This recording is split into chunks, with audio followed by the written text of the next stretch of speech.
Well, we're back at it again, guys. Frosty was right. I fell down the rabbit hole.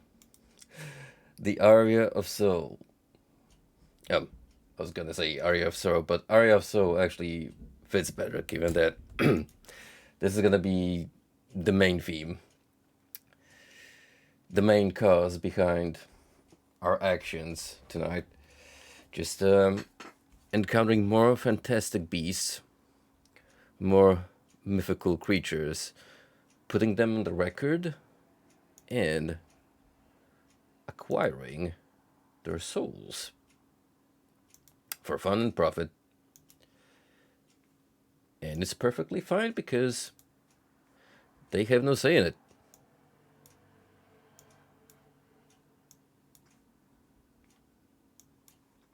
Yeah, they might have their own, spiritual essence that constitutes them as more than sentient entities, but they sure as hell don't have human rights, so we are free to do with them whatever we please.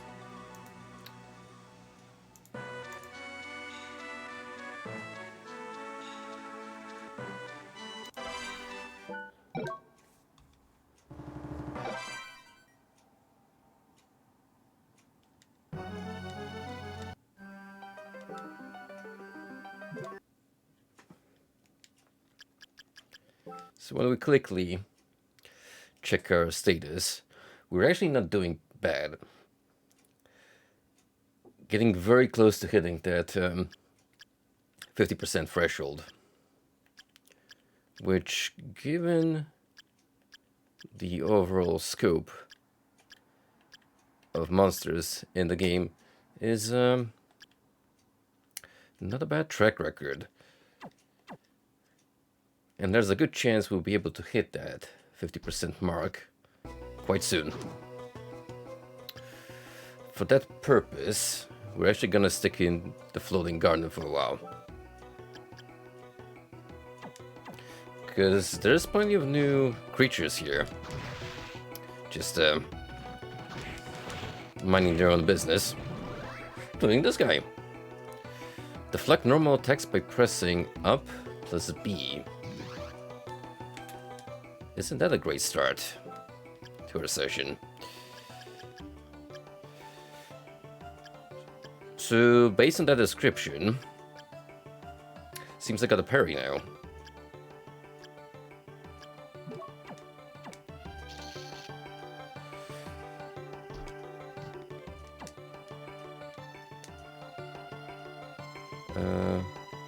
Oh, there we go. Kinda just strike a cool pose.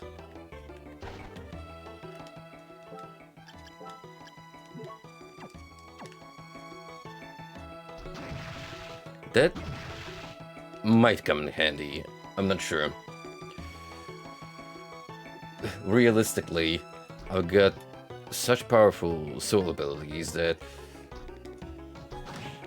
at this point I feel like it's gonna be just way more efficient for me to use an attack that deals a ridiculous amount of DPS rather than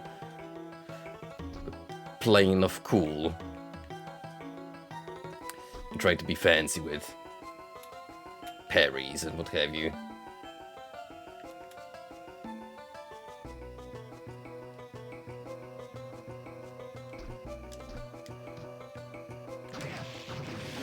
So here's our next target, the Gorgon. An upgrade over the purple bull.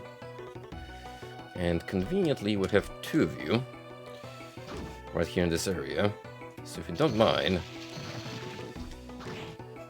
if you could quickly submit your treasure, it would allow me to move on quicker with the agenda for tonight. Which is get as many souls as possible, and hopefully also find some new bosses to slay.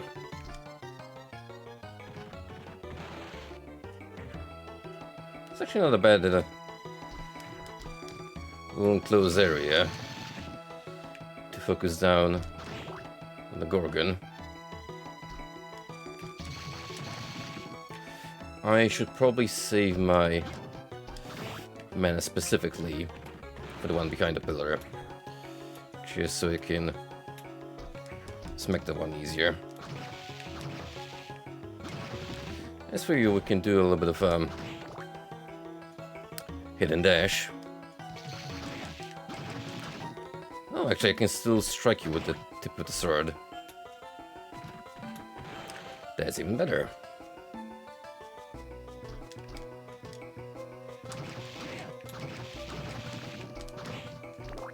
But yeah, I didn't expect this to be as fun as anticipated.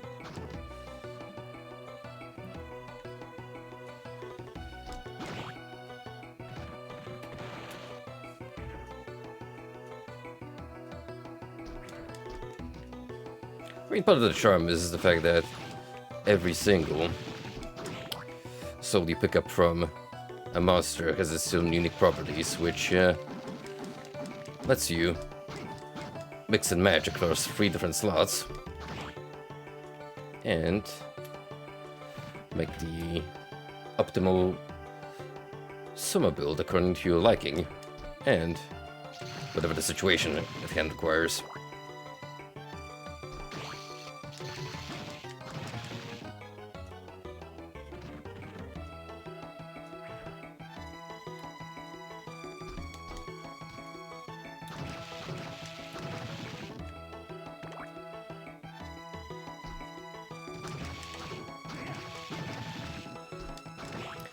So yeah, we're just gonna, you know, go up and down the lift for a few times. Listen to the lovely score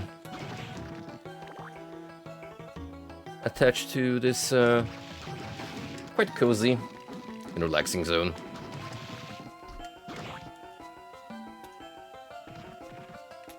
Some of the other castle grounds are murky, depressing, outright horrifying.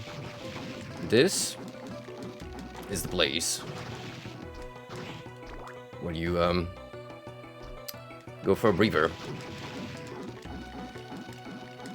Well, you also have the inhabitants breathing anew, petrifying fumes that is, between the Gorgon and the Cockatrice.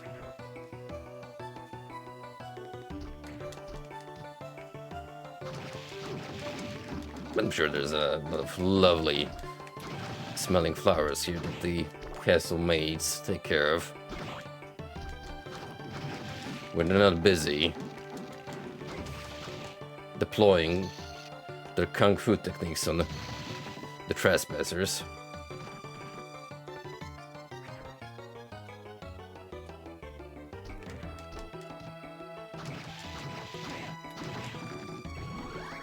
Con is increased by 12.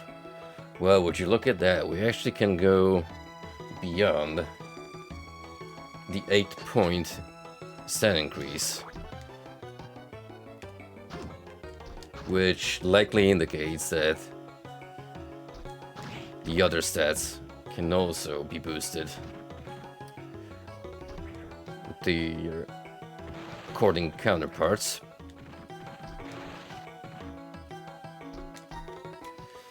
So what I want to do now is either go top left or top right. The order doesn't really matter that much. For the moment, it is.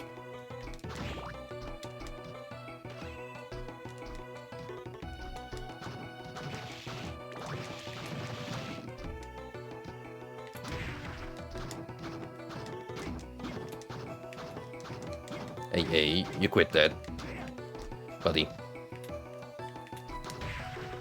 You're a cute little guy, but I don't need you pestering me. How very impish of him, haha.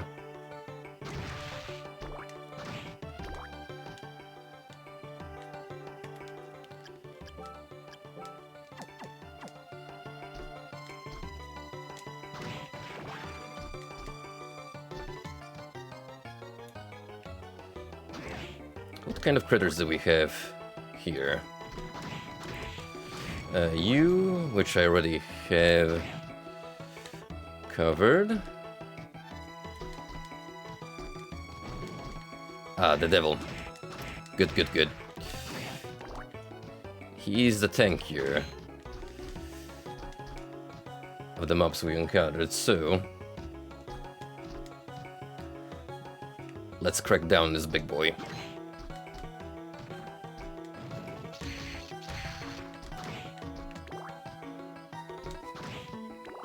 And lo and behold, we conveniently have a large heart spawn right next to him.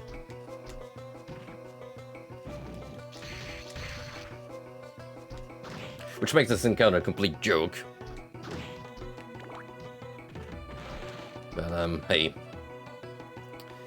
If you wanted to be more imposing, he'd work for that boss status. And again, it doesn't necessarily mean as much. If we take the giant bone body into account, very quickly he got demoted.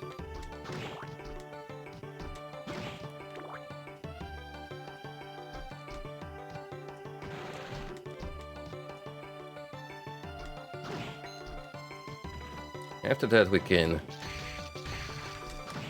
move on to the left-hand side. Because over there I believe we had some werewolves and a golem.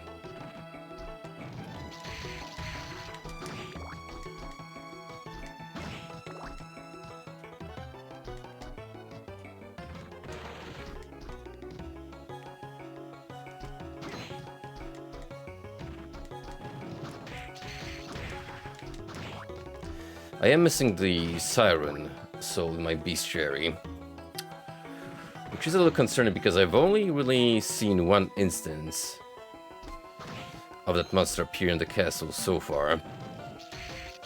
How regular there are remains to be seen. Hopefully there's more convenient locations in which they are placed.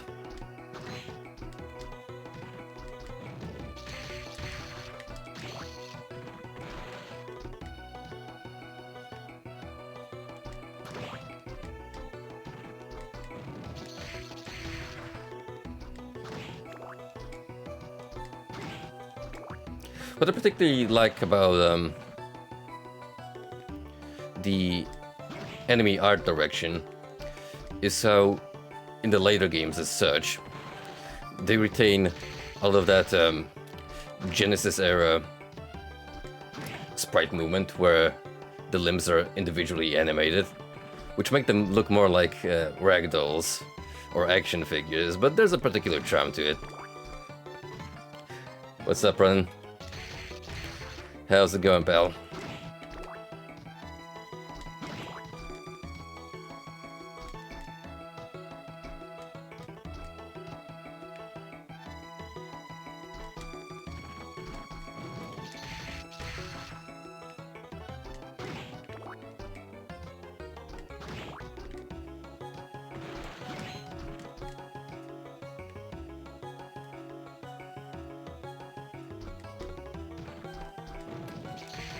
Ooh, you're going for all achievements in the Advanced Collection. Good luck, soldier, especially with Circle of the Moon. Harmony of Dissonance, yeah, I could see myself going back to it. I've had a fun enough ride with that one, but Circle, now that I think about it, that's rough to go back to later on. Which is a shame because the game actually does start out pretty interesting, especially when you're still learning the ropes of the card system. But that late game, oof, I hate it. The progression is just so tedious.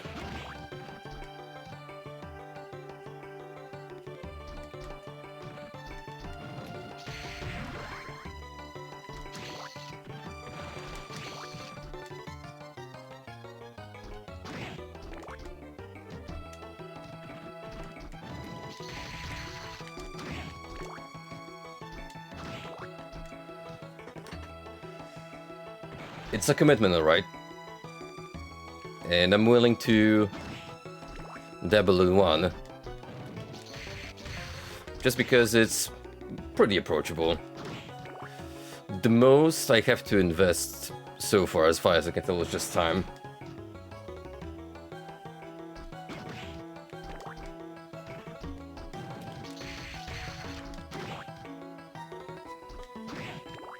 Like, maybe if I had some luck boost items, this would have gone a little faster, but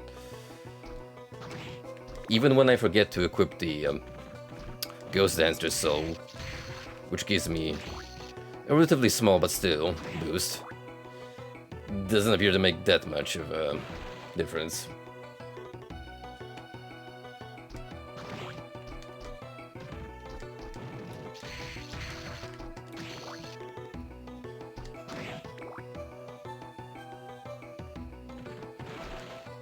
It'd be nice if Konami actually made another collection and released it on new-gen consoles and Steam. Surely there's a whole bunch of Igavanias. And like you just mentioned, the 3D games that you could compile into a nice selection.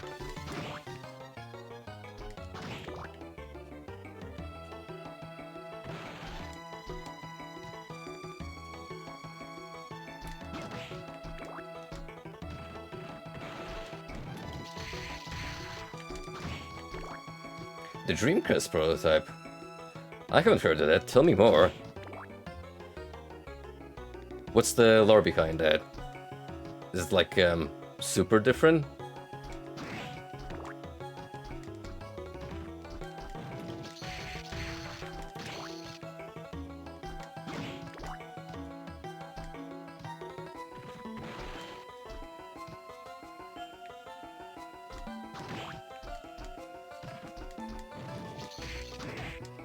This is the worst I've seen yet. This man has no dick. Hey, Frosty old pal. Thank you for your continued patronage. Continuing at 19 months. You're getting close to 2 full years.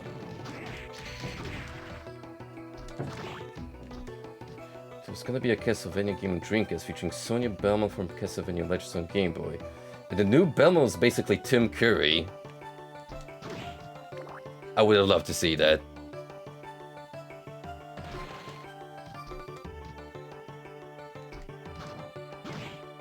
You got me when you said a Belmont based on Tim Curry.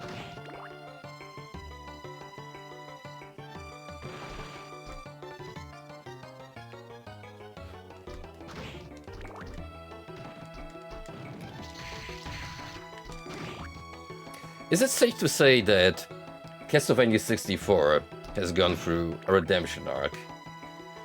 I mean, even with the old AVG review of it in mind, which was later on amended, mind you, he actually made a follow-up video where he gave the game a proper playthrough. How much of a notoriety that game still has in the community?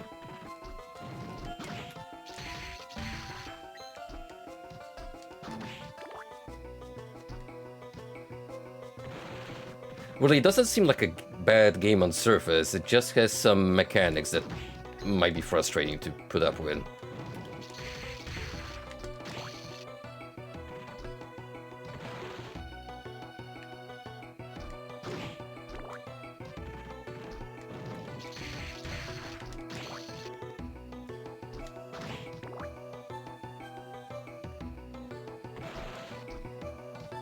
Really? I don't even remember the Zelda 2 lore. Like, does he not like the game, period?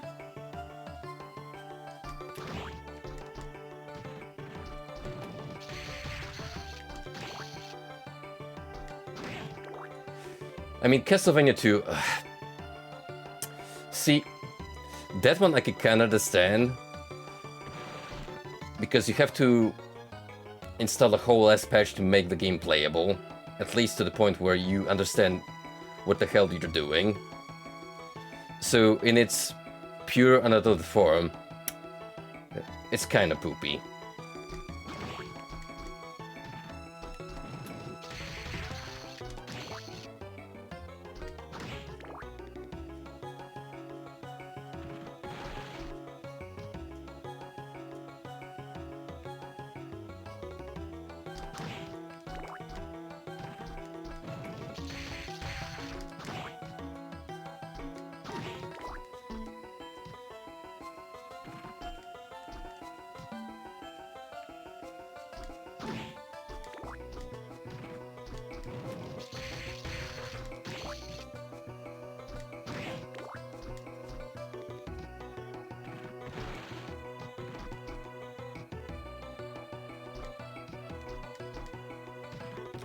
Oh god.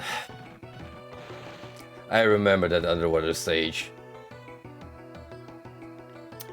We had that TMT game on my friend's 100 games in one collection on our totally legal NES bootleg console, and boy, that shit would give you trauma as a child. To an otherwise good game, it's definitely the low point.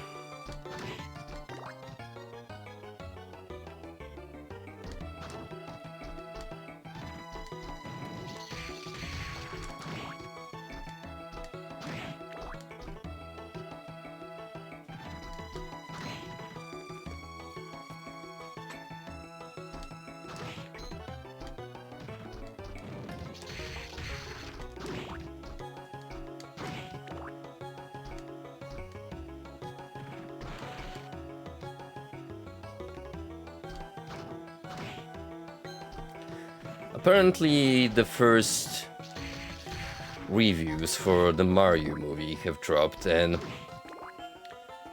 interestingly, it is well received among game fans. But your average moviegoer gave it like something of a 50% overall. Which is not really surprising given the current state of cinema, but I also find it pretty funny.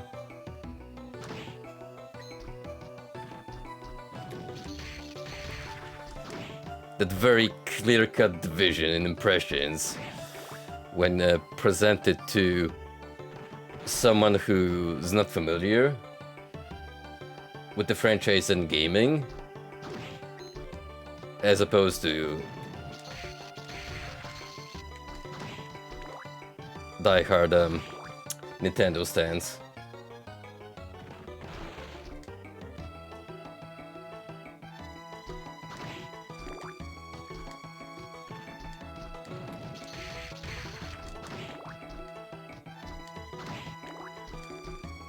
You may as well make the journey, buddy.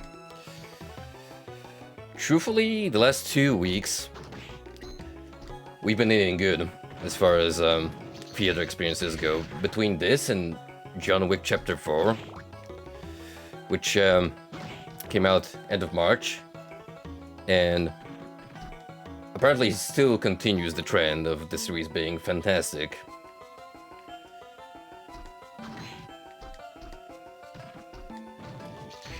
We should enjoy this little period of a rise before it eventually drops into more superhero cinematic garbage. I'm already starting to see people get tired of Marvel and DC flicks, so hopefully that trend will eventually die out. There really isn't much left to offer. There's only so many of those cookie cutter.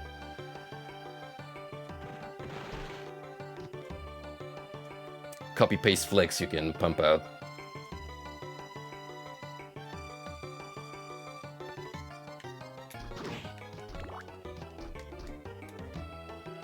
I know the budget involved is big, which is why exactly they're gonna keep pumping them out until eventually they just stop making any net gross, which is gonna be the determining factor in moving on to something entirely different.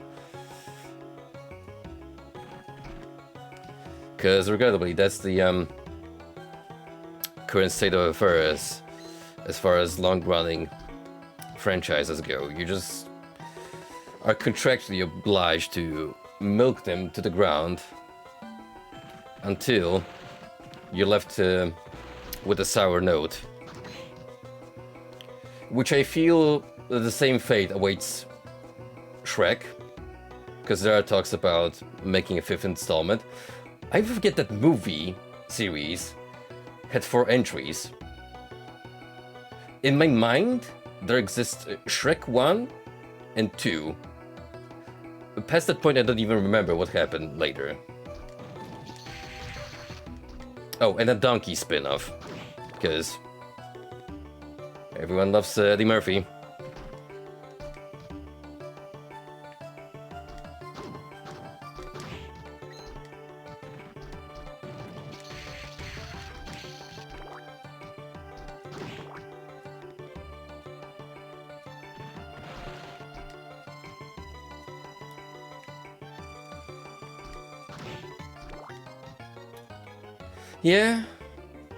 Yeah. What I do find intriguing about the first Shrek is that it's a perfect parody of fairy tales. It's essentially a subversion of the formula, and that's exactly what makes it such a charming flick. Everything else past that is like just adding on top.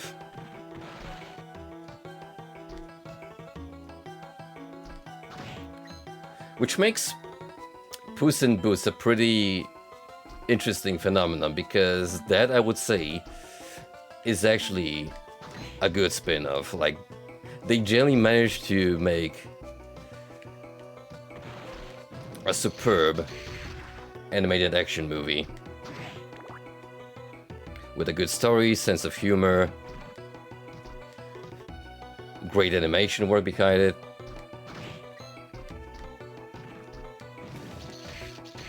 Which says a lot about modern Pixar / DreamWorks standards. Usually it's like the most generic feel-good.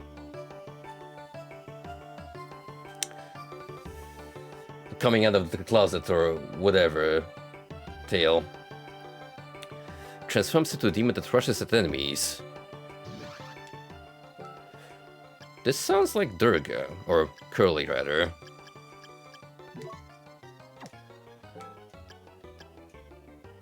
Are we risking demon abilities now?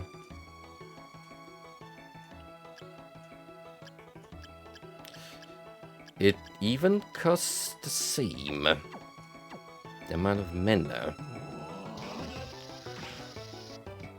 It looks awesome though.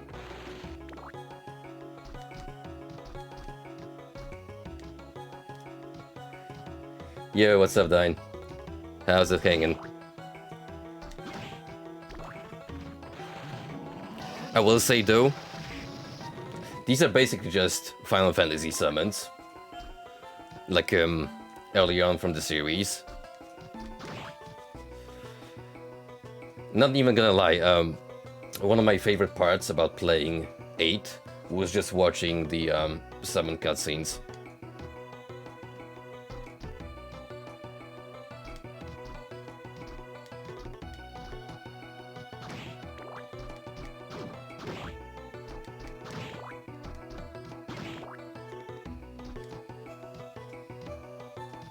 What was that fucker again who drops the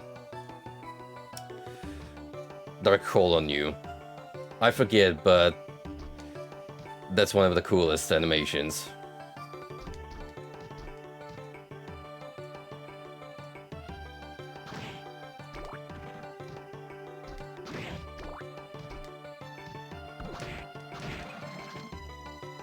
Mandragora. I have just interrupted a born boy in his gardening, which I now feel kind of bad about. This fellow was just trying to uproot his fully matured plant.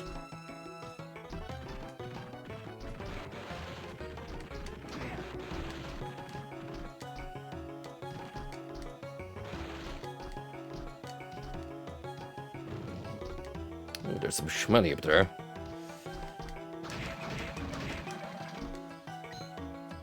Wow, 1,000 smackaroos. Amazing.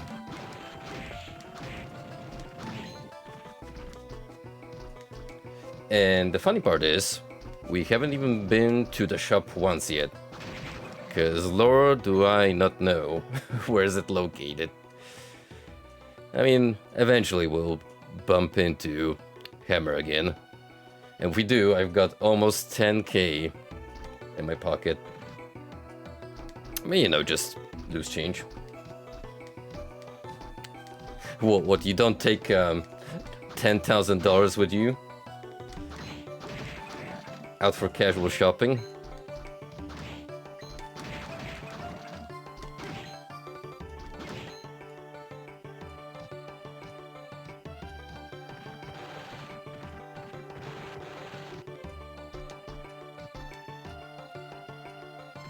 Speaking of which, D&D has always had, in my eyes, the perfect answer to the conundrum of carrying so much gear with you that it defies logic. It's called Bag of Holding. Infinite space inside of an unassuming little bag.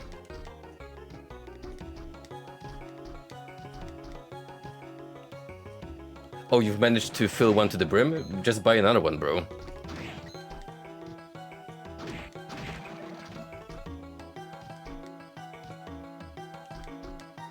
They even gone far as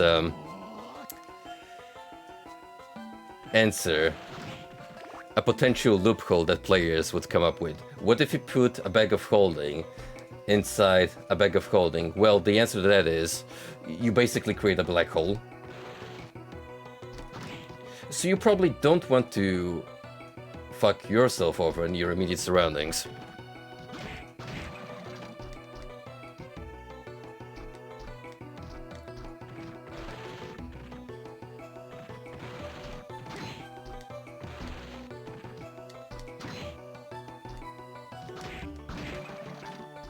I generally miss playing tabletop sometimes, IRL. That's one bit of nerd culture that has really implanted itself in me.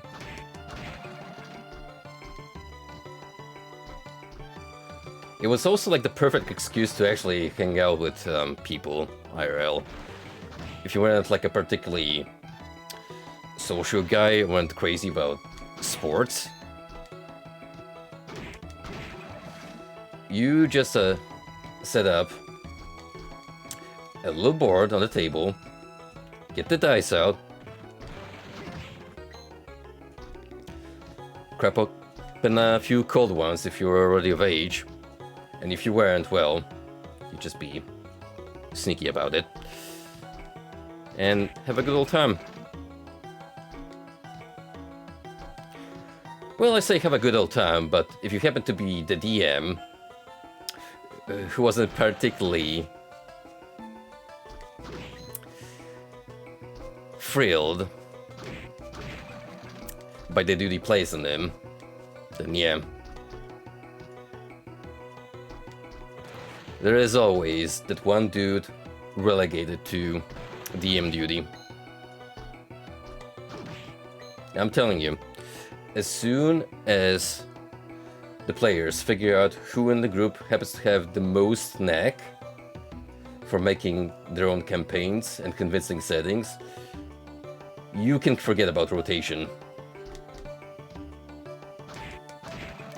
That happened to me more often than I would like to admit.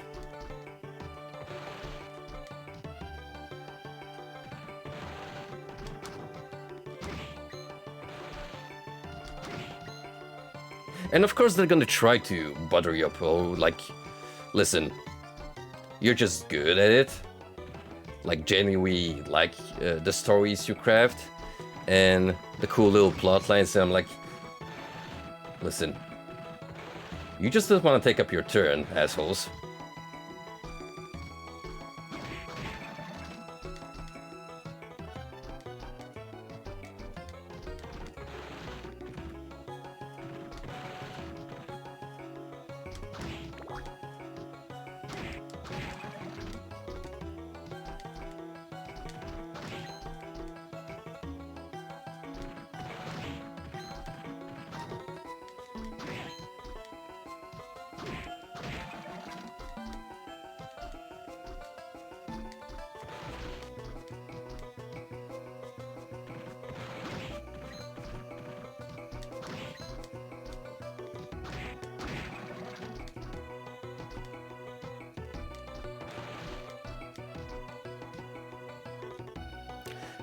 I don't think we ever got out of the default D&D setting, however, which, if memory serves, that's actually Greyhawk, I think? There's plenty of other ones. Forgotten Realms being the most popular because it has just so much lore attached to it over the decades that it's been out. You know, which is strange that I wouldn't have even suggested it to my friend group, given that I grew up on the BioWare games. So I knew a bit of stuff.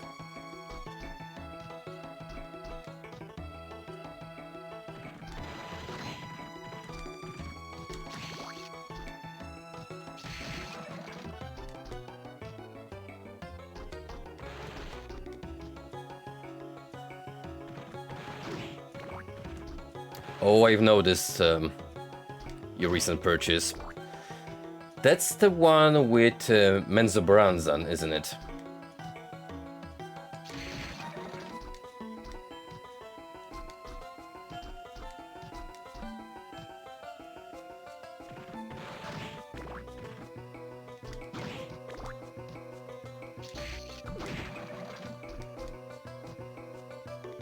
Gotcha. Well, I hope you have a good time. I think I have read most, if not all, of the Dritz de Woerden Forgotten Realm novels, so I used to be pretty big on the Dark Elf lore in Forgotten Realms. The Underdark is an interesting realm. And when you think about it, perfect for a first-person dungeon crawler, because whoop-de-doo, you're spending most of your time inside of dank caverns.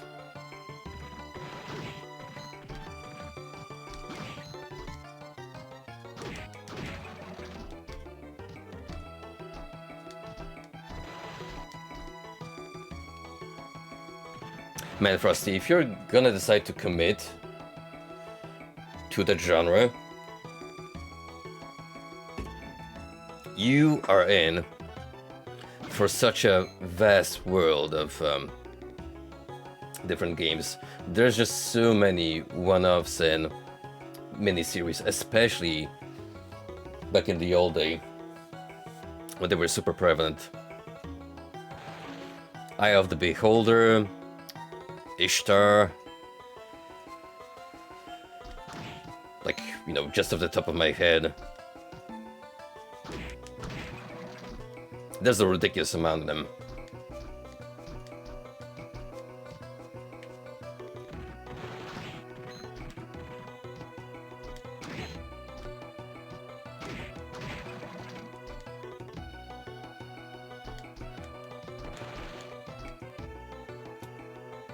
Gotcha.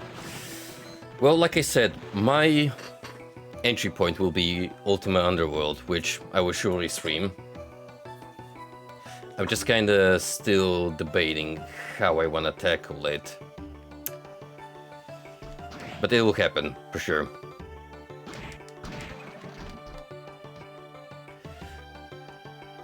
I would love to get into Wizardry sometime.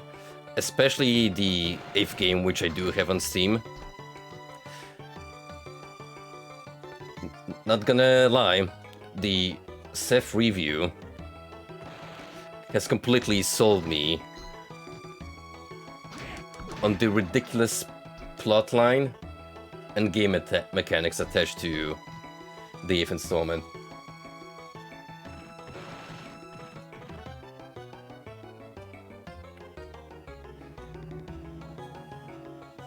Are you serious with me? He actually has to yank it out. Wait, so does he drop it when he dies on his own? Or do I have to still murder him myself? Do I still get the drop if he, you know, commits suicide? You gotta kill it just so he yanks it out before it can attack. Ooh.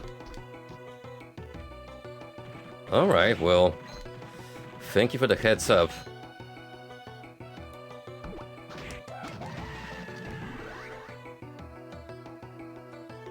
Based. Actual gamer moment.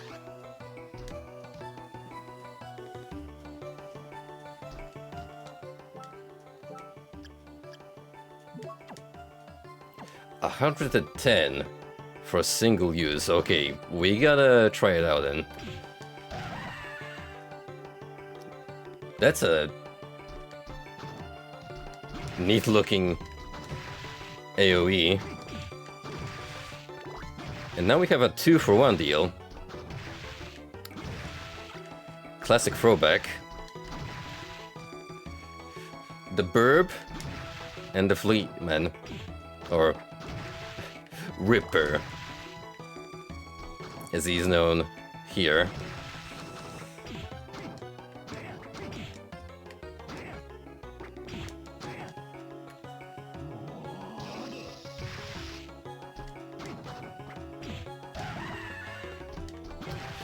That is so freaking good and just comes out immediately.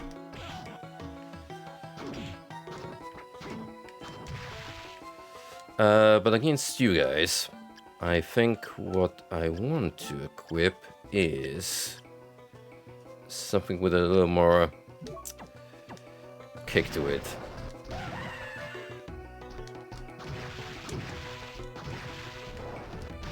There we go. The fact that you can just activate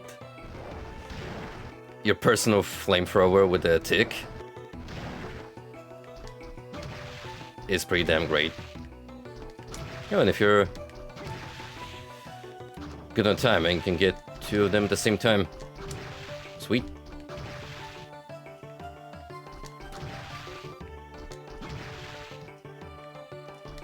Man, Floating Garden is really where a good chunk of the new mobs hang out.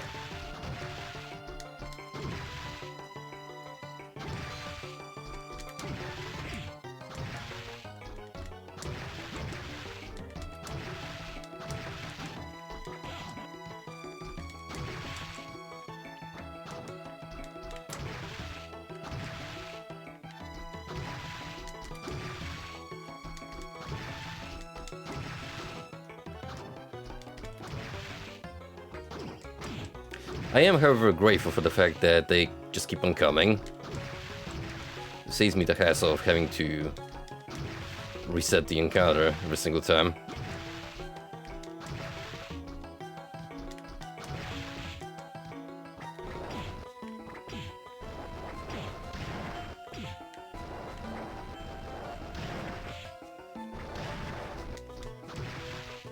I just have to run back to the save room. Blood red cloak. It's marginally better, but still.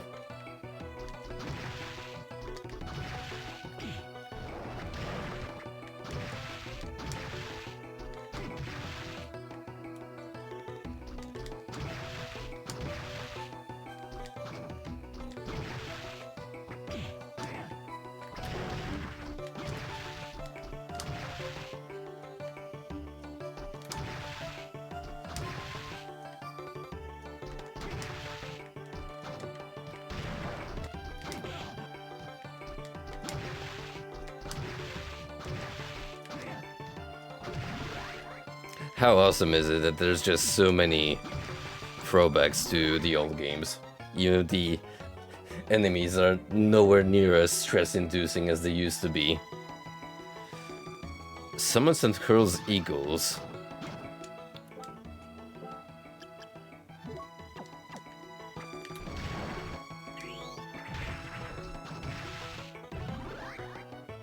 Neat. Stabs enemies with a blood-soaked knife.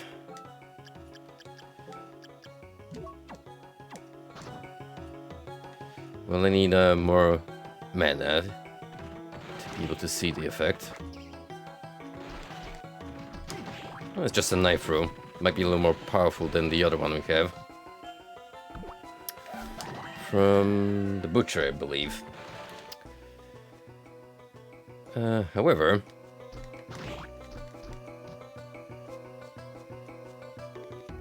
we've already... made a good chunk of progress. Just on those 3 looms alone. Yep, almost 50%.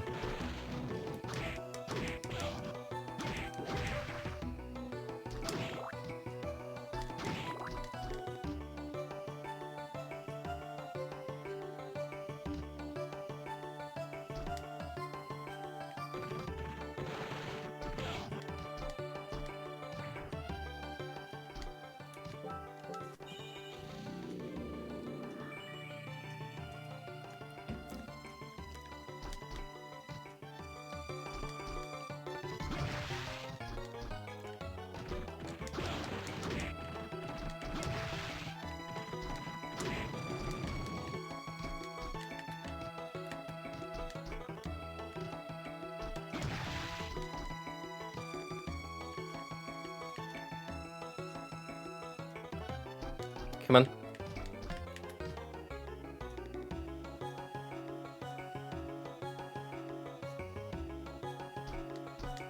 Man, Iga wasn't really hiding his love for the floating garden when he basically recreated this section almost one-to-one in Bloodstain. I mean, I can't blame him.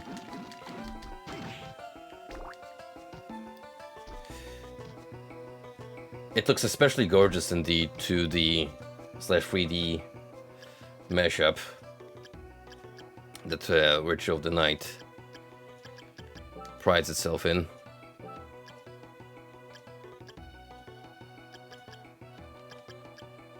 I'll stick to the disc armor for now. It's pretty decent for the price it requires.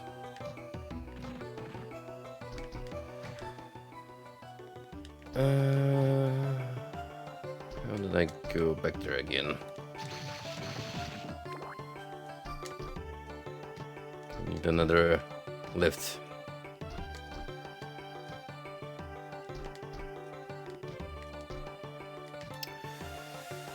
I think I have to go here, if I'm not mistaken.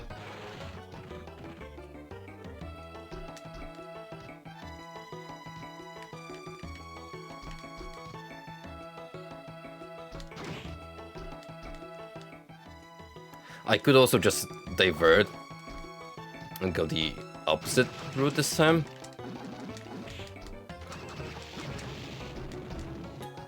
But to satiate my curiosity, like this, full explored first.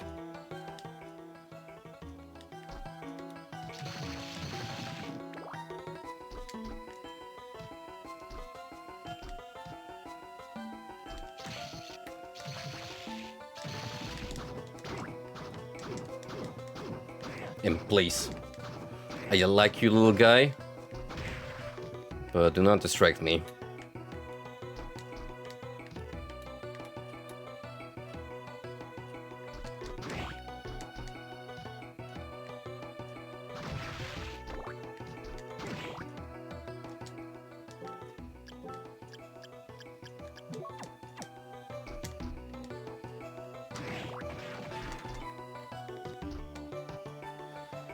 Alright, let's roll.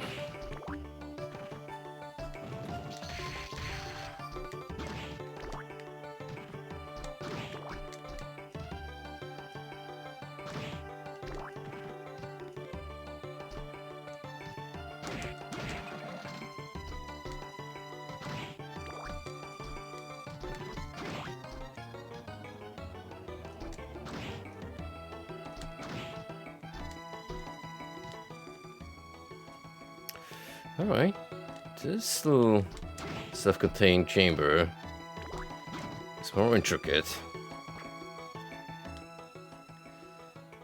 So this is where we begin to loop around.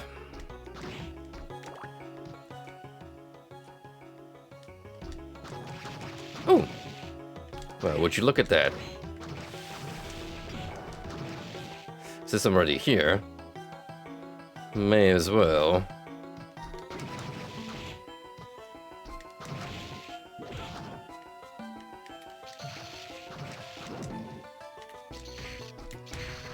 Four werewolves. That should boost my chances. Watch it make no difference.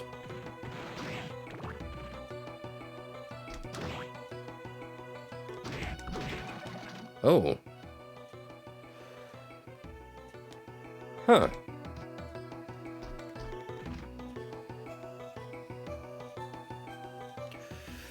Oh, right, I see. You gotta make sure you go back through the correct entrance. Although technically you could just go all the way in one direction until eventually you hit the room you were in before. And nice to see you, Mr. Manticore, because I also happen to need your soul. Another early game boss that is like now, well, a shadow of his former self.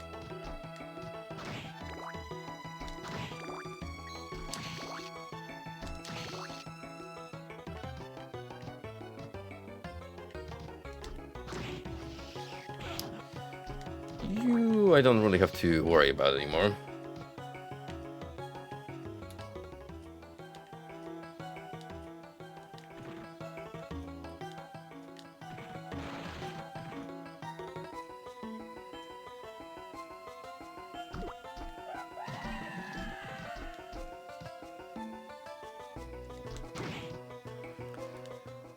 Let's not fall down just yet. I want to get these open rooms. Explore as much as possible.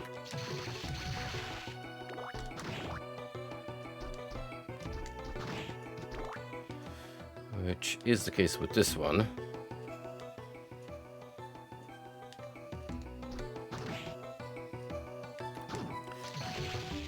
I think the outcome of where you go might be randomized. Feels like it.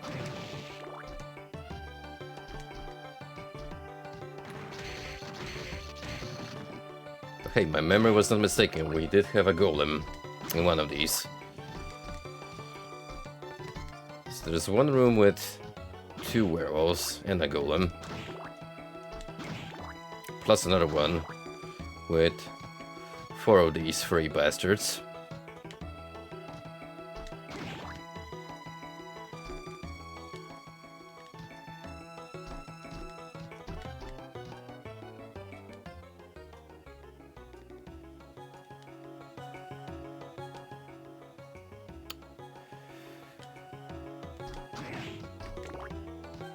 So that's where The center is from the bottom, sends you.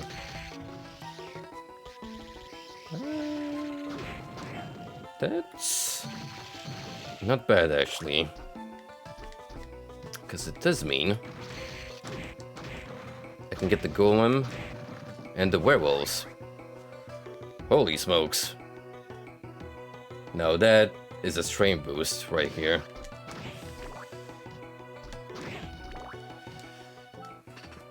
But funny thing is, well, I don't get comparatively as much from the Headhunter soul, but I reckon the more percentage the more my percentage will increase, the more noticeable this increase all across will become.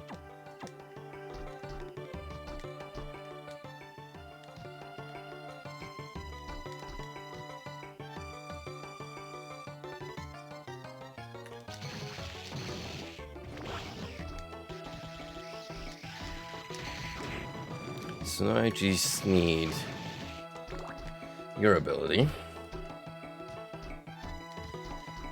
And then we can go have a little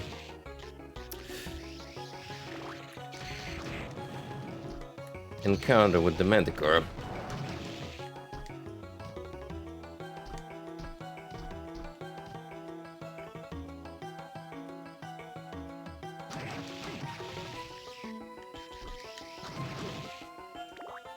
Ah, yes, the most famous werewolf ability known across media, the sliding kick.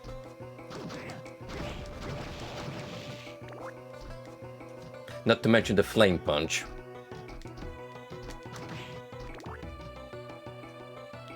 What do you mean that wasn't in the American Werewolf?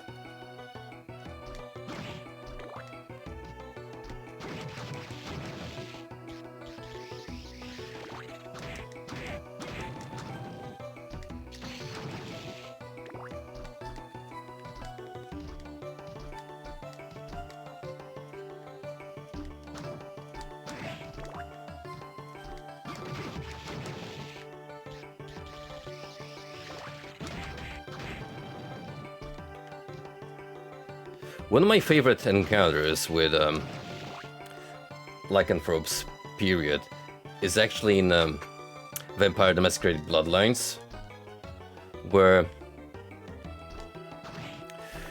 you're basically hunted by one who is nigh invincible because they're just so canonically ridiculously strong compared even to vampires that the only way to realistically slay him, besides going on an extremely long and tedious bout, is just using a death chamber to instantly kill him. And that boy will pursue you relentlessly throughout the area. It is actually pretty damn scary.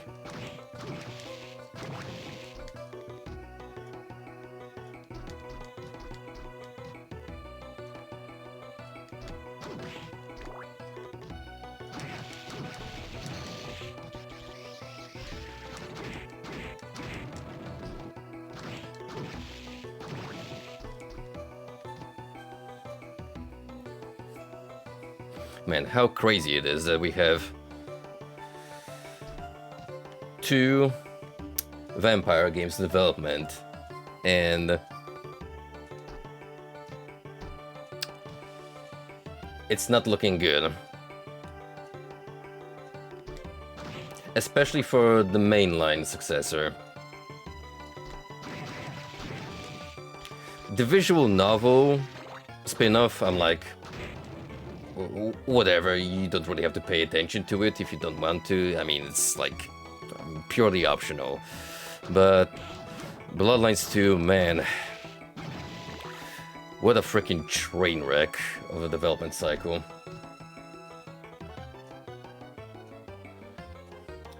They're halted indefinitely. Ugh. It's for the best.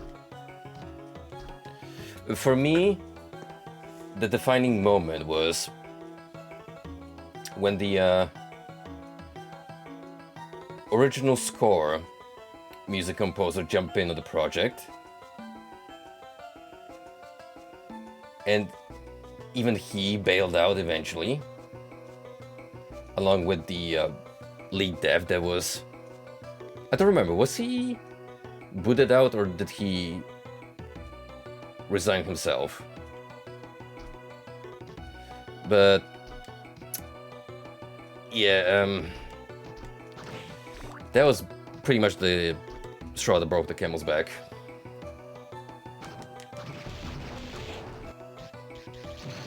And I lost all interest I had.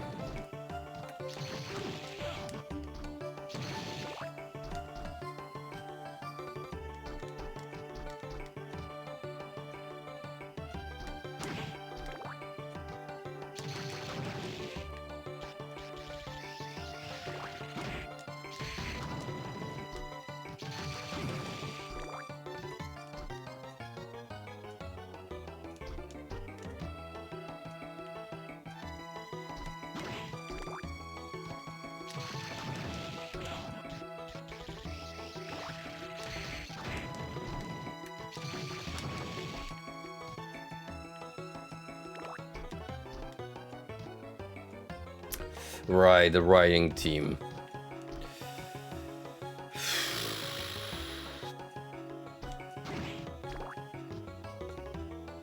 We probably would have ended up with another case of Paradise Killer, which I know what you're gonna try and imply.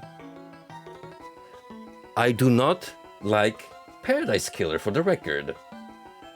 Please do not try and convince me otherwise. I just think that game had some merit.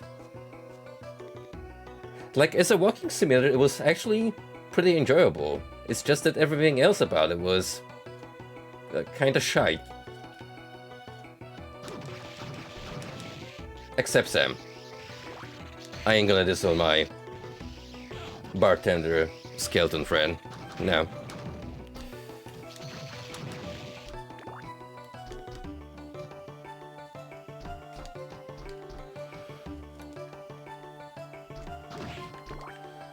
Parts of it. I liked parts of it.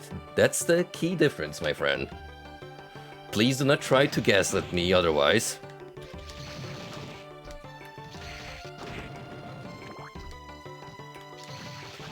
I swear I'm not moving the goalpost. These are just facts of life.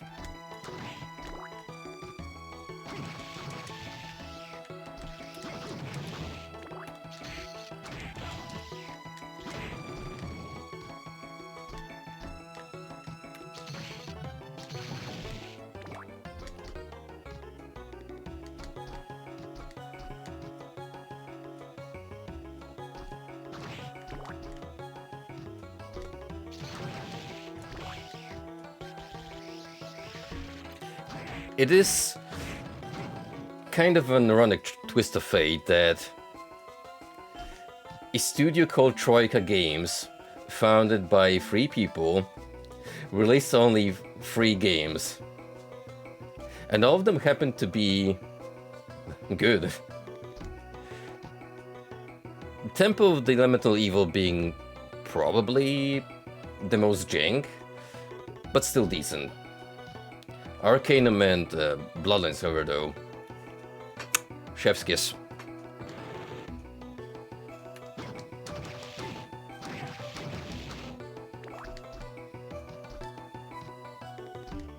If you ask me which one I consider my favorite, I would probably say Arcanum, just because it is such a good fill of an otherwise underlooked steampunk niche in the fantasy settings.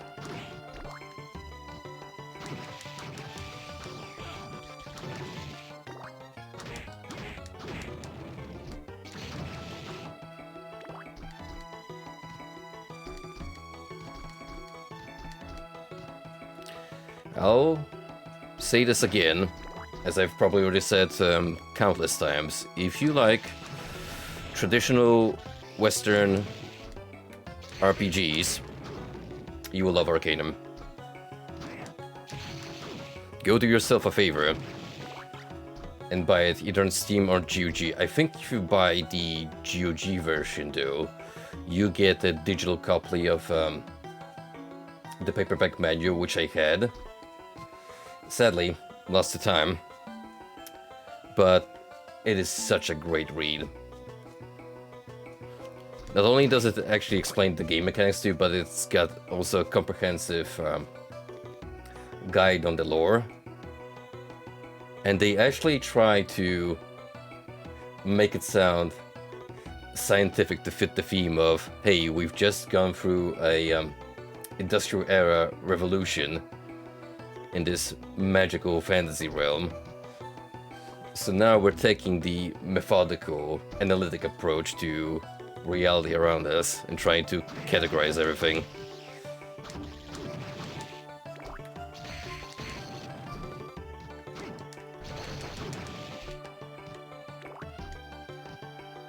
My favorite bit of lore, just to throw a slight spoiler, but it's not really like, you know, intrinsically game related, just some fun facts to know.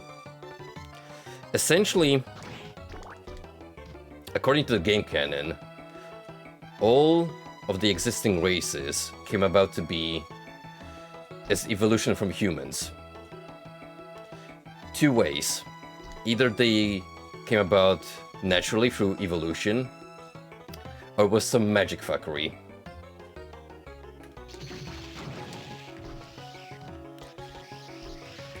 And one of the more interesting offshoots of this extensive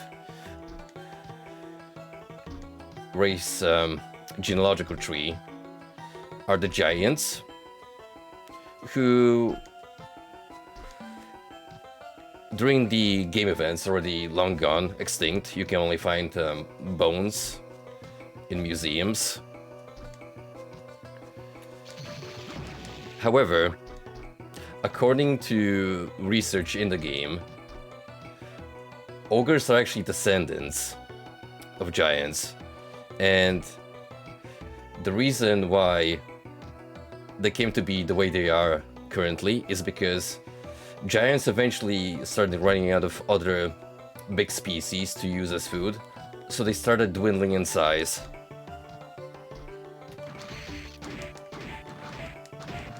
And that also led them to become more human-like in terms of appearance and DNA structure.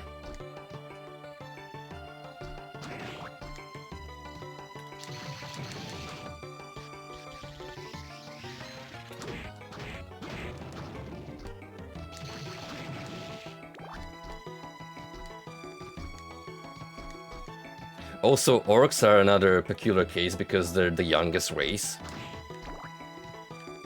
They're only like a couple of thousand years old because of some big magical event. However, analysis of their bones proves that there's like a strong magical resonance permeating throughout, which mean if they weren't by nature so violent, they would be incredibly powerful magicians. But they're just too feral by nature to be able to comprehend the arts.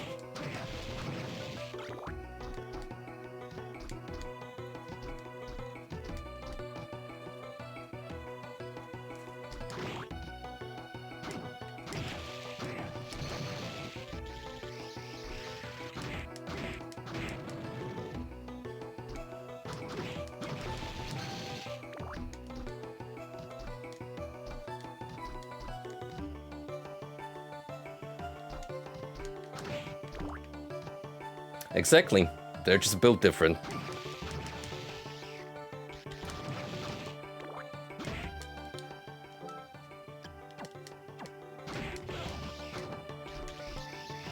So the werewolf one appears to be taking its sweet time. I mean, I could go to that one room with 4 of them.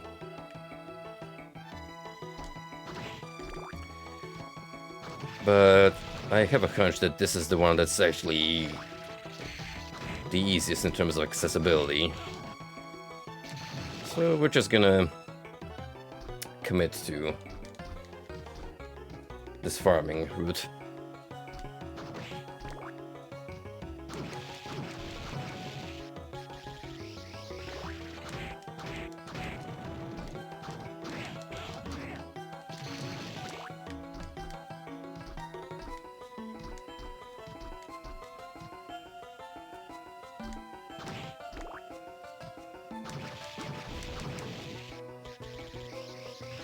If you thought that was me going off a tangent just now with how infatuated I am with Arcanum lore, wait till we get to the Ultima Underworld streams and I go on hourly long rants about Ultima Online,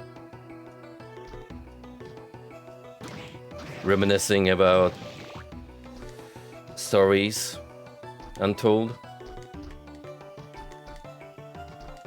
Forgotten memories resurfacing.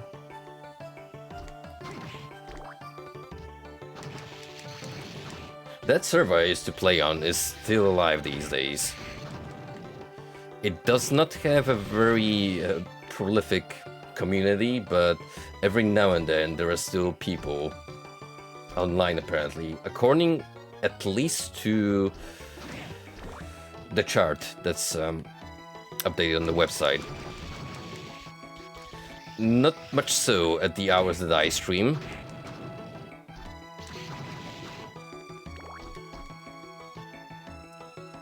But still, the dedication people put to these dead MMOs is just mind-blowing to me.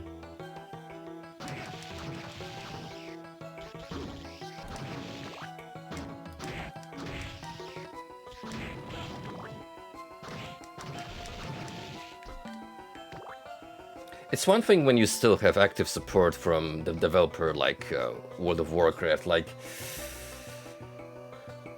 Let's be real, WoW is not going away anytime soon. It still makes Blizzard money, and even then you have the classic servers up and running, which are a viable alternative to anyone who's dissatisfied with the current state of affairs.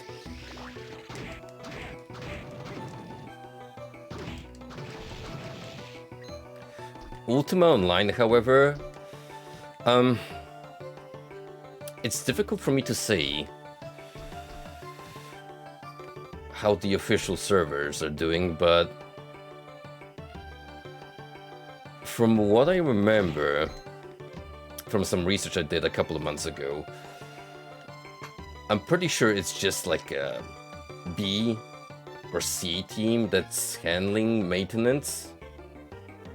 Very small crew of people, and it's pretty much left there to keep operating so long as people are interested. Content-wise, there's barely any updates going on. So it's safe to assume that soon we're gonna reach this point where it will be up to the communities to keep Ultima active on private servers.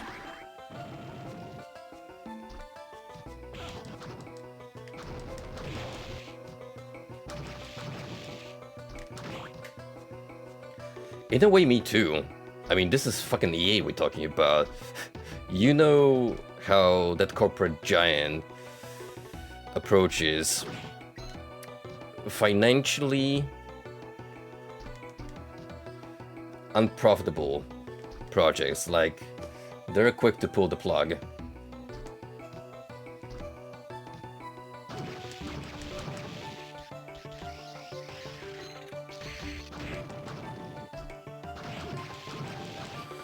I don't know, maybe to some degree, UO still brings them a little bit of cash. Even if it's not a lot, then maybe the maintenance costs just about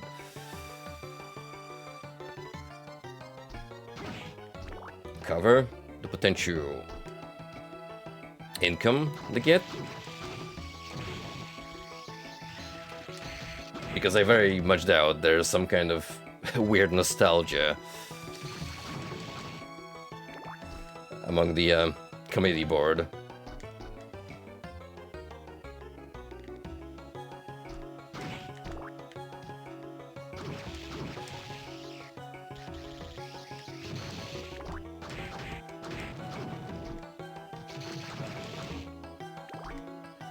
Speaking of EA, if you guys want a really good analysis of a franchise and the way it's been treated by EA, look no further than The Sims and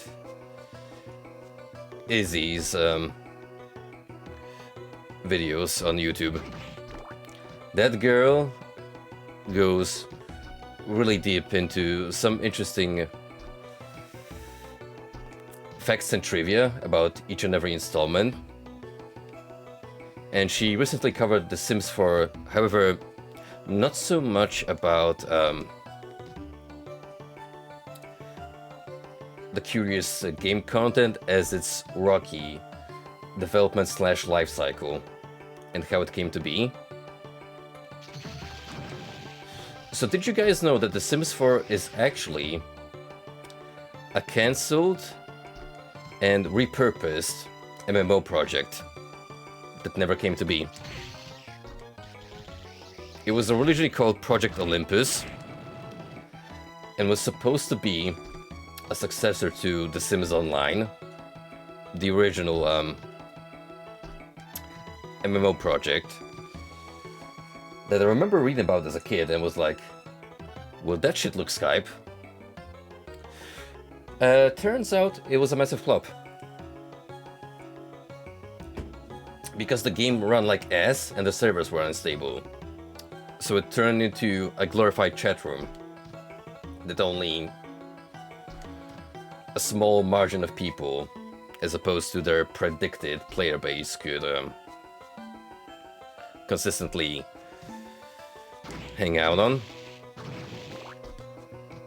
It did last a couple of years before they canned it.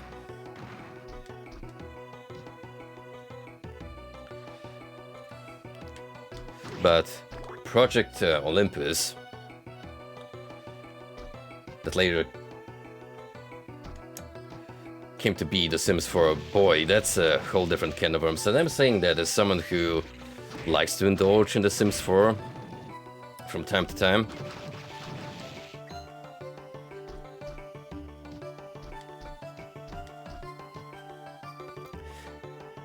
But let me just make a friendly bit of advice here. If you're interested in playing The Sims 4, do yourself a favor and please obtain it in manner where you don't really have to pay for it. Yeah, let me just put it that way. Like, for instance, have someone gift it to you. What do you think I was implying? But really, that freaking DLC count and the price tag they're asking for it is ridiculous. It's almost Dead or Alive tier of what the fuck are they thinking?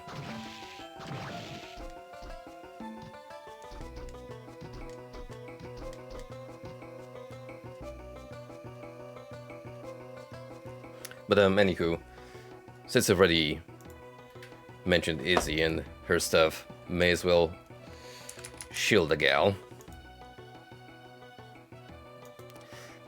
I think especially our pal Dine here, who loves to play his dollies will enjoy this watch.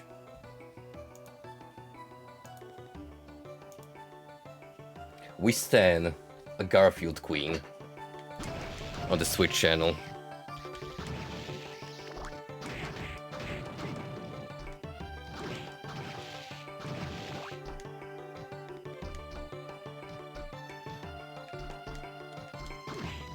Very good content creator outside of that. Covers some interesting topics. Both game and media related.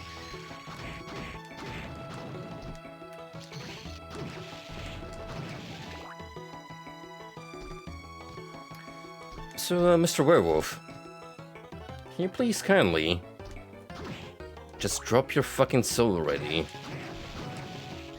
Because holy shit, is this taking its sweet time?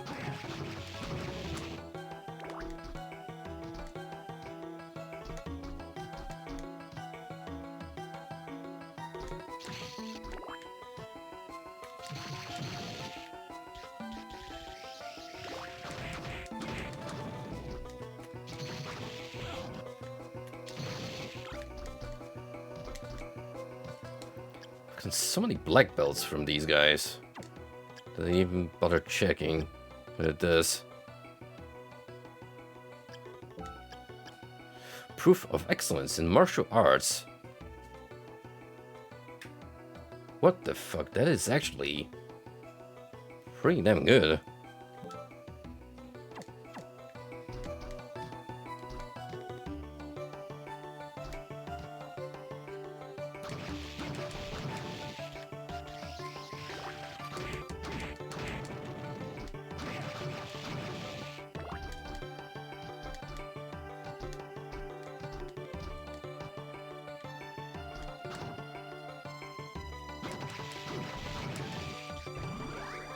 Creates a fountain of magical fire.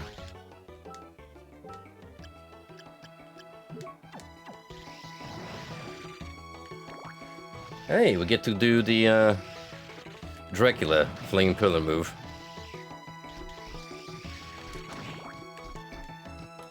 How nifty.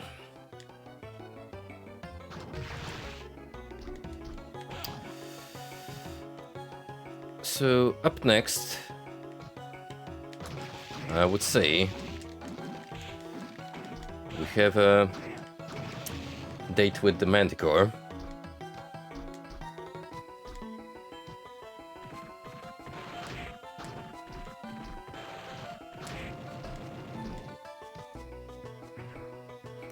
And unless something else decides to show up,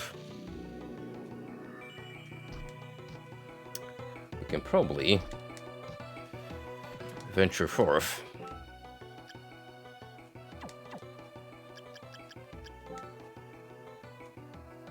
We're almost there, gang. Manticore might actually give me the 50%.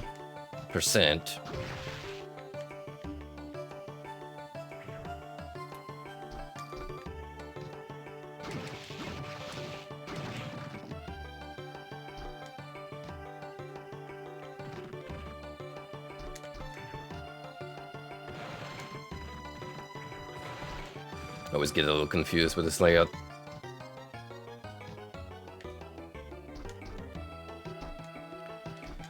I mean, so long as I reach the topmost section, doesn't really matter in the end which way I go.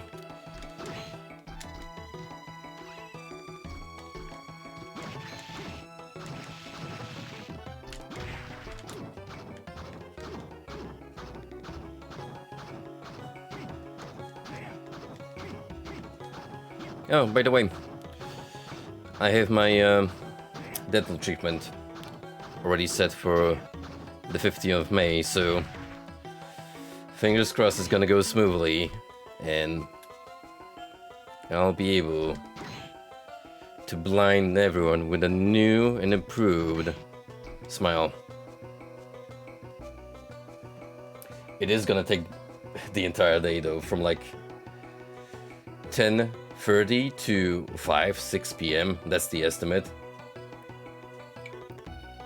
Because again, the dentist basically has to sculpt almost all of my frontal teeth to make sure they're of the appropriate shape and length. So it's basically surgery at that point. What I'm a bit scared of is how the fuck am I gonna last like 7-8 hours on the chair?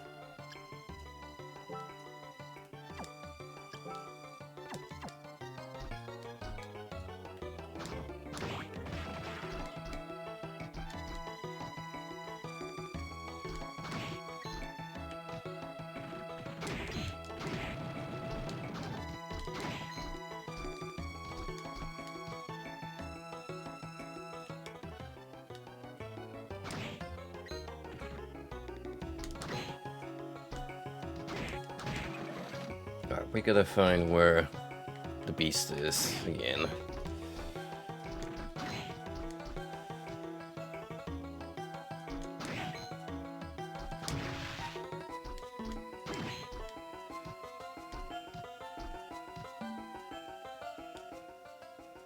Right about here. What would be the best way of approaching you?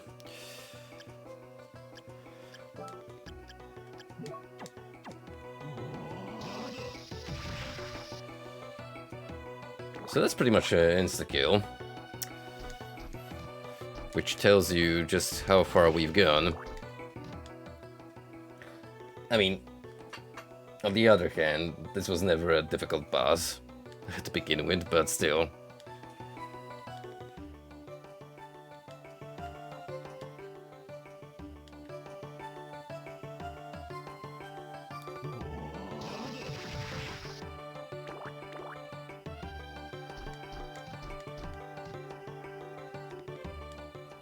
Ah, there we go. We can go just back and forth.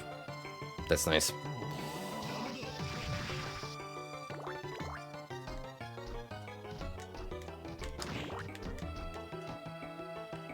Let me just slide in there.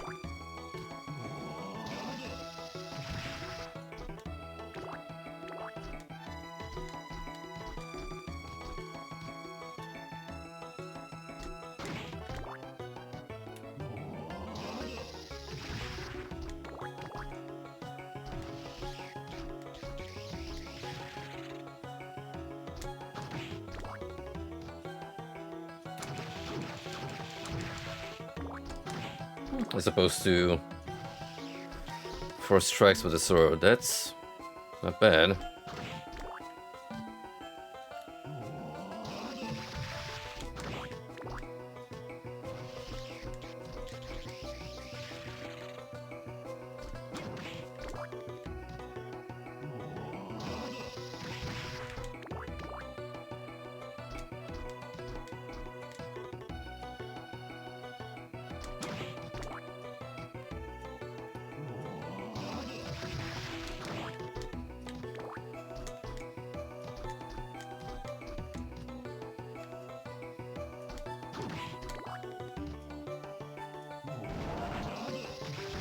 No, you don't.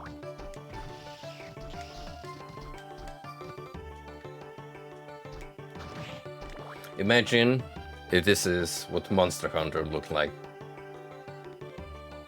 I'm sure there are people out there who make it look that easy.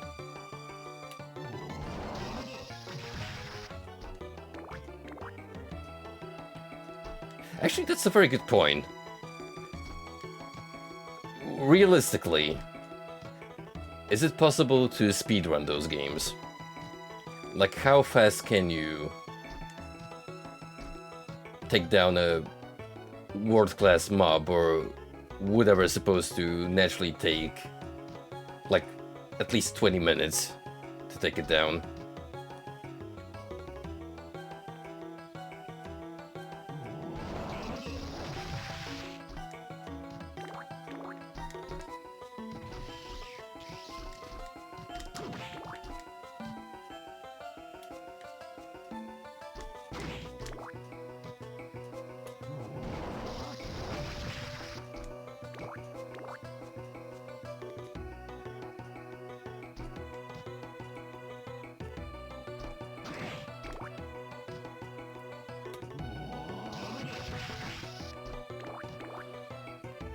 Oh man, that sucks.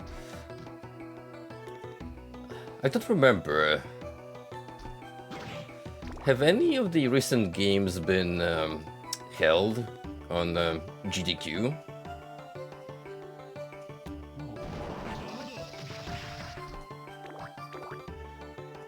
Has someone done like a complete speedrun of, say, Rise?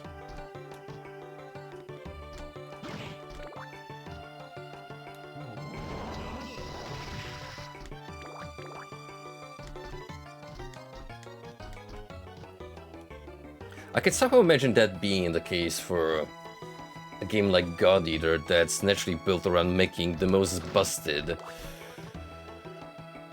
weapon with the enhancements possible, just so you can pretty much insta-kill any mob.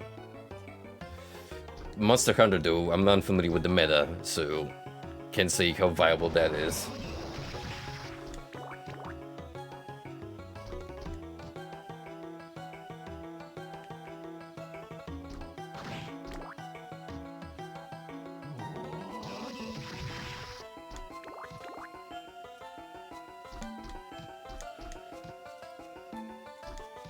I see. When you say RNG heavy, is it related to the boss and its behavior patterns? So, for instance, you're not guaranteed when it's gonna make its weak spot available?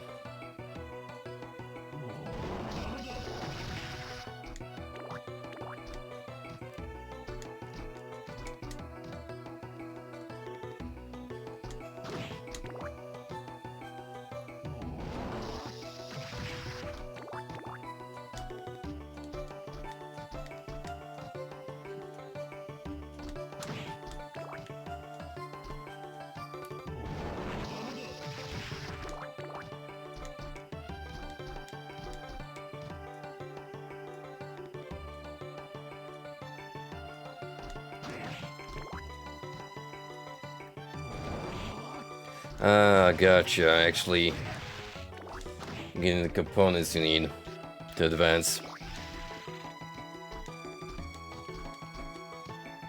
That makes sense. There's only so much you can do with the starting equipment.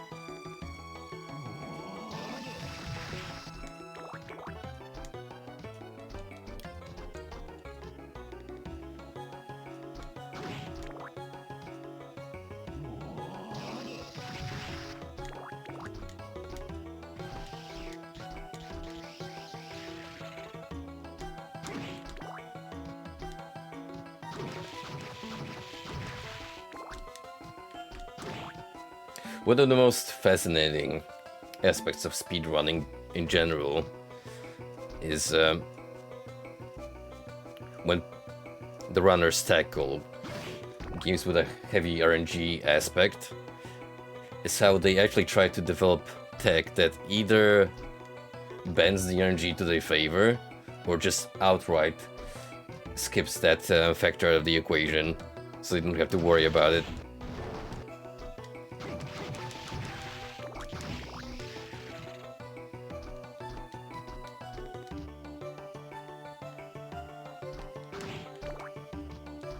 Which is actually funny to think about, because a lot of skips do have a certain randomness factor to it that the runner can't anticipate, even with clean movement.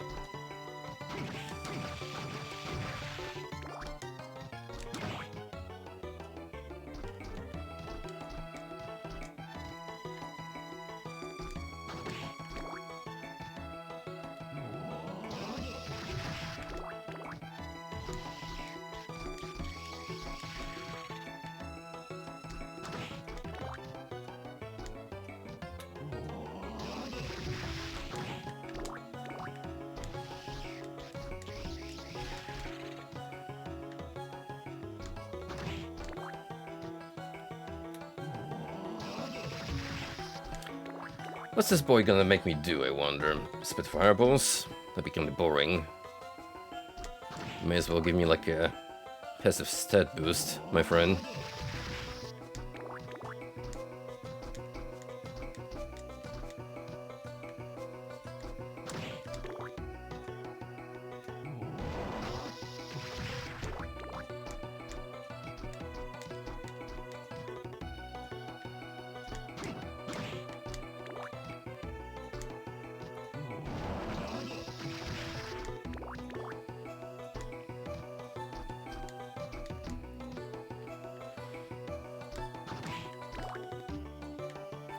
Thankfully, the job I went to check out today didn't last particularly long. The actual drive back and forth, I wanna say, was like half the adventure today. All I pretty much had to do was just get rid of a lot of old wiring that was in the way of the builders, and save whatever else we'll need to repurpose it for a future kitchen extension.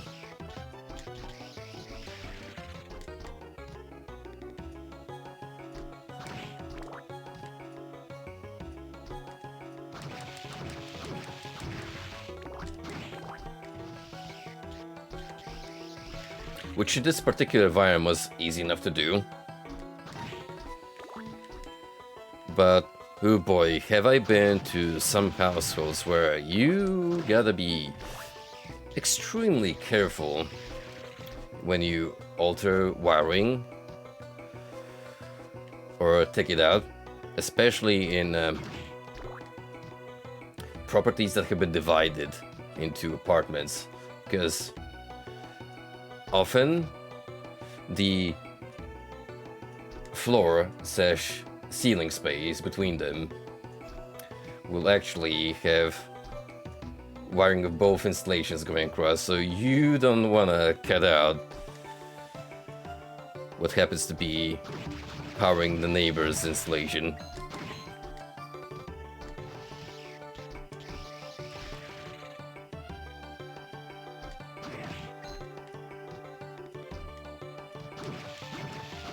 That actually happened to a friend of my father's once, who was just doing a little bit of cable removal of his own.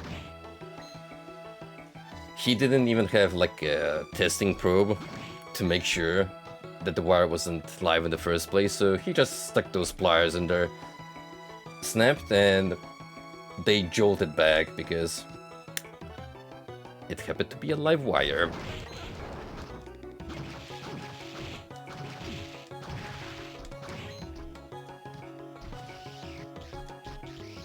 Shortly after, a very distressed neighbor happened to knock on his door and was like, "Say, you wouldn't happen to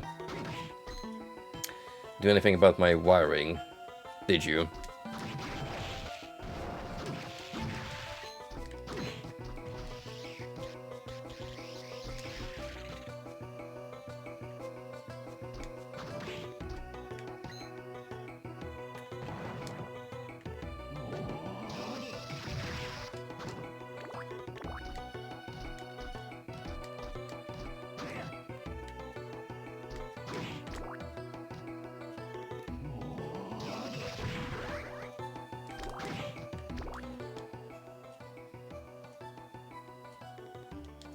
Well, we're at a point where we don't really get much extra levels, but then again,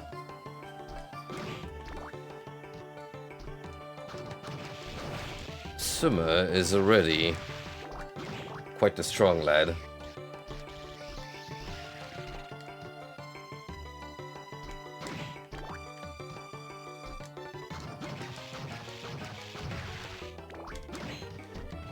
Anything else past this point is just extra glazing on the cake.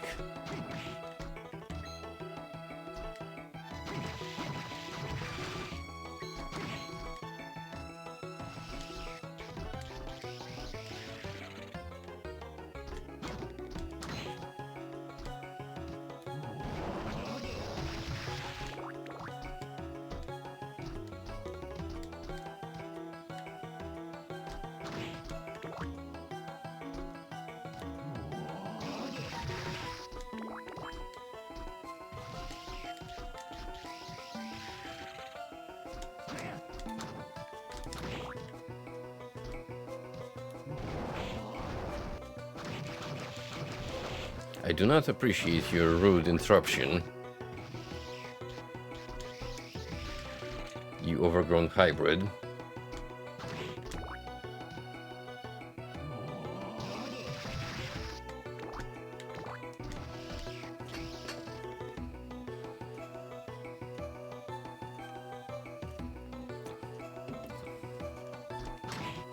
You do have to admit, though, those ancient Greeks went hard on their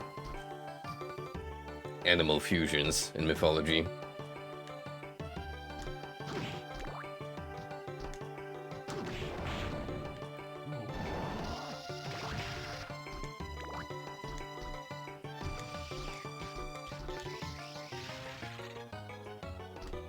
What if we combine this creature with that creature and created the most fucked up amalgamation possible? Here's a chimera. Enjoy.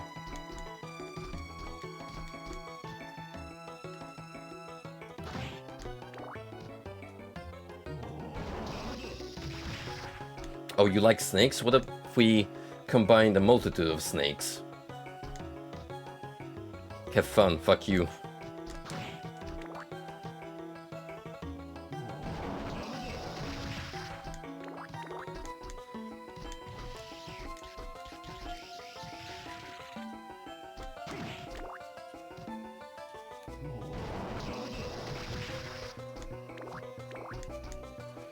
Let's not even get to the human-beast combinations. Oh, that's when it starts to get particularly weird.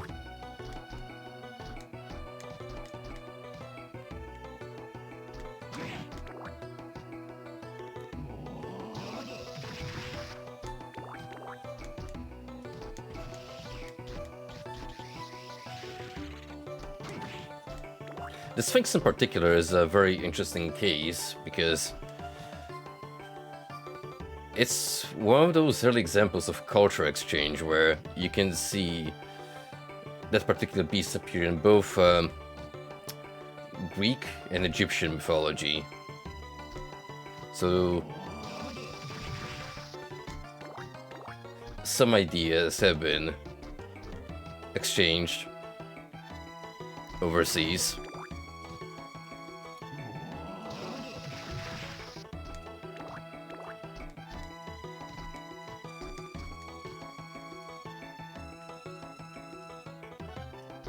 Yeah, whoever was borrowing the concept looked at it, it was like, hey, this messed up human-lion fusion looks rad. We're incorporating it.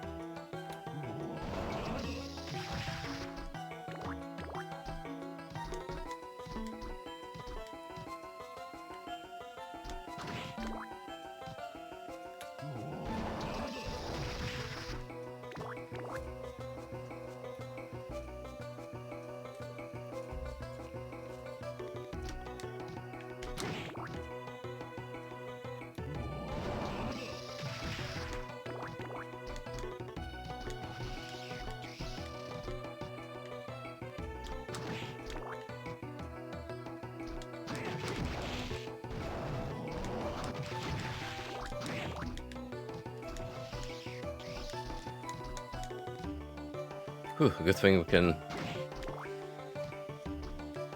run back and forth into this little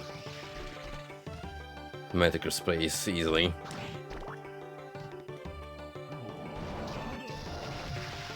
Because he is also being obstinate in giving up his soul.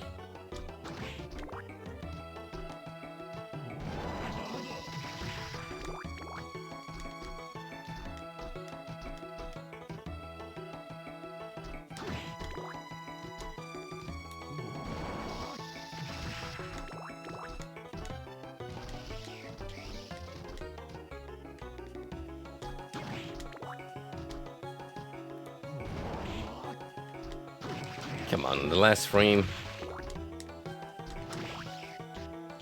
Why you gotta do me so dirty?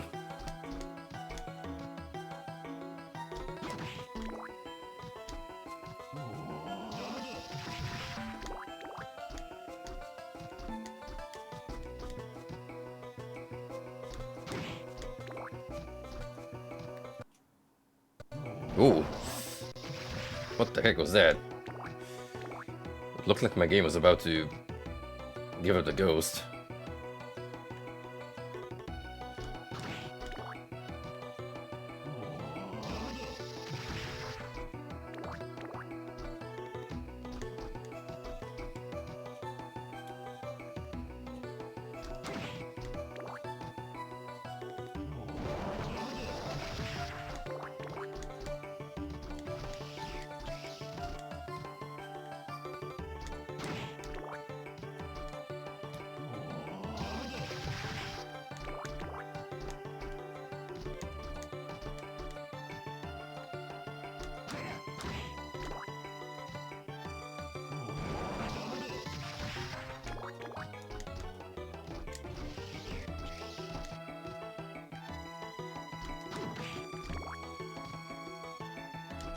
Come on, buddy. Play nice. Hand over your valuables. I know you want to.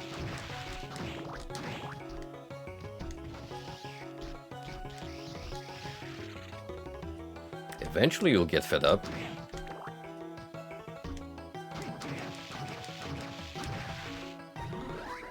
There you go. Good boy. Transforms to magical beast that rushes at enemies. Another variation of this. Holy shit, that's sick.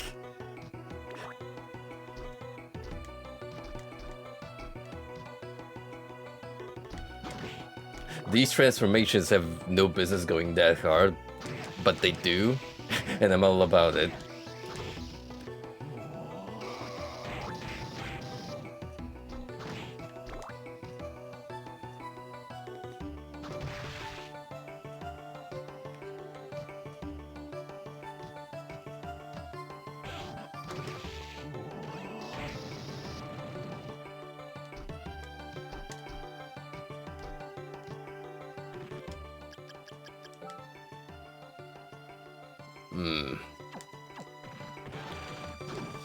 Just a speck. Just a speck away from the milestone. I'm telling you, once we hit the halfway point, it's gonna be smooth sailing from there.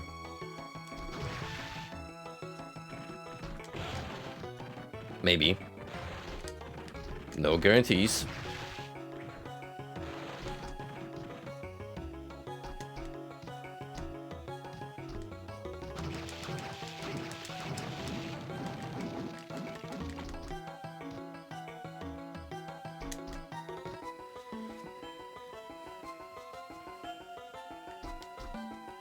Well, at least I can now finally check out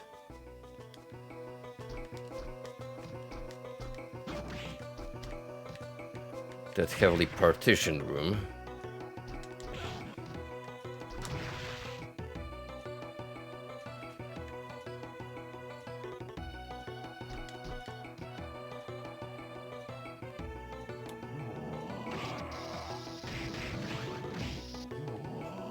We are traveling in style.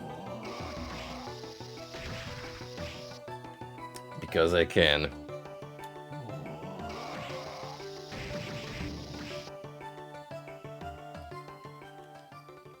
Oh. That is completely new.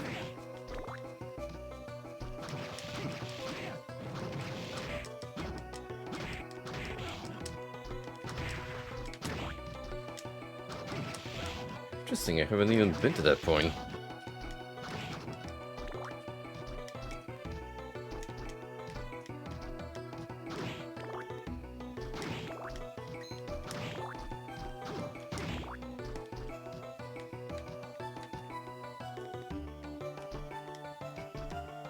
May as well.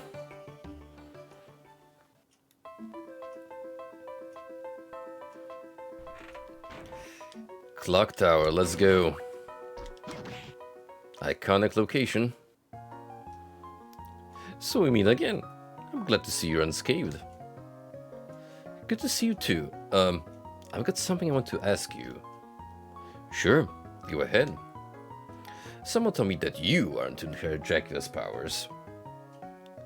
I take it that lady from the church told you that, didn't she? It's not true, is it? The term inherit isn't correct. It's true then. I was born the very day that Dracula was destroyed. So in short, that means that I am Dracula. Infallible logic. Just to completely disregard all the tens and thousands of other people that happen to share your birthday. That can't be right. You've been so kind and friendly to me, Soma. Soma. I like you, but you're gullible as fuck, my man.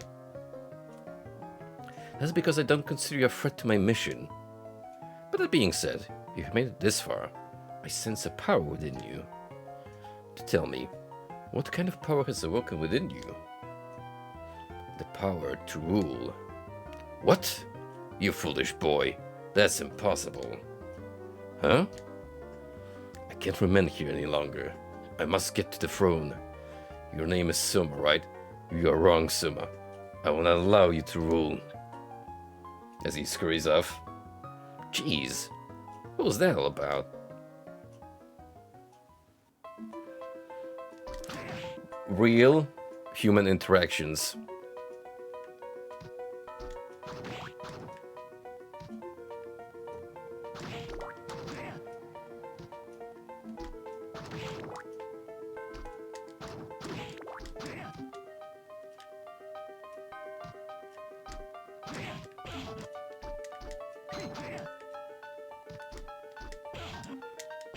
Oh boy, get some cool platforming. Another new mob to the list that I have to deprive their soul.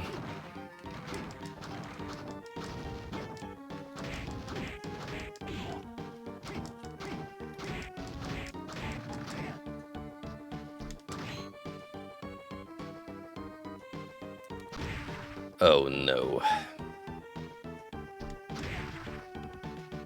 No. Just... no. Why I gotta do this game?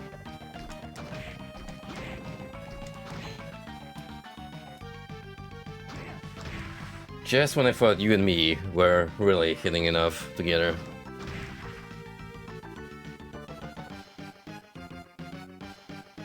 Of all the fucking enemies you had to bring back, it had to be her too.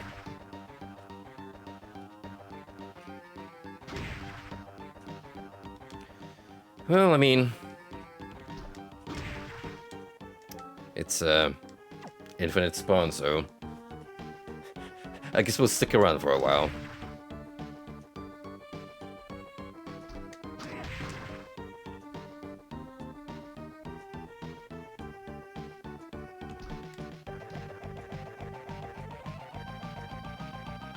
Why does it sound like Doom music, especially with that guitar? Very similar sound chip.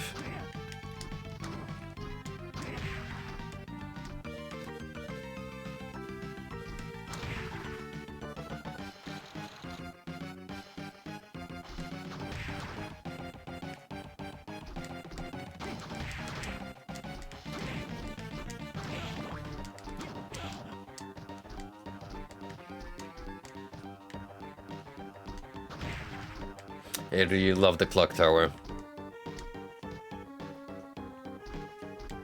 We're getting off to a wonderful start with this zone.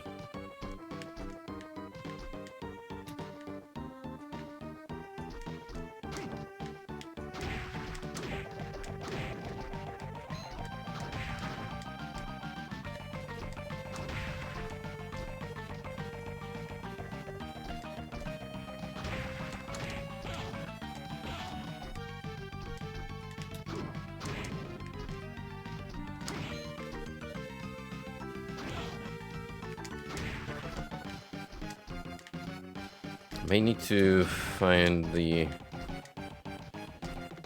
save room. With the Wii, I'm meaning those spikes real close and personal.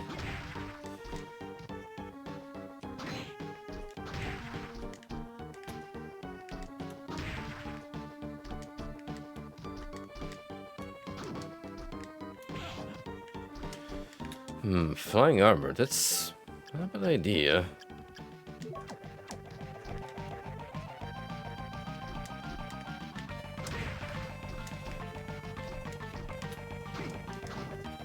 Yeah, I could just float around here.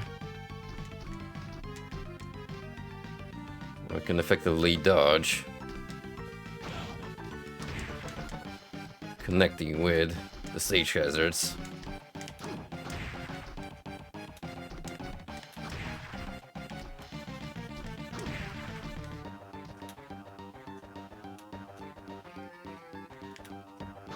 Ideally, I would like them to come this way, so I don't have to worry too much.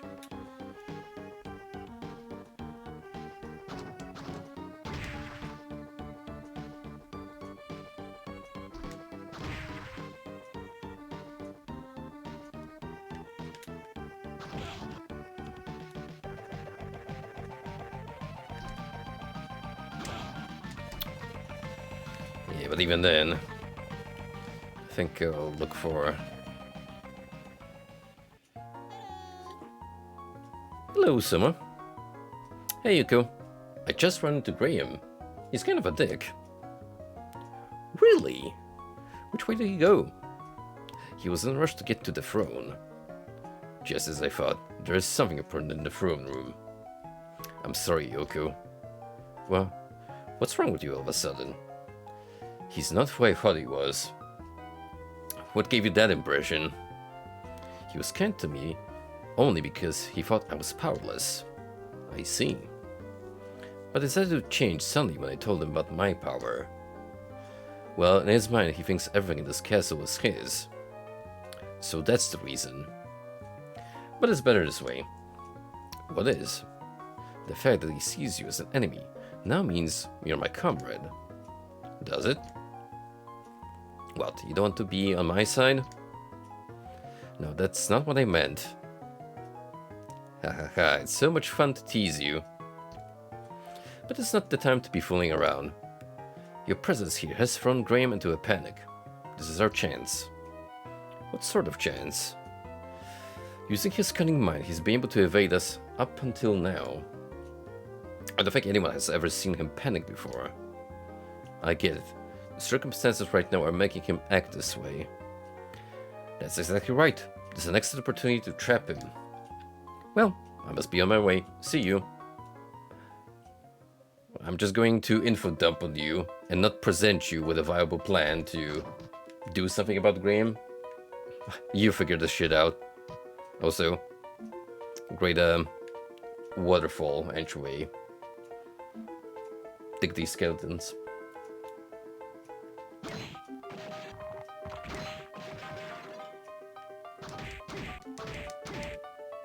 And a Bomberman.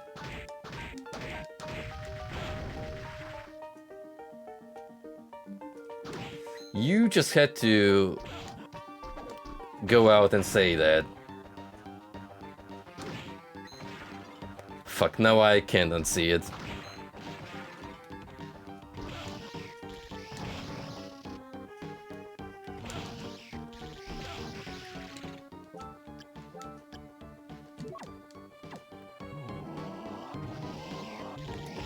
Whoa, what's going on here?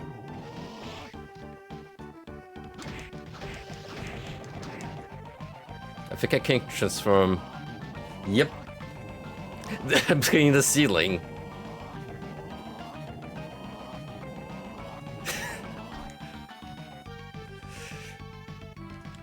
Okay. Cool little quirk. Learn.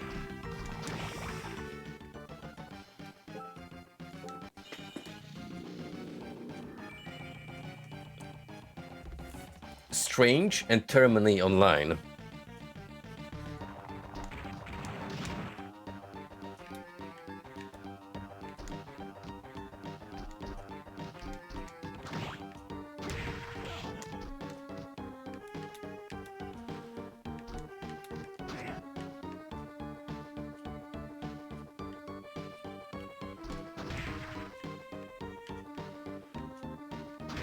So on the one hand, our Medusa quote-unquote friend here should be fairly easy to farm.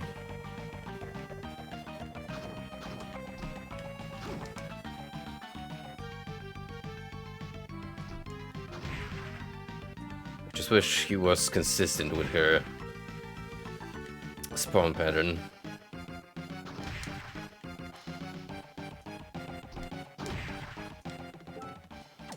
think I never put the Ghost Dancer away.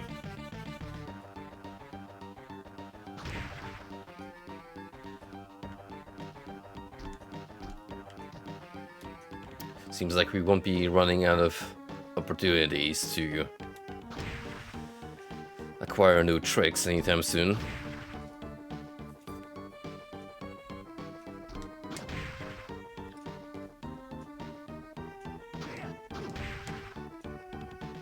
And now for the most exciting part of the gameplay. Just stand here and occasionally press circle. Oh. Mix it up with down circle every now and then. Not necessarily.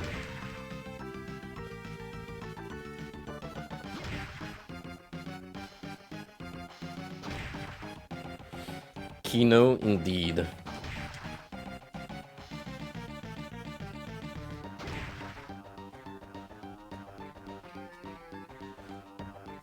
Hey, if it works, I ain't gonna complain.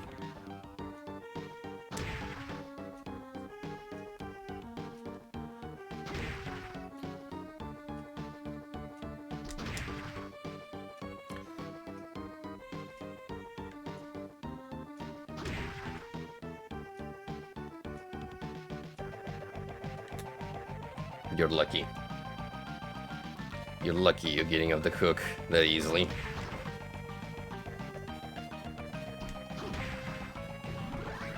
Ability to stop in mid-air.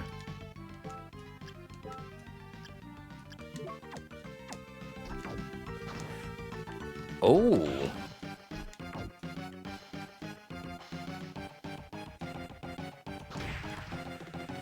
That's... Huh. That's a very unusual ability to have, but I can see the uses for that.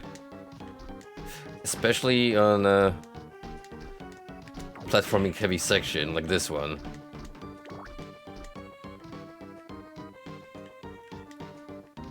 Cause see what we can do about the lightning doll now?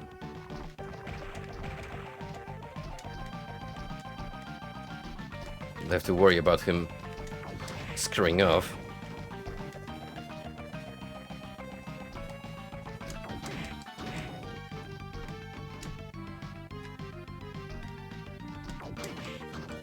Why does he look like Mr. Game & Watch, but fully textured? It's gotta be the nose.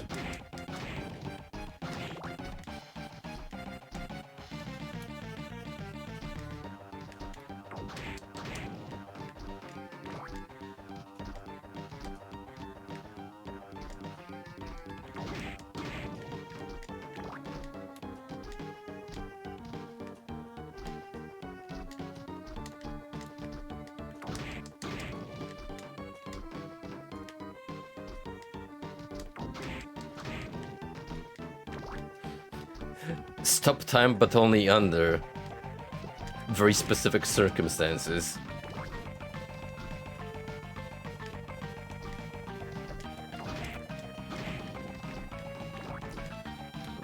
Not even that, it's more like... Okay, you can levitate, but only to a certain degree.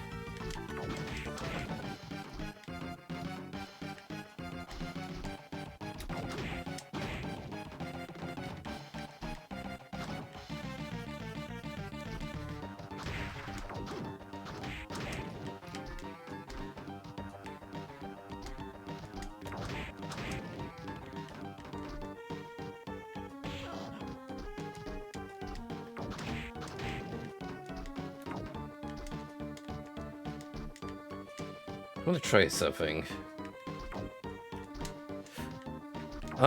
You can follow up with your second jump after stopping midair.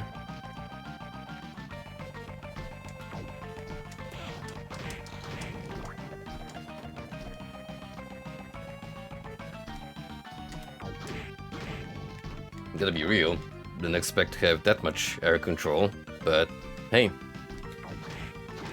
Kudos devs for thinking that through.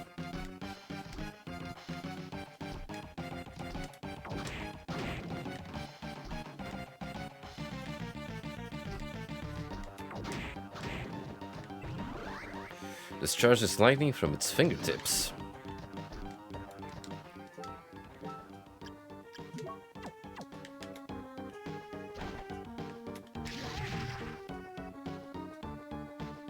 Unlimited power.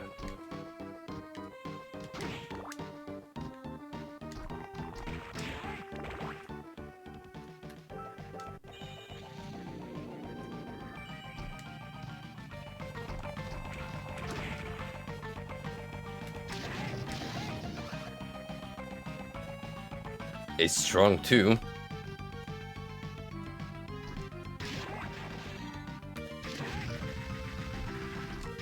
And then you can do it in midair.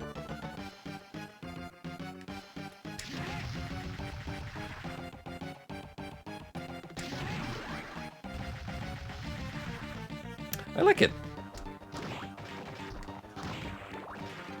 Cool and nice.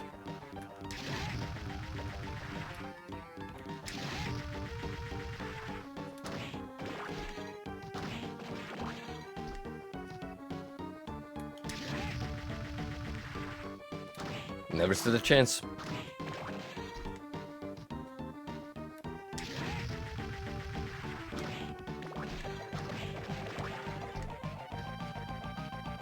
Do it.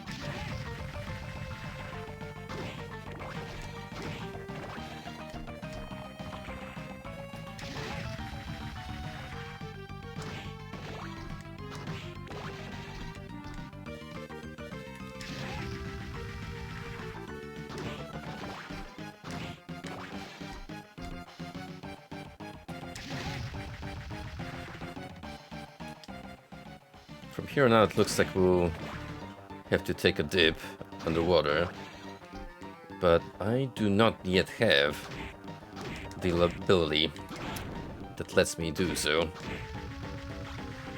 So that's gonna require getting the proper upgrade first.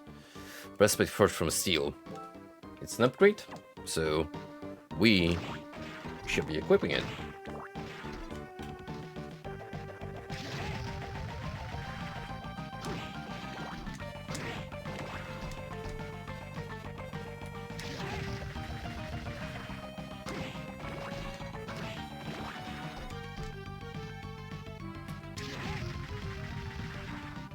Grinding made easy.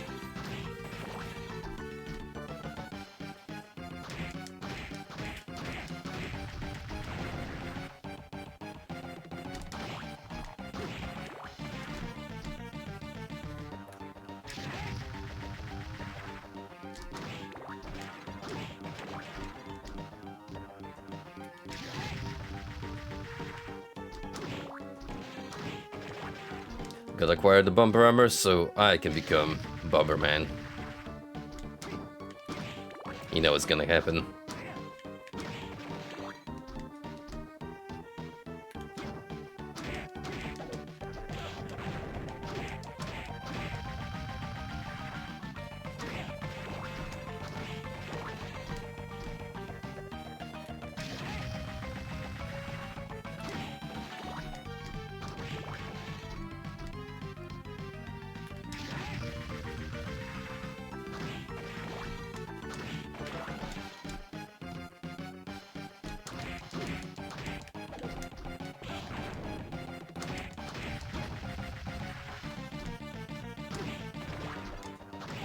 Should check on the side and see if there's better heart bones.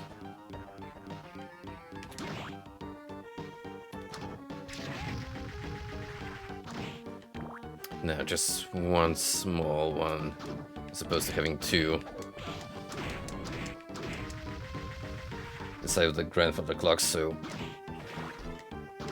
we're gonna stick to this method.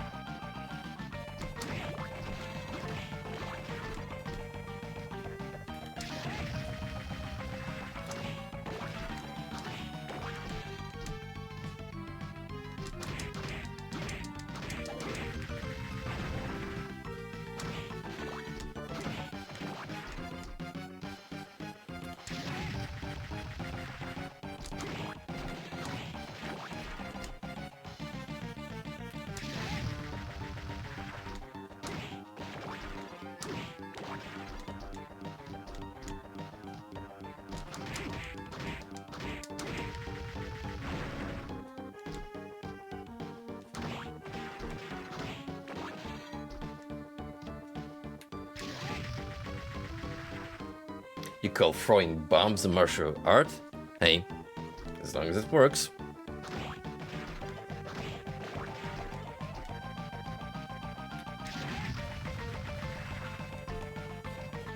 Someone needs to edit that Hokuno Ken panel to have the bomber armor and some fitted to Kenshiro and the generic throwaway goon angles.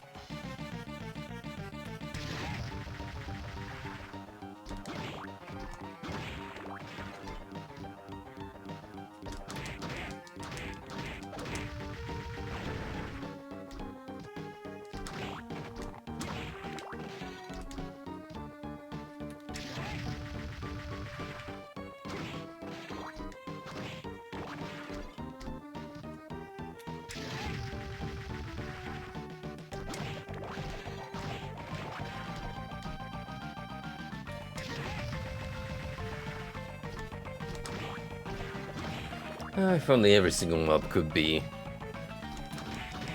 abused so easily. In a perfect world. In a perfect world.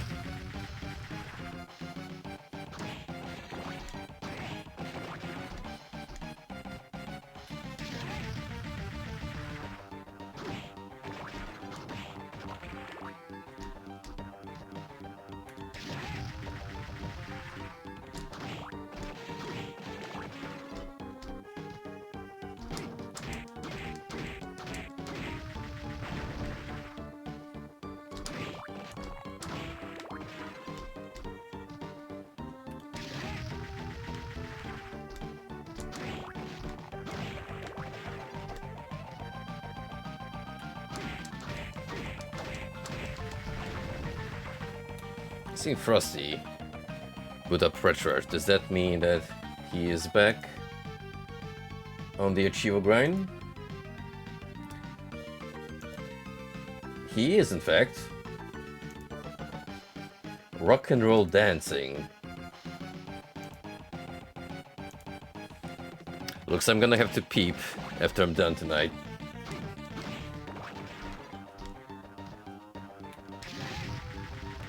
Man has been on the roll and rock.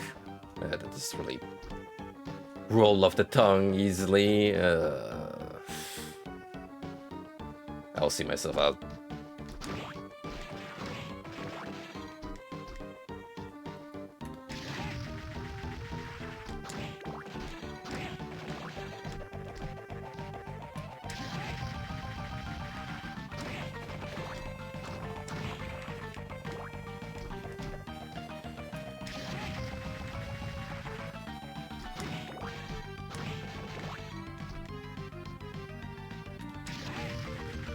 Come now. How many more times do I have to electrocute you before you submit?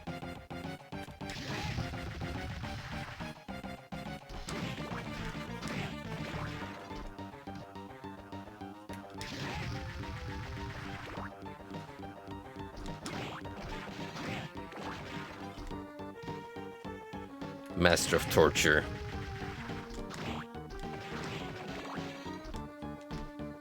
And breaking the victim mentally, assuming there's a brain behind all of that hulking metal.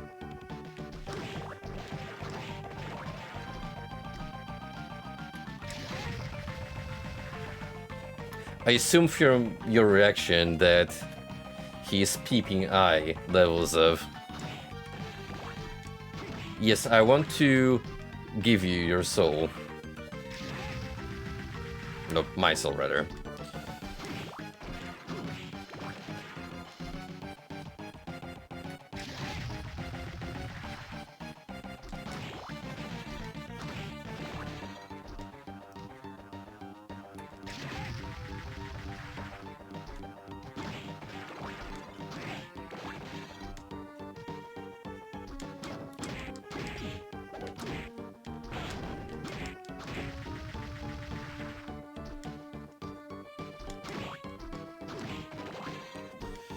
Well, I think we have a good technique going on.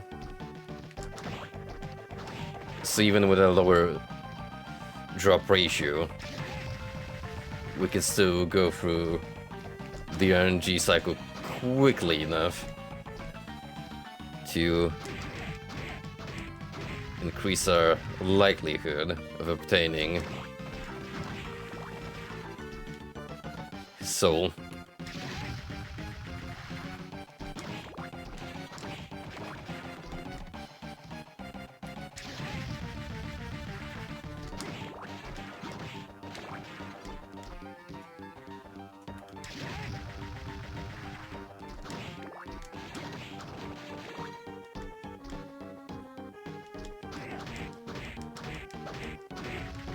So far, Werewolf tonight was the most obstinate.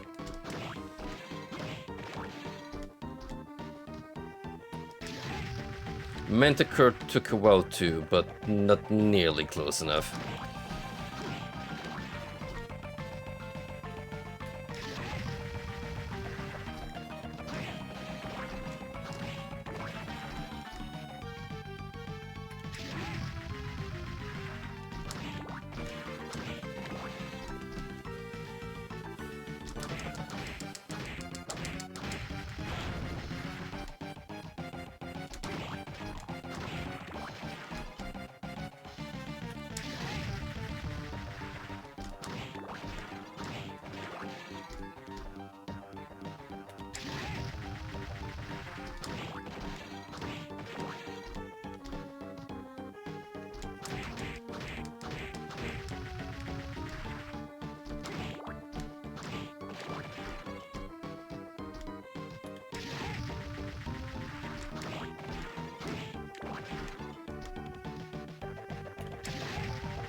Astounding amount of destructive power.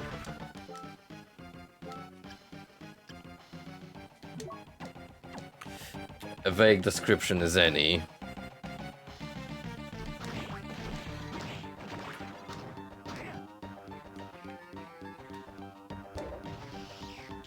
But hey, we get a bomb.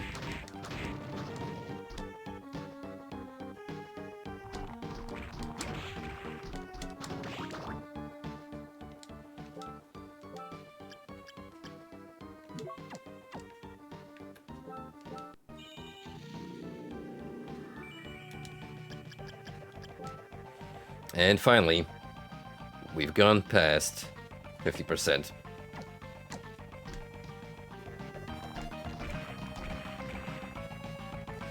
Many more await us,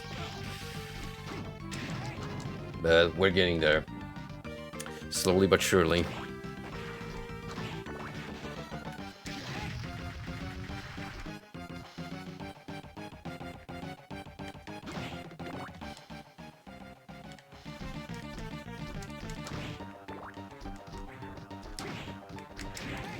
Oh, is that the siren? No, it's a harpy. Well, regardless, good to see you.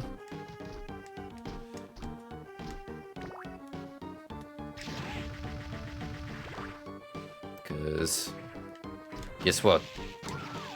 You are on my hit list.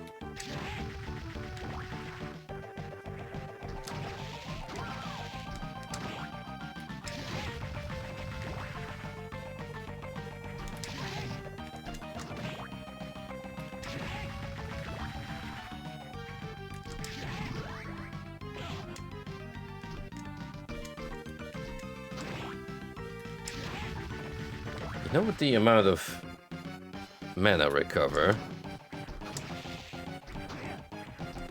just zap her.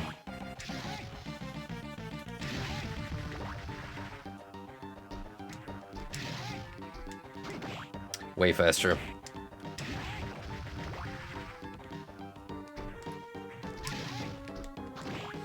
Beast, large hard drop.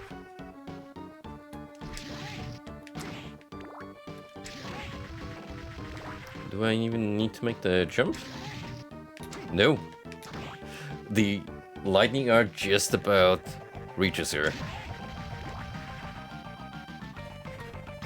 Especially if I wait a second for it to come closer.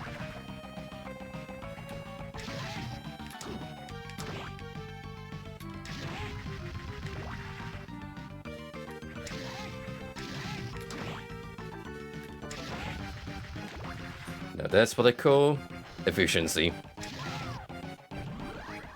Shoots out razor-like feathers.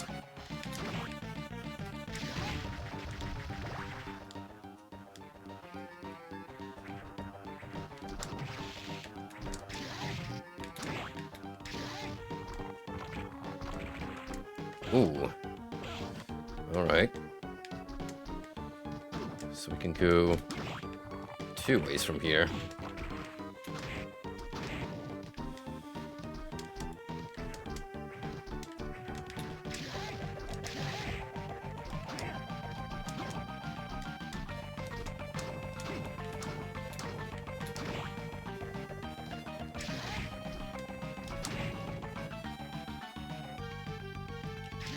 And you are...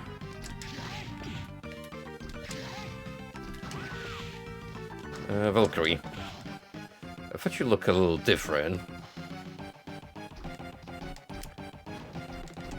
Ooh. What is this creature? A gremlin. And plenty of Medusa heads this time around.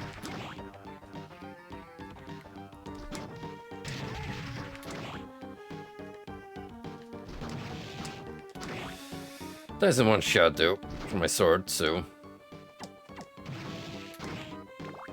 Another... easy farm.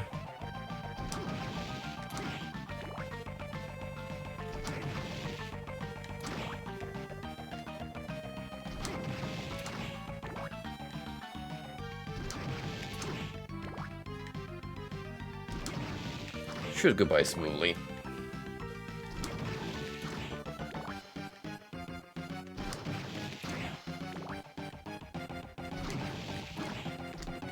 Doesn't even get a chance to react.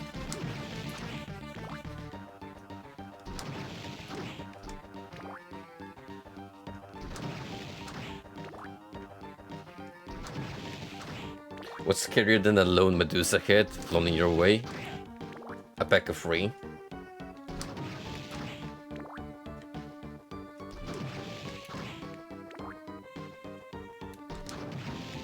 All approaching from different angles.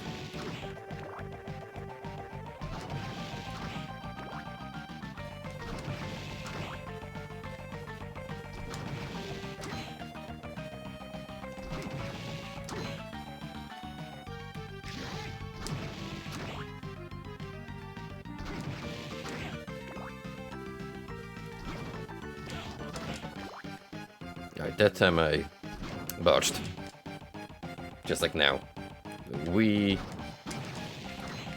not gonna mention that.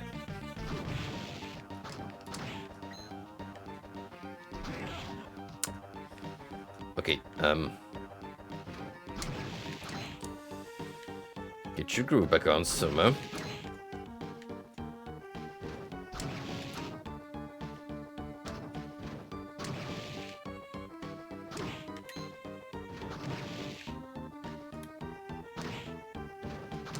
Fuck it. I'll just wait for the damn beast to conveniently cover, and that is just what I need.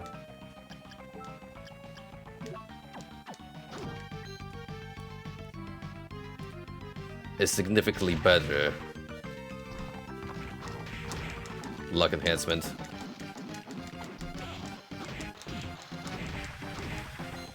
So boy. Are we going hard on the Medusa heads?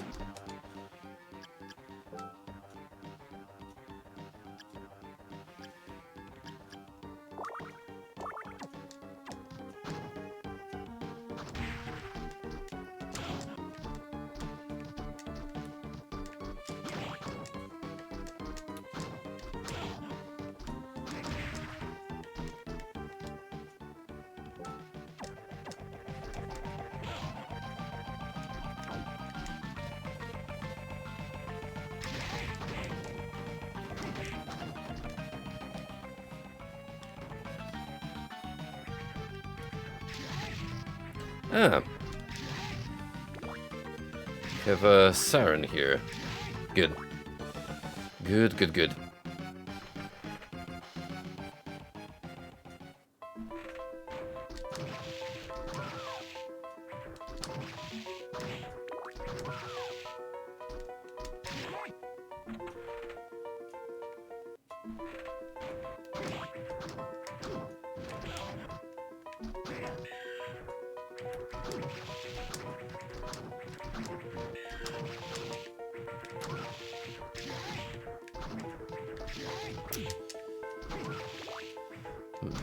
What's gonna be a more approachable way? Yeah, definitely from here.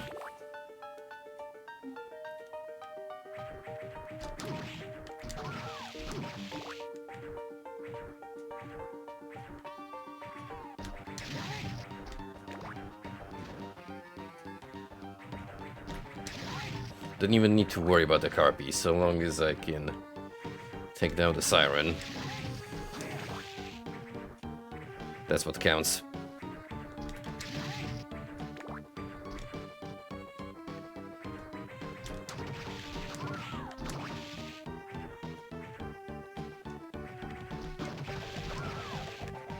The latter being the weaker variant. She dies in one hit as opposed to two.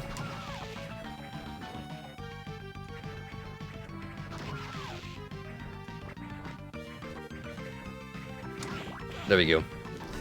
Optimization found.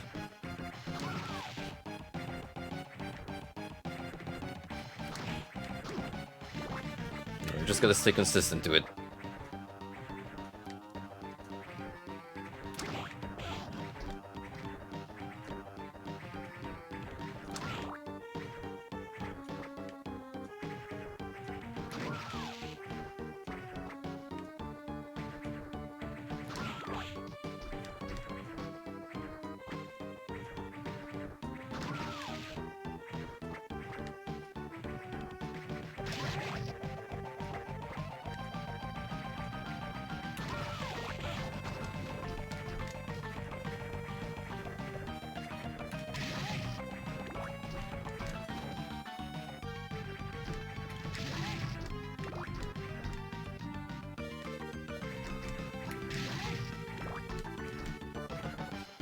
Let's see if that gremlin soul actually matters. It's 4 points, which is an upgrade, but in the grander scheme, who knows?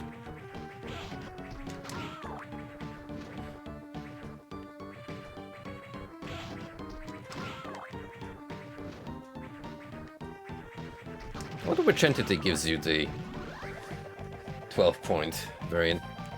Song casts a spell upon enemies.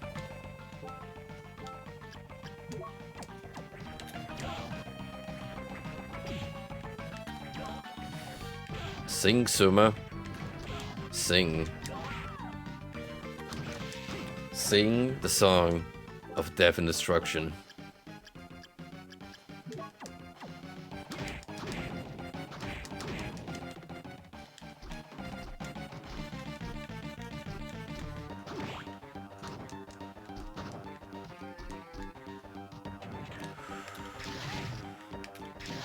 Speaking of previously encountered bosses, aren't I glad to see you, friend?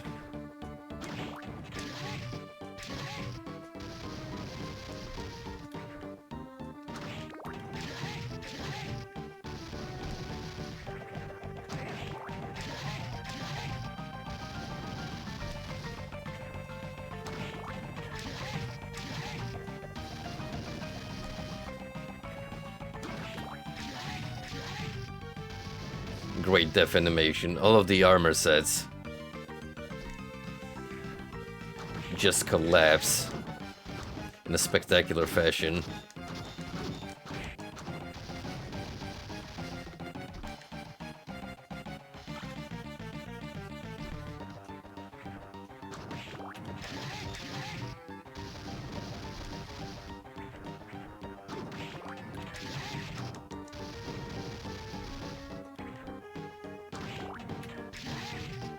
Oh, up close it strikes him twice.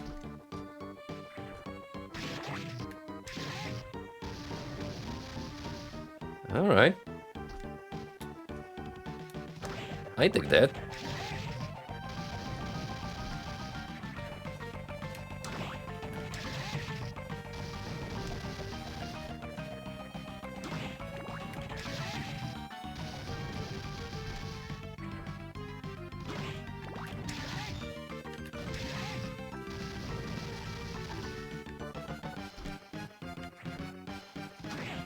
You gotta be more or less just within your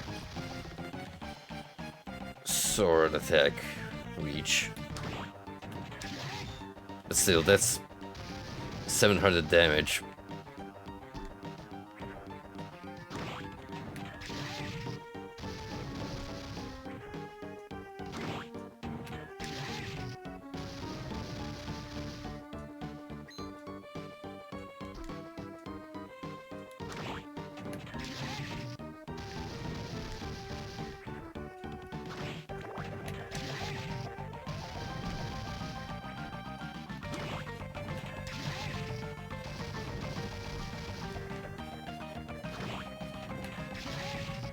Again, never was a particularly threatening encounter in the first place, but now we're just making a mockery out of this hulking giant.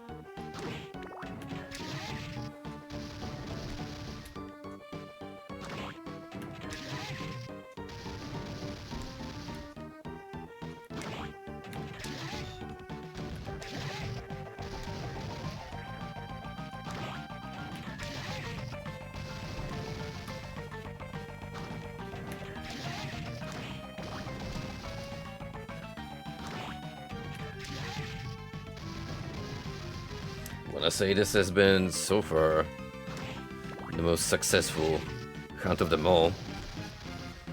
Like, we're really cracking down on all those missing souls.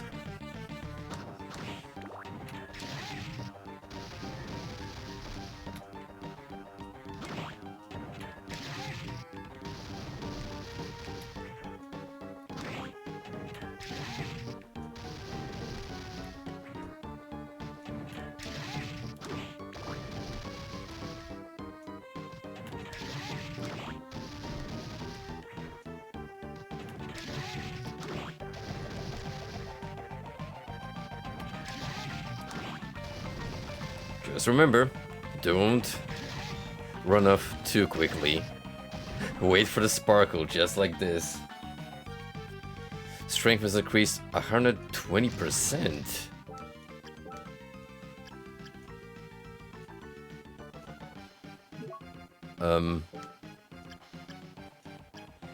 What does it really reflect on the menu? Just what that means in practice. Unless it's...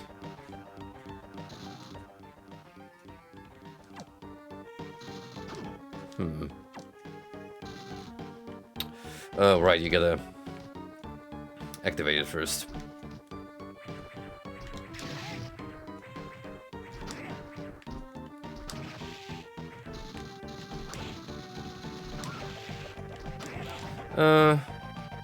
About 50 damage. Particularly impressive. Hey. A new boss awaits.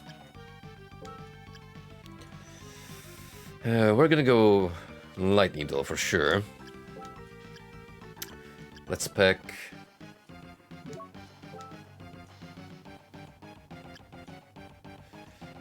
Headhunter for Novel stat boost. Here... That's a good question.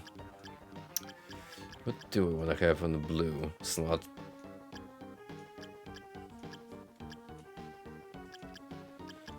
Let's go Persephone, just in case I need some health.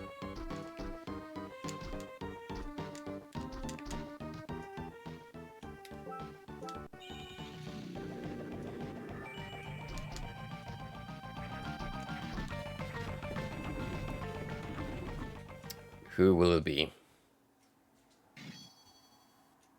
Well, well, well. If it isn't an old acquaintance of ours.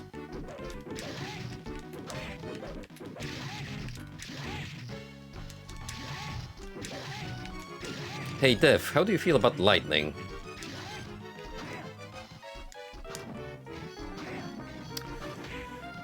Oh, that is a rad phase 2. The dual blade scythe.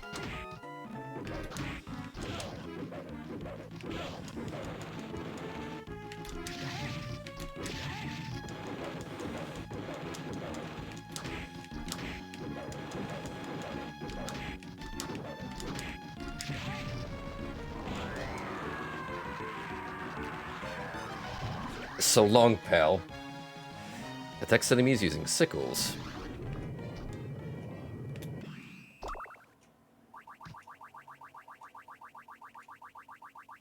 GG. Easy.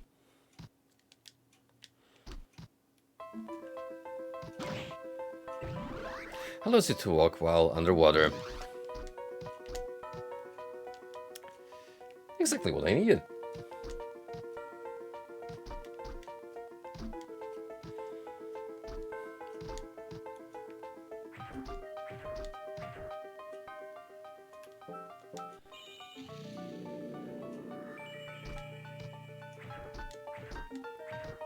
Now there's this little drop outside of this tower. Where does it take me? No, nowhere. That was like a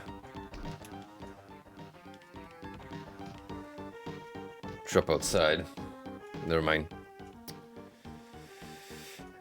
Well, we can either head underwater or move on to the next zone on the left.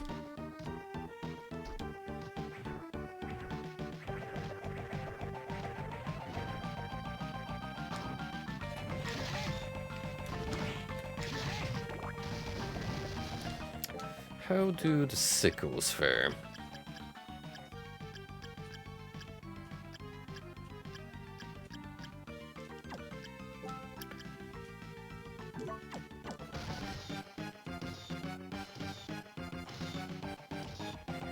I keep spawning them until you deactivate the ability.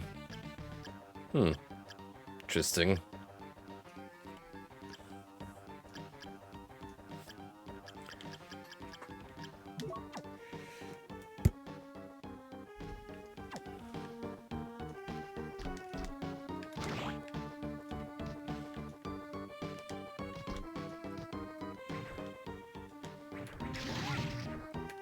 Ah, fuck it. We're close to the transition point. So let's see what's here.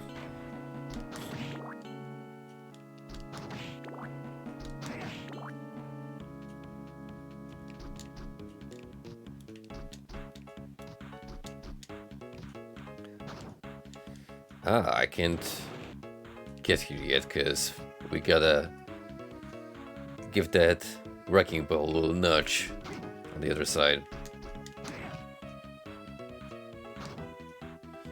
Alright, never mind. We're going for a swim. Because that's what the game wants me to do.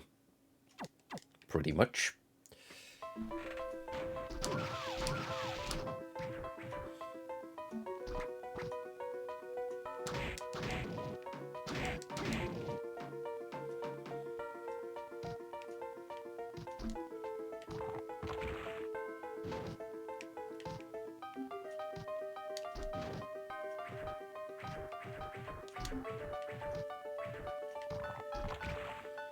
Just ignore all of the mobs. We don't need to worry about them anymore. They have outlived their purpose.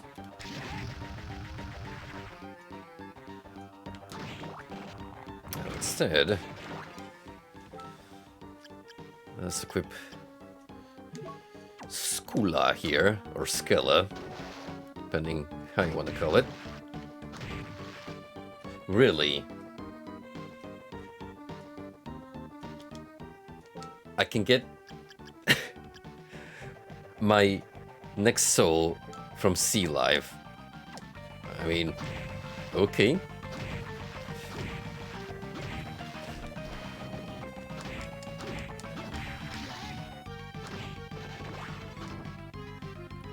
You look at the Baphomet statue, that is sick.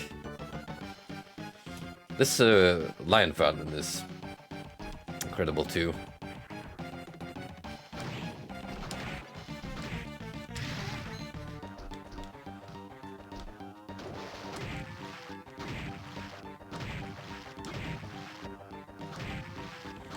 Great 2D sprite work overall.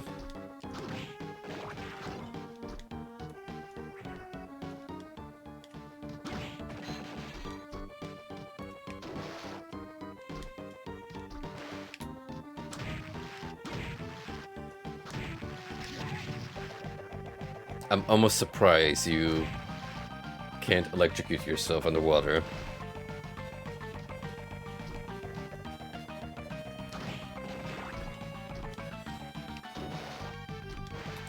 Does actually happen in some video games like a Medieval. If you use the lightning rod while submerged, you will zap yourself. Toss mines into the air that explode at fixed intervals.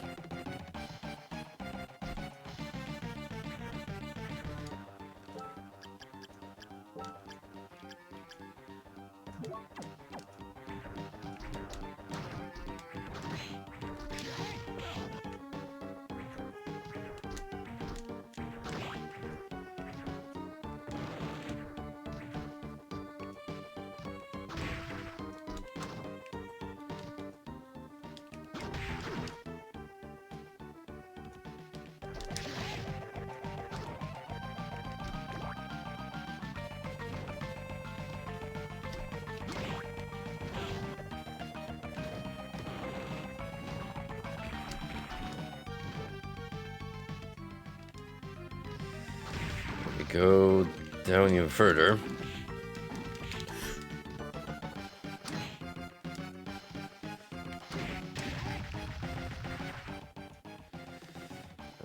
Portal. Funny how I haven't used any of those even once yet.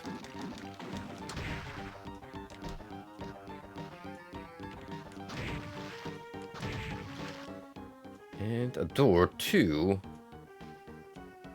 the rest of the castle. Well, ain't that swell?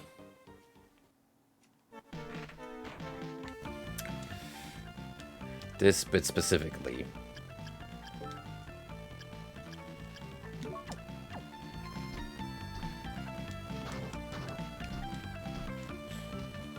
I don't want to drop down yet.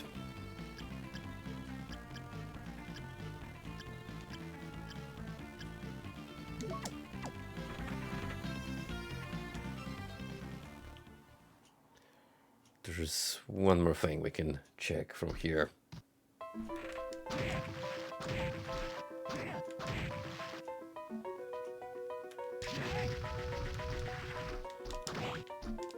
It's going to involve a climb back, which is annoying, but we can live with that.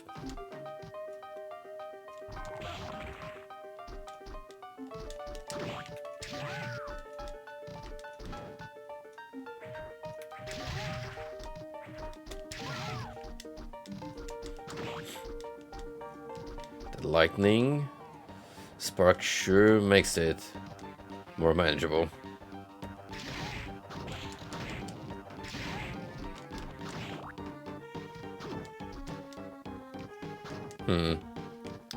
Cool. giant heart room. This is where we keep our spare lightning doubles.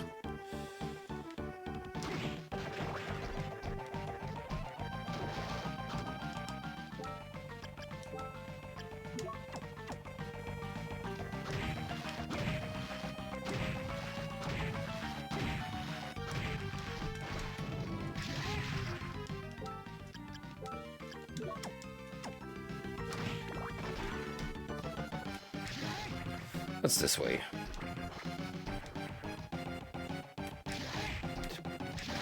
More mannequin storage.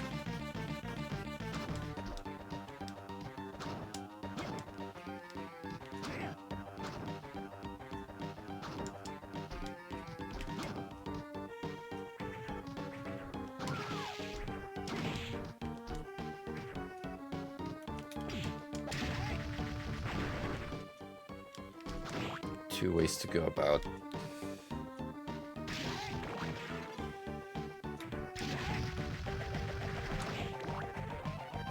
Oh, wow, wow. That looks frustrating, so we're not gonna go there just yet. Instead, I need to get that Medusa head, which, good thing I decided to farm. Because, oh boy, we're getting a little spicy here now with the stage hazards.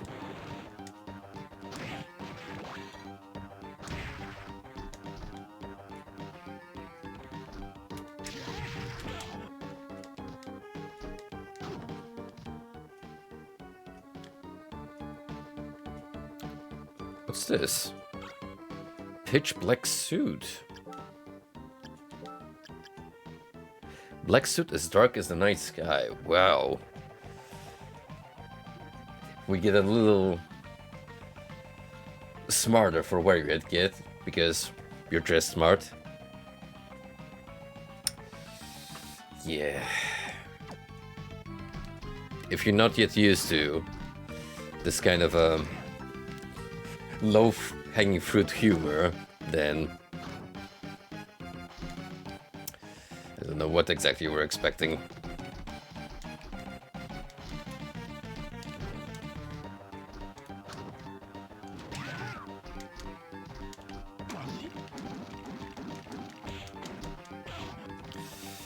Oh yeah, we don't want to get hit by the petrifying ones. That is not great for my chance of survival.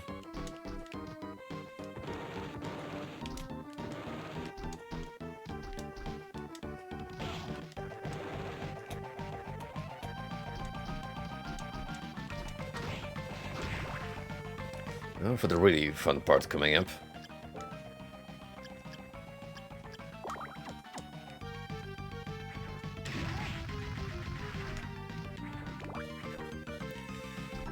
This platforming bit.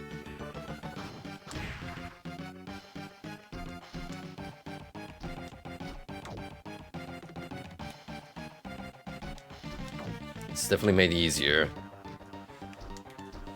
with the ability to suspend yourself midair.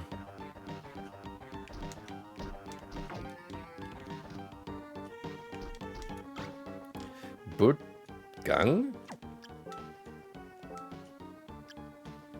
Mystical sort of protection. Hoo-wee.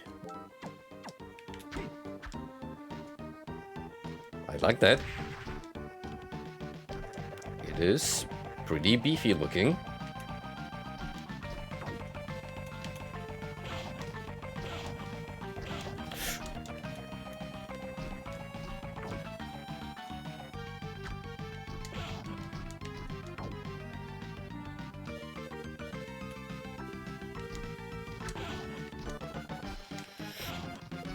No, no, no, no, no, no. We're not gonna go down like that. That's why I've been holding all these strawberries.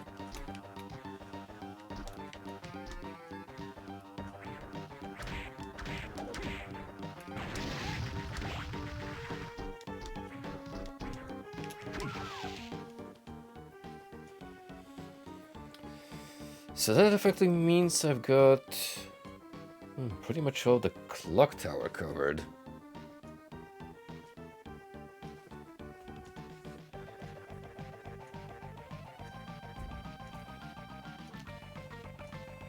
I would just need to head back to the floating gardens so I can reach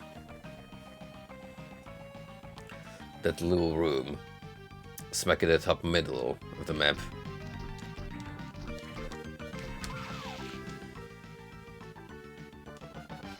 Beyond that, there's one like really early game area where I would need Scala to submerge myself.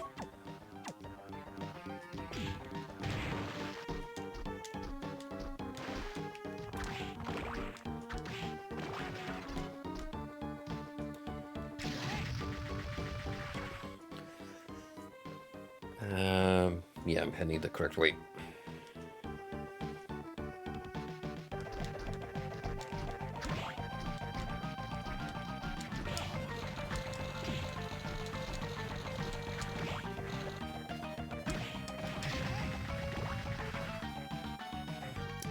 Easily one of the more challenging areas in the game, as far as platforming is concerned.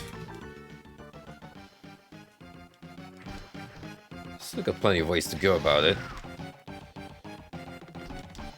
But, yeah. A petrifying Medusa head plus spikes equals pain.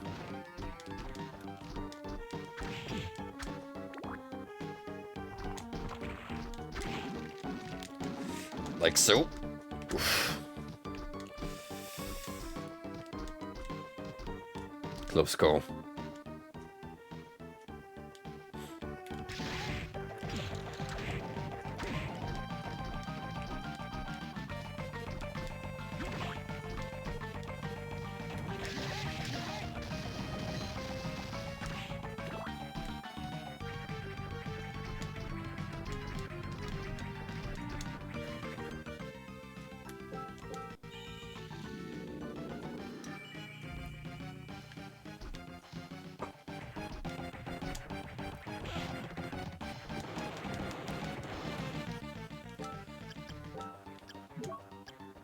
Headhunter and I could keep the Medusa head for a while.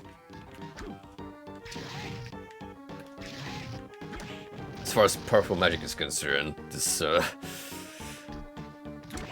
lightning bolt is gonna keep me going for a good while, I feel.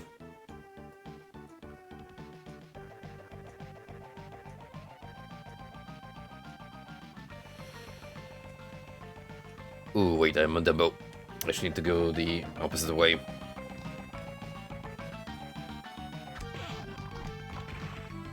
I mean, it's good that I came back just to save my progress, but then again, there's also a save point. The opposite end.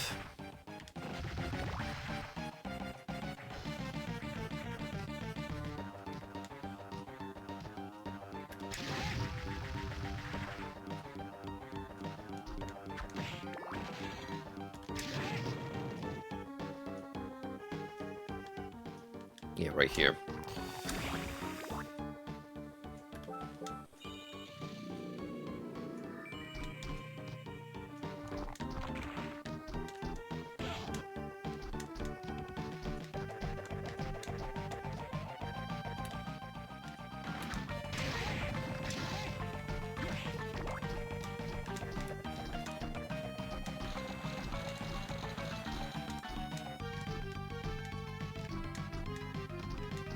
Now, we bid farewell to the clock tower.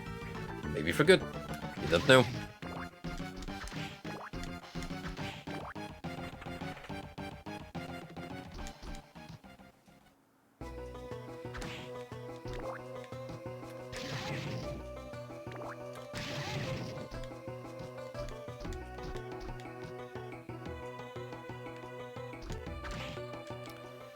Ah, just where I need to be.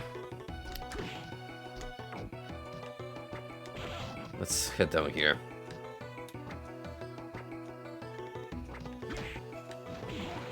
Kicker skeleton.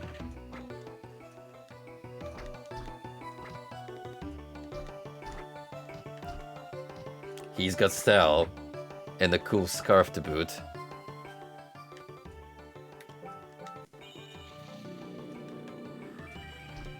Alright, buddy. I want whatever you have as a skill.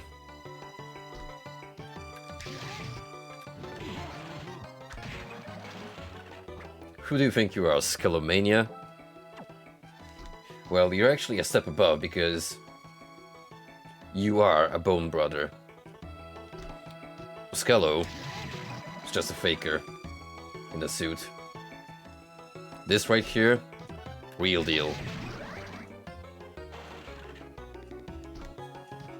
100% calcium.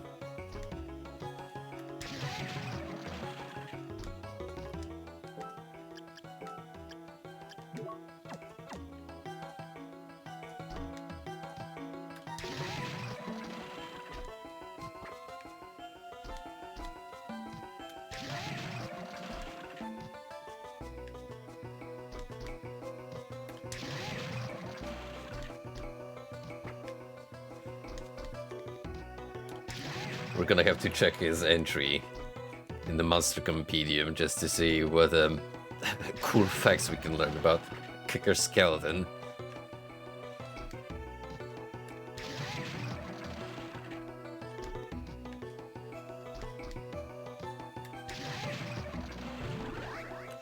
Kick during a double jump by pressing down plus A.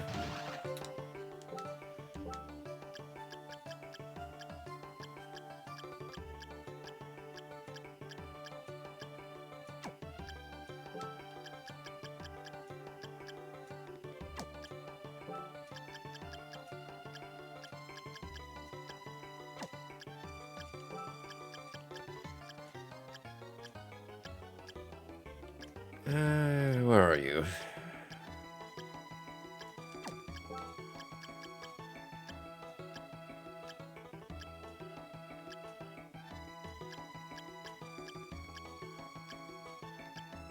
Did I just get a passive skill? That's not required on any slot. I think I have.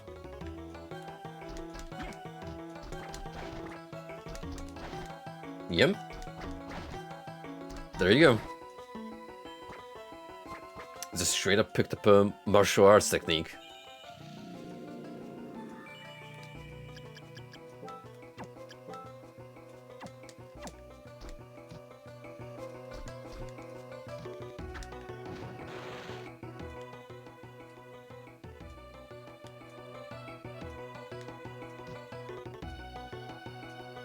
What's here? Whoa, whoa, whoa.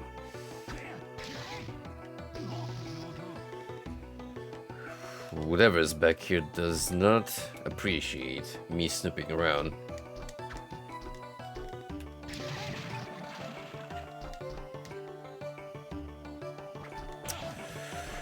Well, since that's a bust, it would appear, gentlemen, that we need to go to a different castle area.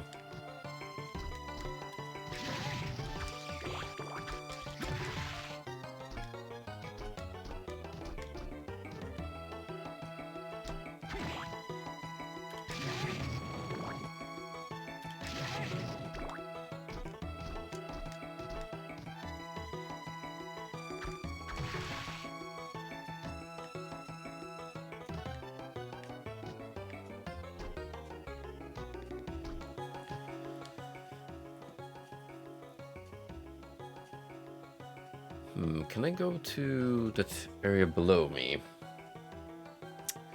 I don't remember. But I'm not far off from the point where I'll need to submerge. So regardless, pretty convenient location.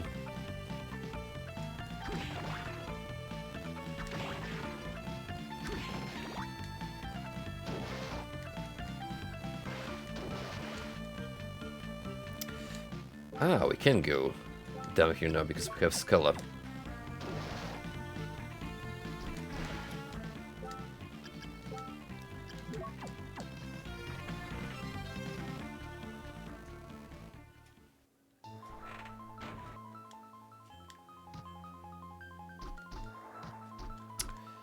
It's an extension of the previous area.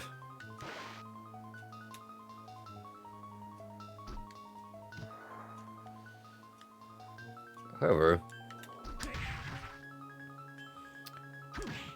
kind of reminiscent of the aqueducts in the previous Vania games, like Bloodlines, just without the cooler aesthetics.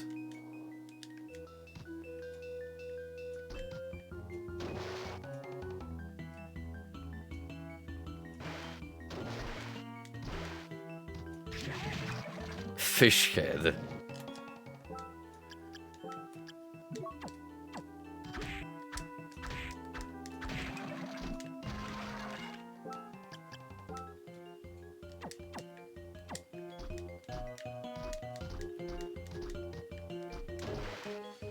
Huh, I can't actually jump up the waterfall with this thing on.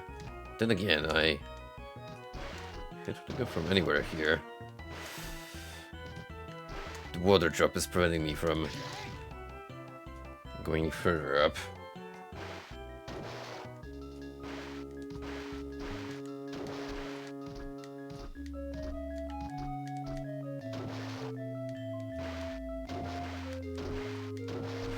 Oh, unless I need the boat. Let's see.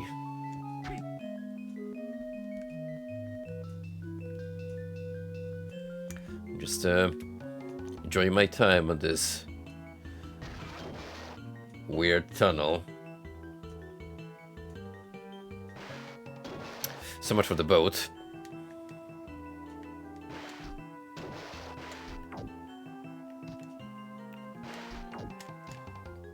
Hang on.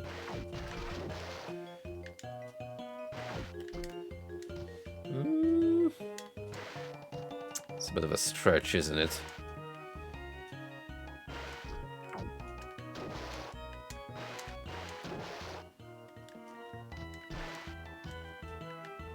I don't think I can be here yet.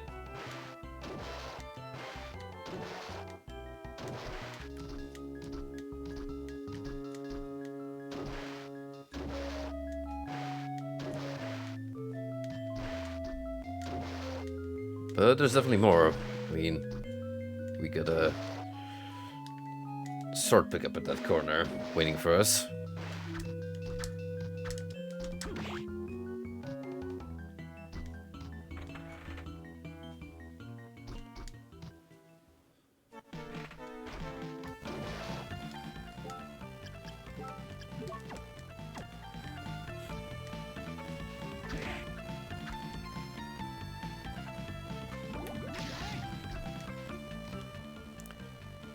In that case, let me go even deeper from the other side. That might actually connect with the part we've just been to.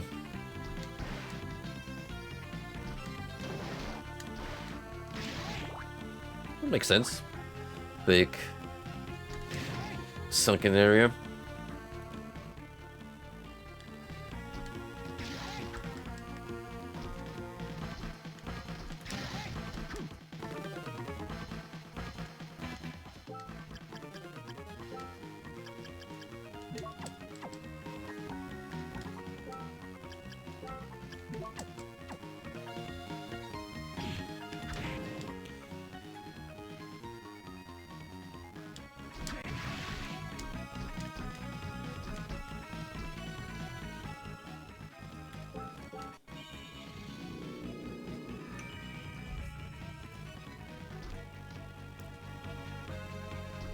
It's a little out of the way, but not so much.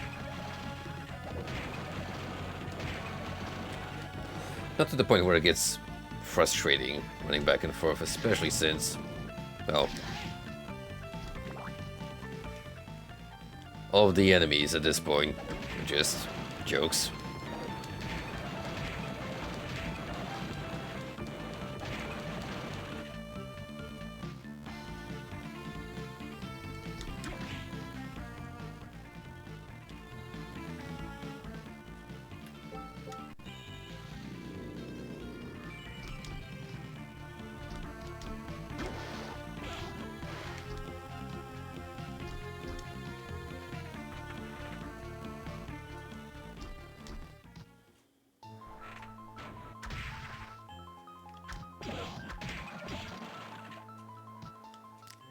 Remember the last time we were here?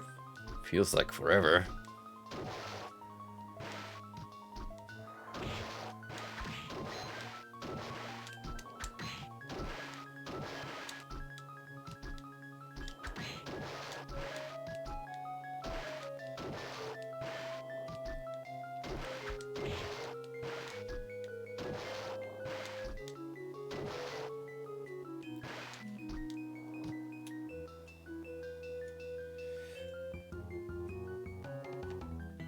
I was thinking, what if I could use the boat to launch myself even further up? Doesn't go as far. How unfortunate, yet it doesn't stop it from skipping up ahead magically. Dick.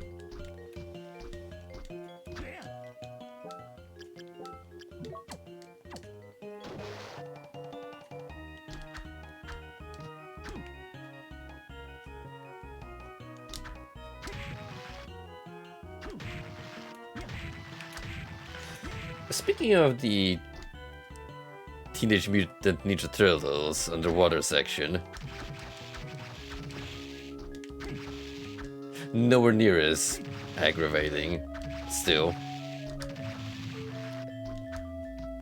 Slight resemblance. Anywho,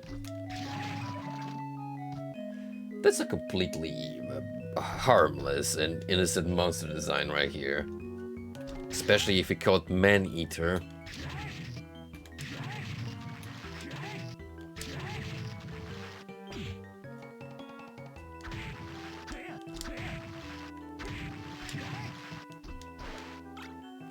Rahab's Sword. Enchanted Sword of Ice. A little more attack at the cost of defense and constitution. With a longer reach. I think all in all I'll take it. Oops. That was a poor play on my part.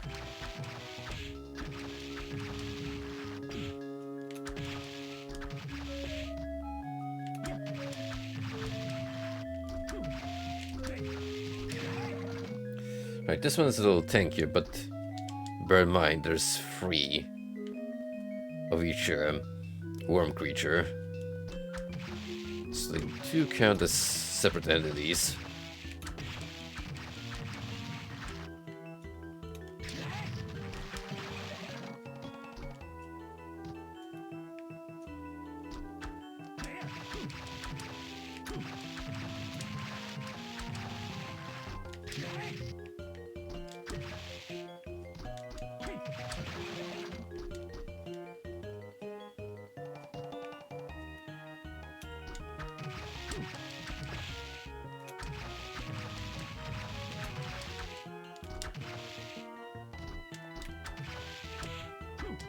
Just gonna float up if I unequip Skull, right?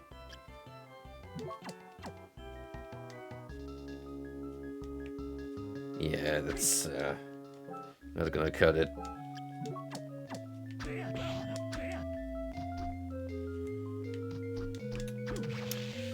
Have to sacrifice those precious 8 points of luck just to be able to move around underwater.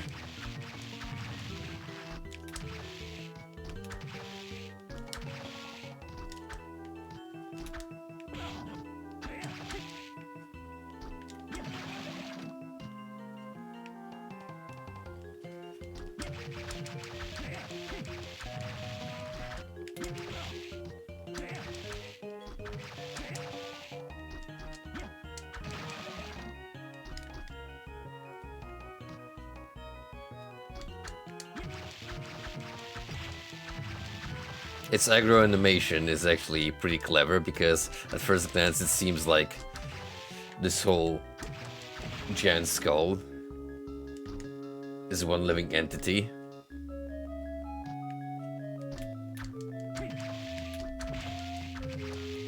Until we realize, no, it's just a host for a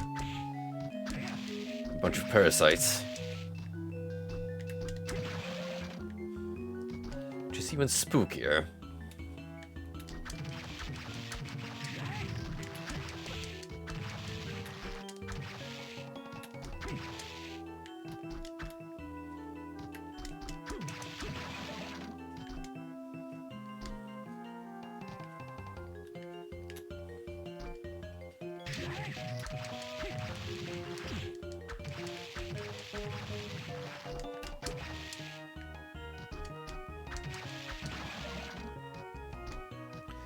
Since it's attacking me with rings, looks like I'm getting another sonic attack.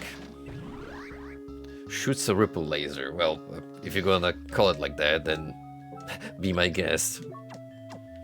To me, it's just a contra-like power-up, which, given that it's Konami, is not too far from the truth.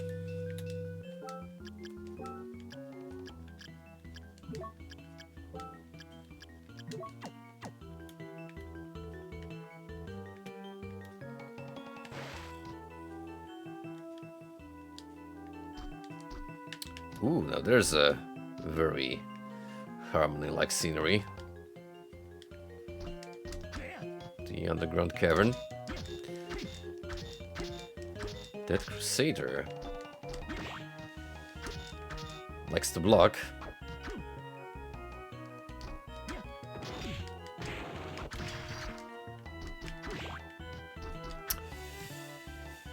You can tell that that gimmick is going to be a little annoying to deal with.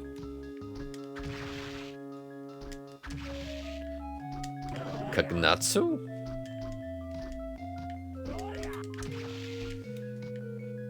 Long boy. Long boy that likes to curse. And you are...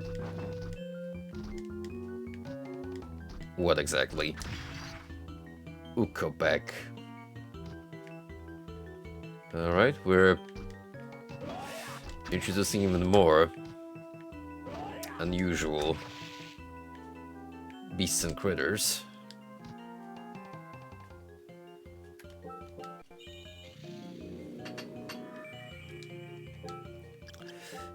You know what that means?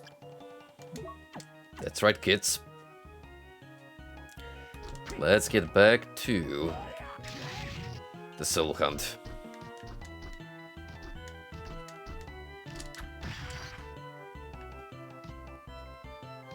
It's a 2-for-1 package.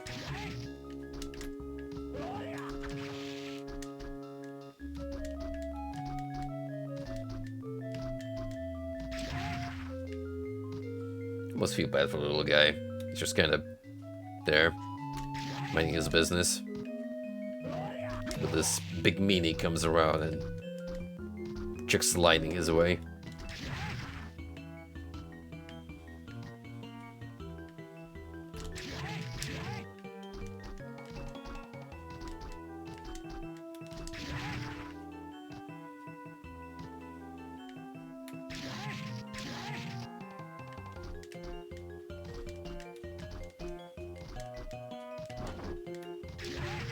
So the convenience of our safe room here is I can regain my mana by just interacting with the statue.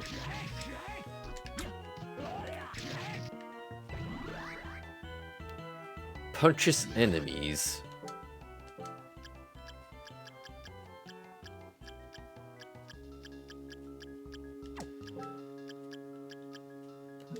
Considering the nature of the enemy I've just dealt with, that is so...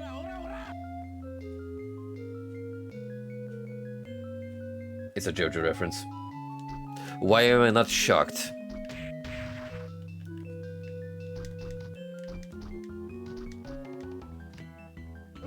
I now have my personal stand.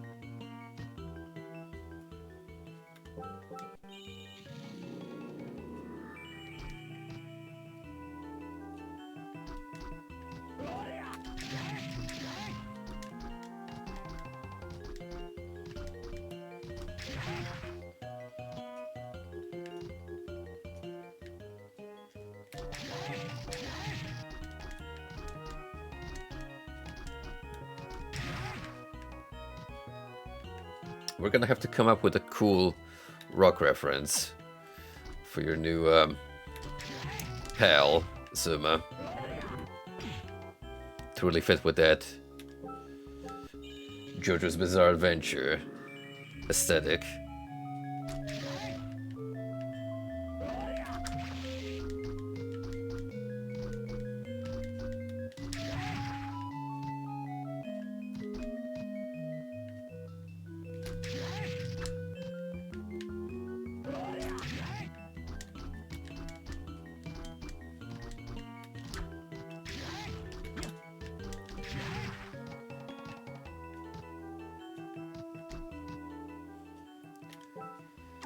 Now for the little man over there.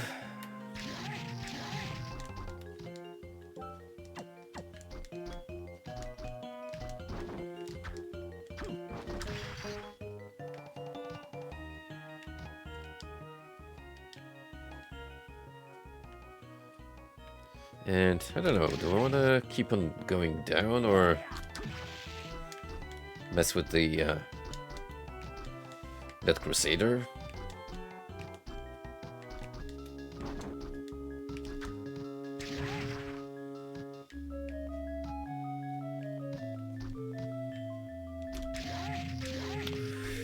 We got options, that's for certain.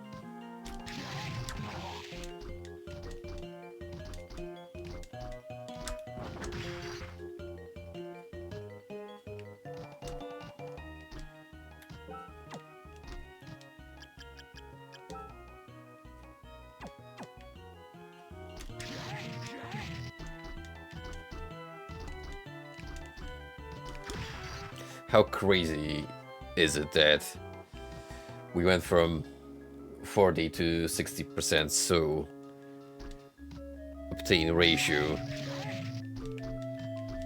so quickly? I mean, it's still 3 hours of game time, but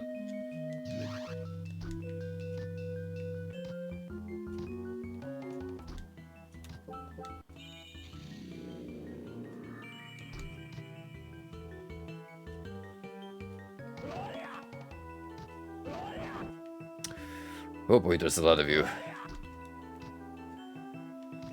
It's a massive climb, man. The fuck is that? Or whomst rather? King Neptune? Yo. Nightmare. An Une and a giant worm.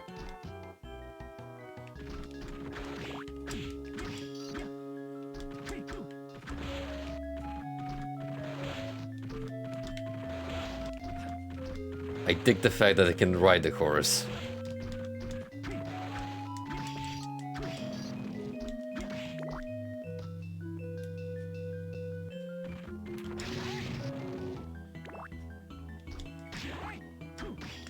Well, if we're gonna be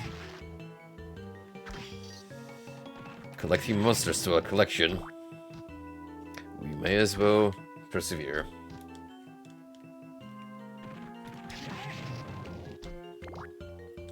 Ain't running out of new encounters anytime soon.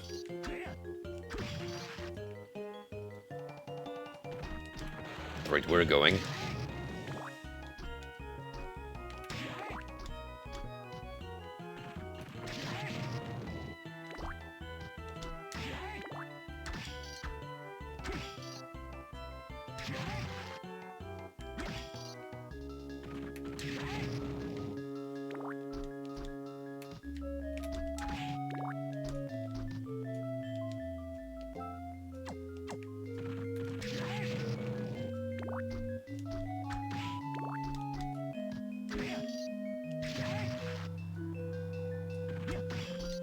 Gotta get rid of this plant just so it doesn't get in the way.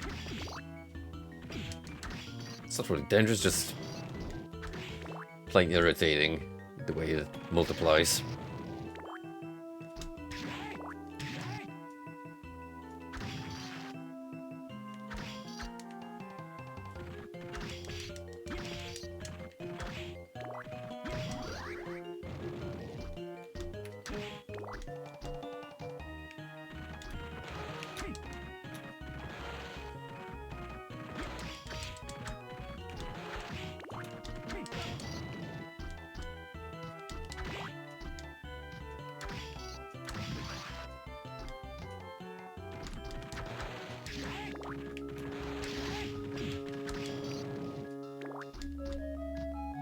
I must obtain Hans.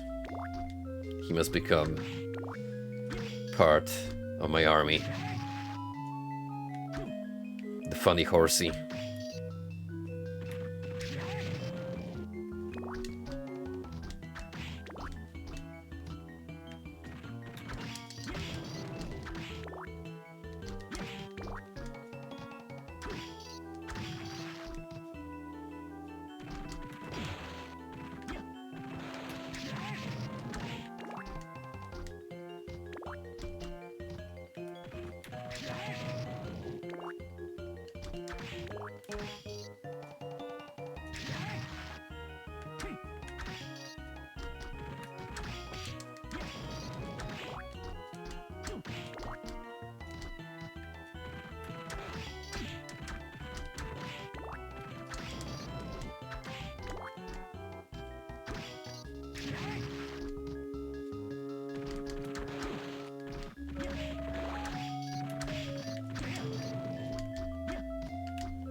Another good hallway to quickly run through, and then stalk the monsters you're interested in farming.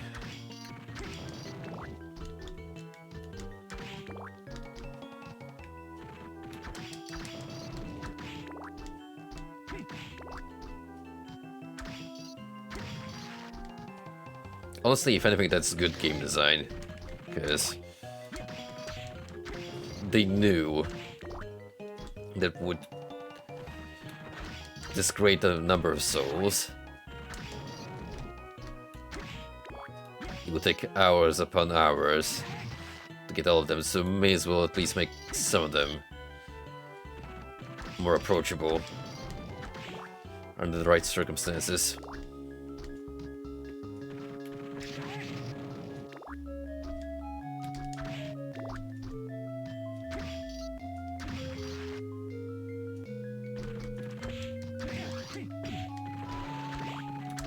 I'm getting a lot of Une dupes, which I don't need, but that just comes to show how common it is as opposed to Nightmare of Giant Worm.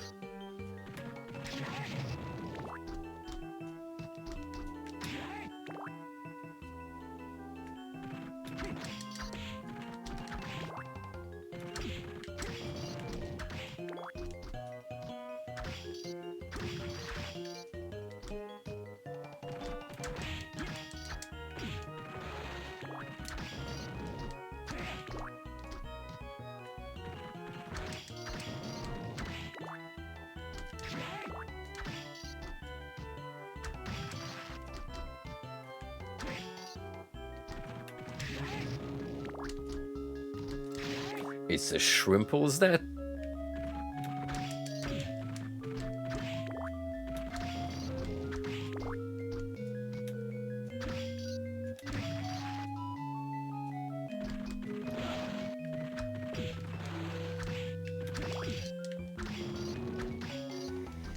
Yes, lately I've come to a conclusion that that's not my favorite offshoot of memes.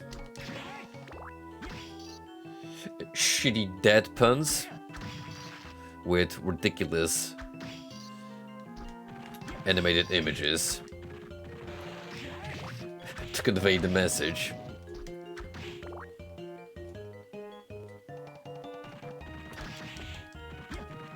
Well, actually, it's clamplicated.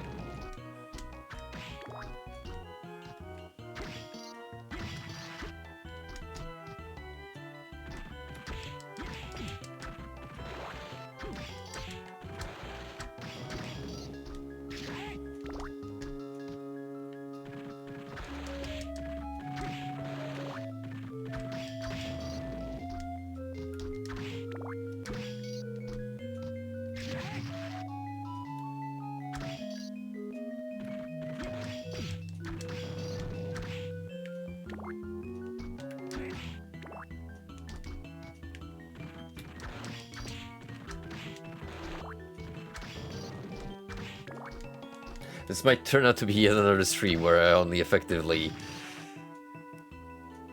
take down one boss. And for the most part just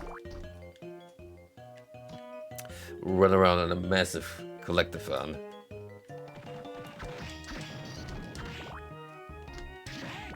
But you know what? I'm fine with that.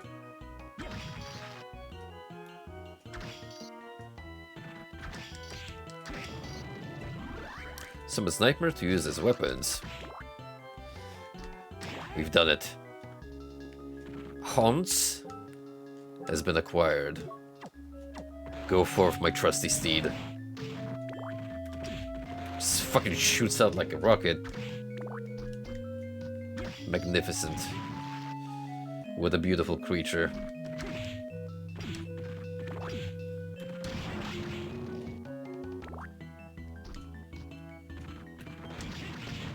It reminds me of the Witch Cat summon, except more damage to boot. Well, in this case I don't really have to go all the way, do I?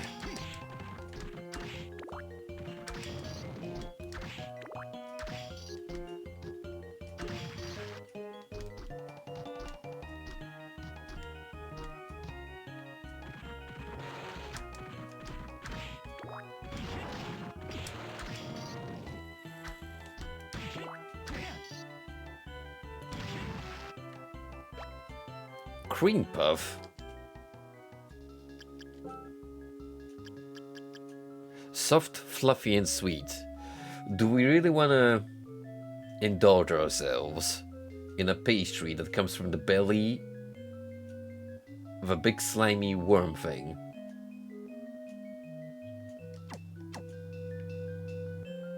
Maybe. Maybe.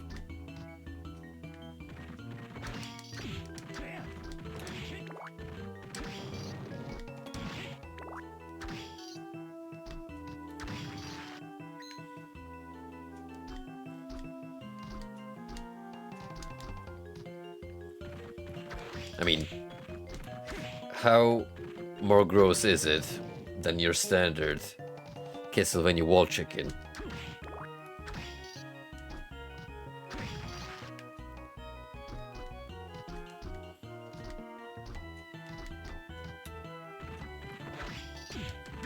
Now that's a cookboy idea for you. Castlevania accurate dishes. Wall chicken. Cook chicken normally. Proceed to dig up a hole in your nearest wall. Put chicken inside crevice. Cover up. Leave for half a year. Profit.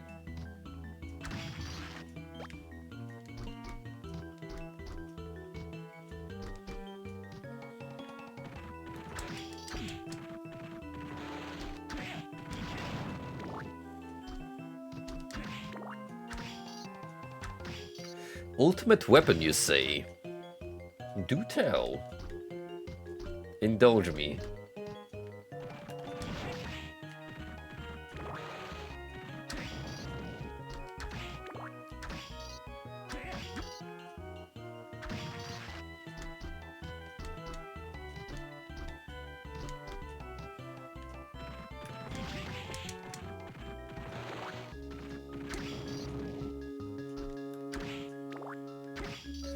Patch a breakable wall below it. Gotcha.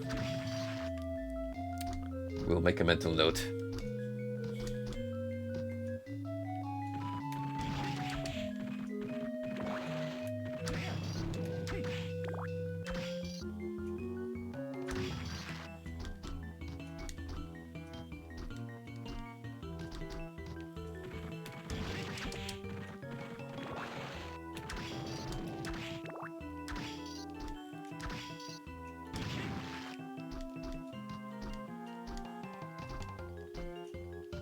Could possibly the giant worm cave. Day one. Probably a skill that I least expect. Surprise me.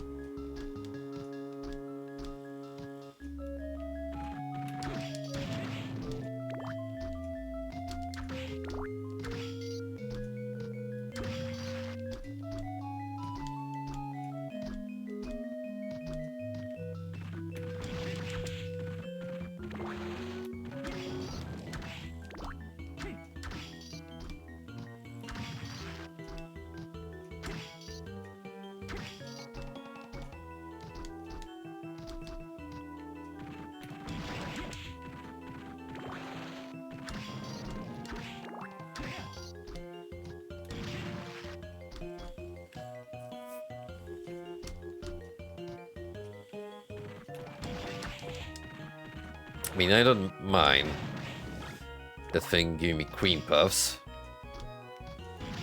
because it is a health recovery item after all. But what is this that I just picked up? Long spear used by cavalry soldiers.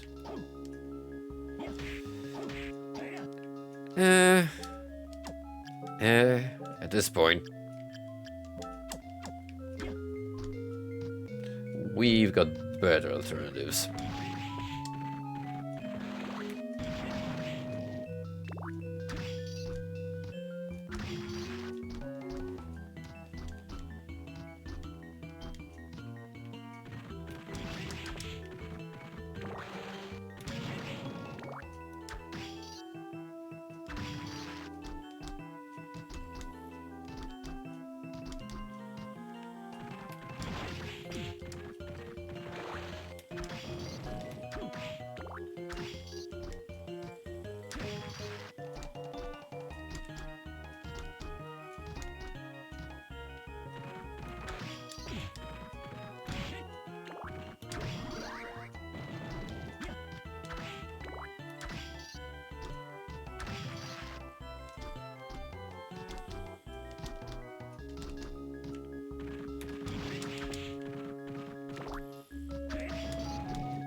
So far, it is not cooperating. More willing to drop me treats rather than its life essence. It do be like that sometimes.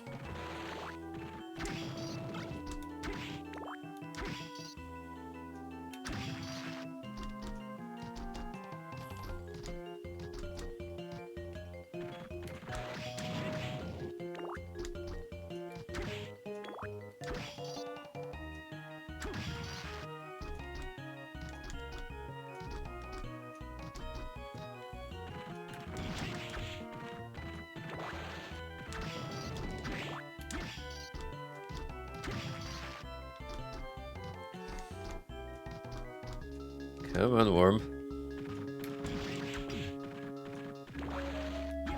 can do it, buddy. I believe in you, friend.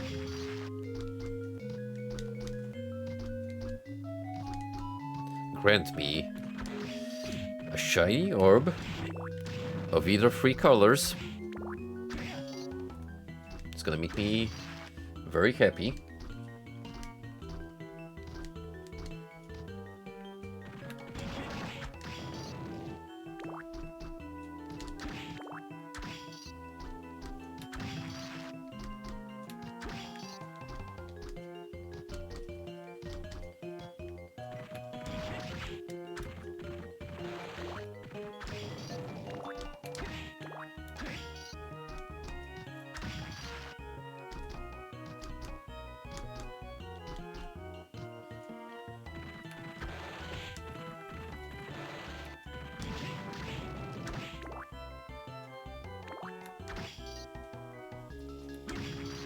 At this rate, another cream puff is starting to look more probable.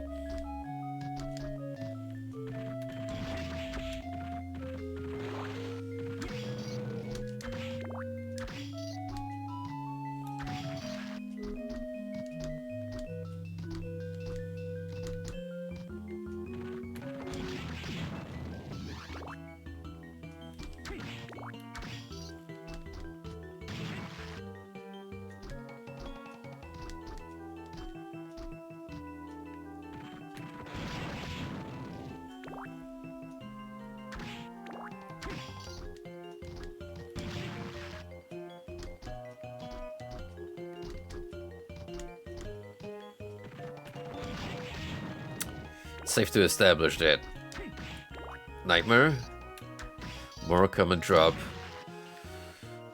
than whatever this creature holds.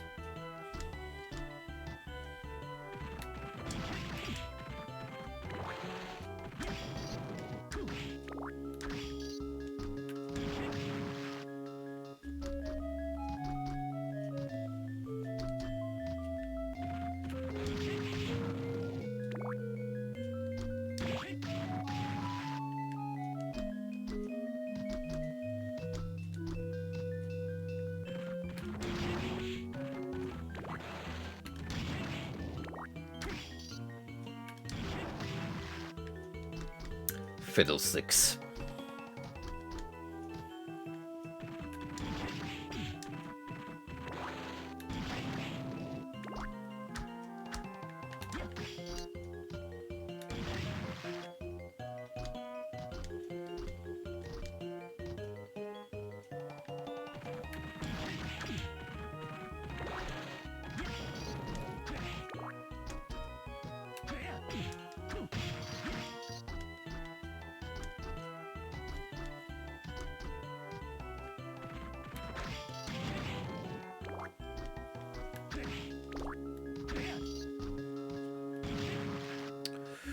Well, another werewolf scenario is starting to look more and more likely. Strap up, we might be here for a while.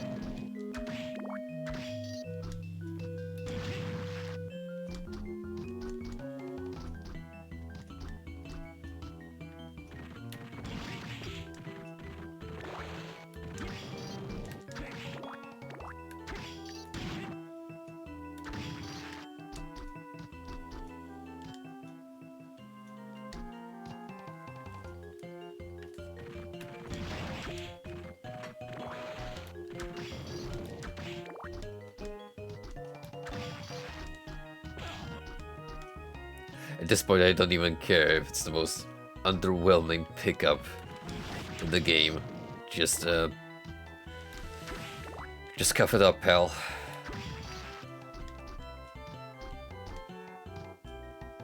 Let us put an end to this same old song and dance.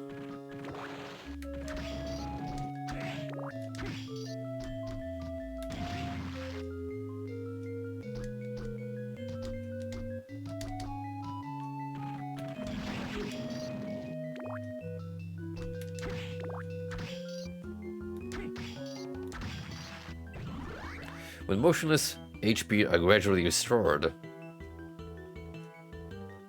I stand corrected. This is pretty useful. Well, depending on how long is the recovery rate, you should probably add.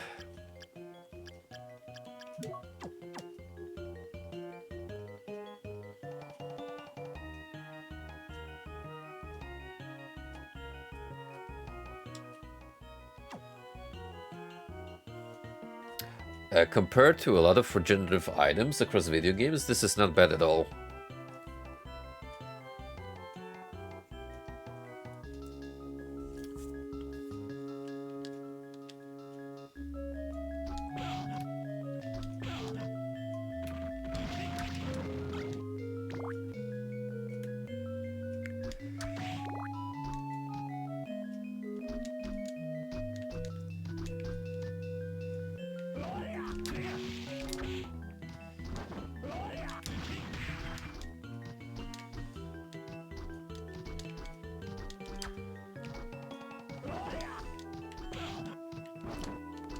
Sorry, boys, I don't have time to play with you.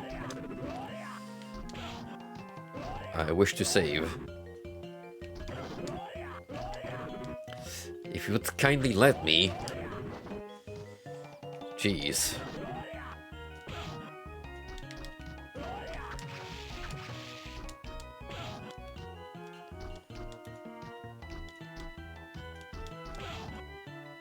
Succubus and a rapid fire weapon.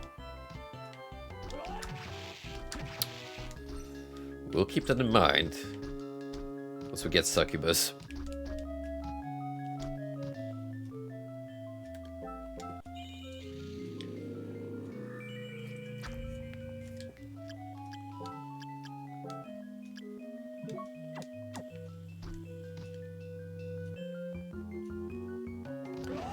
So here. Oh, we had an even better Jadworm farming spot. Oh well. What's done is done.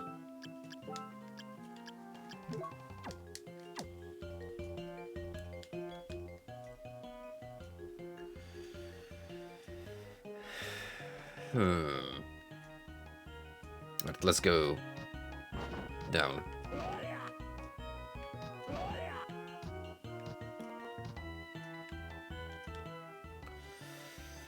First, I want to see we head this way.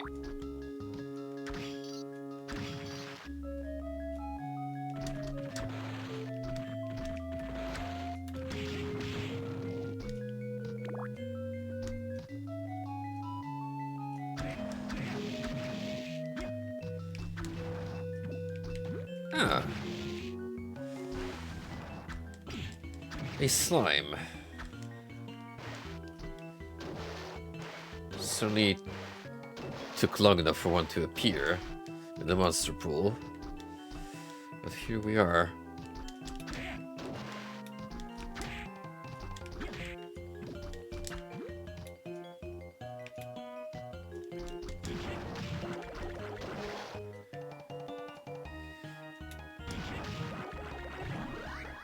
Hero slime balls and enemies. Thank you for sparing me the grief of farming you.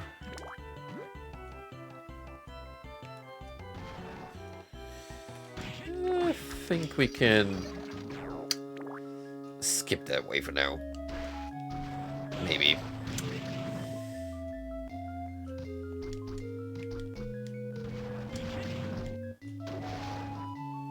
I think that involves Medusa heads. I am wary of.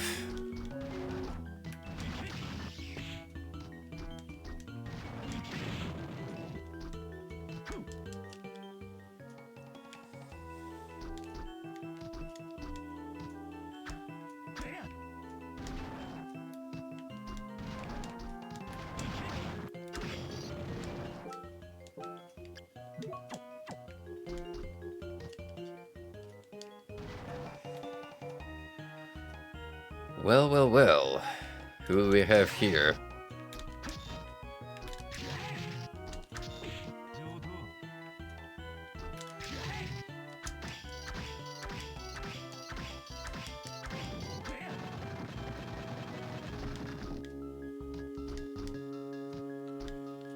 actually still kind of tanky.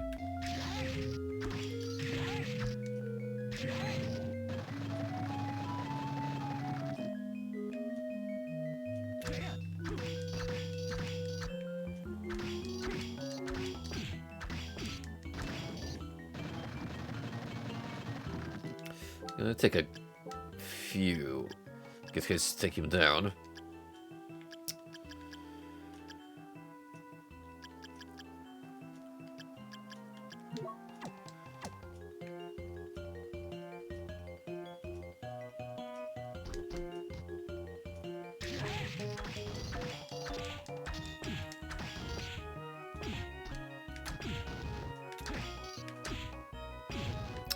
Oof, that contact damage alone is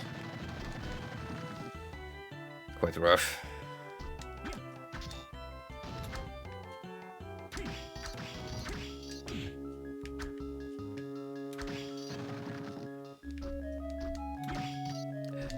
The one time at soul farming that I actually have to pay attention to what I'm doing during a fight.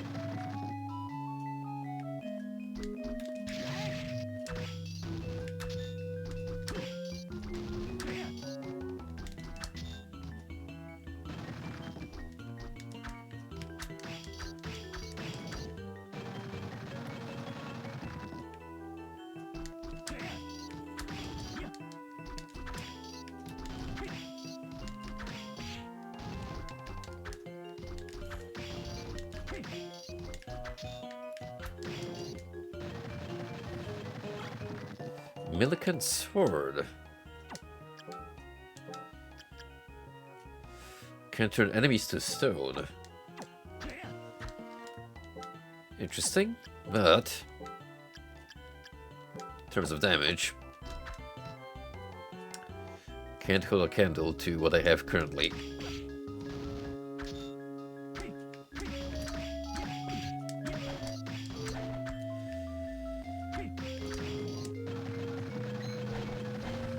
I might actually have to use the backdash mechanic for once.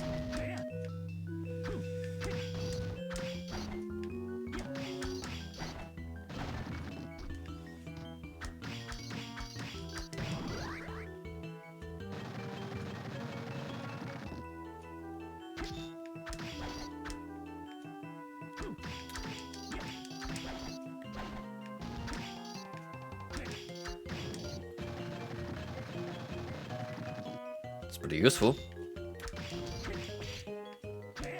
for this fight specifically.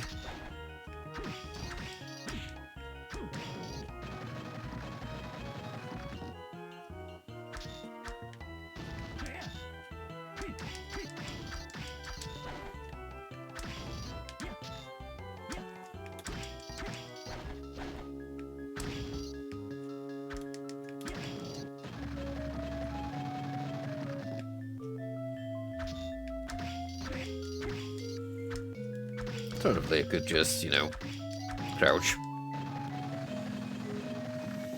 Avoid the hitbox that way.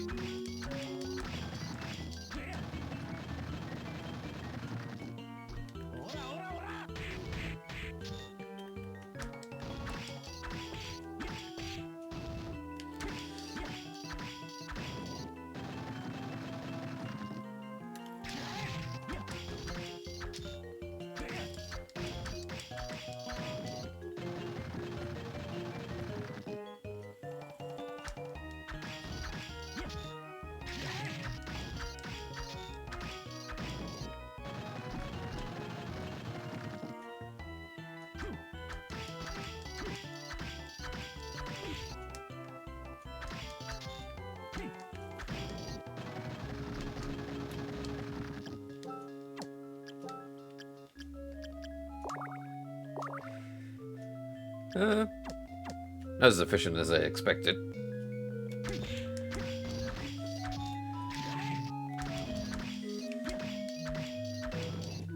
Oh well, healing is healing.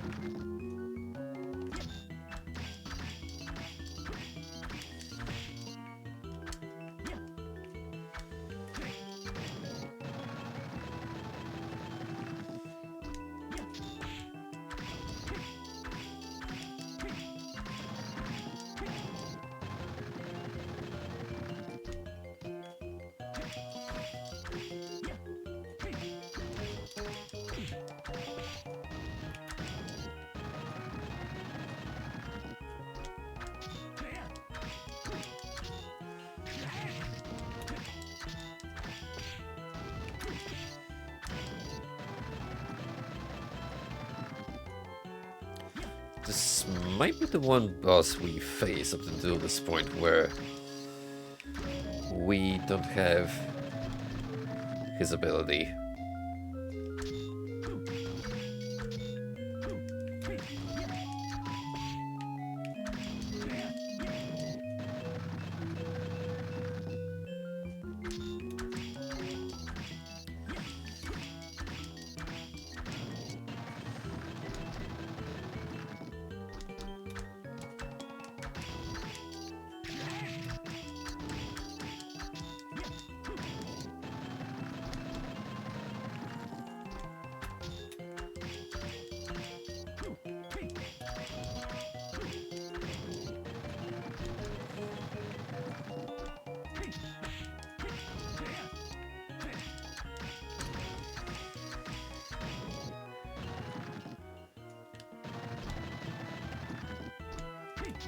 If it comes to worse, I may just have to retreat for a while and use the giant worm to recover some health passively, or look for a closer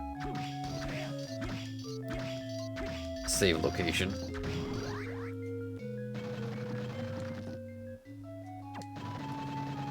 Good for getting XP though. This big lug over here.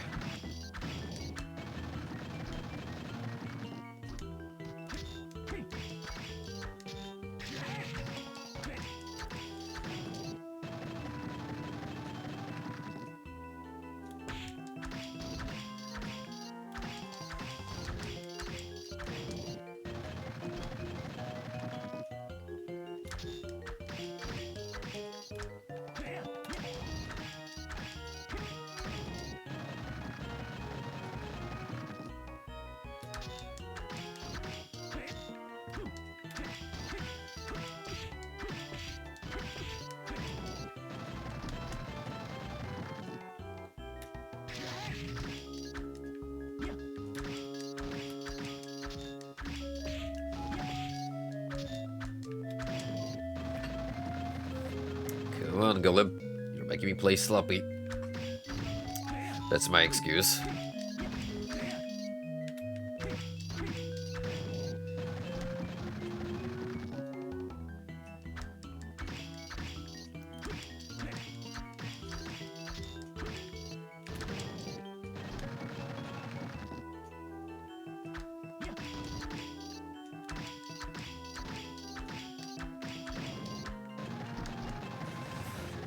Counting about 8 hits per fight.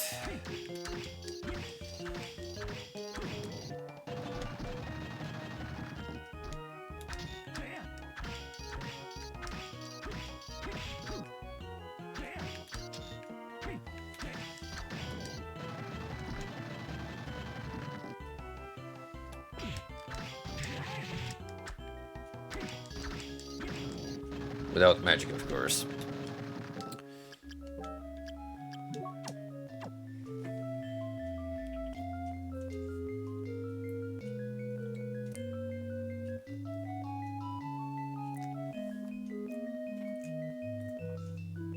Well, this does give me a good opportunity to take a small break and have a sippy.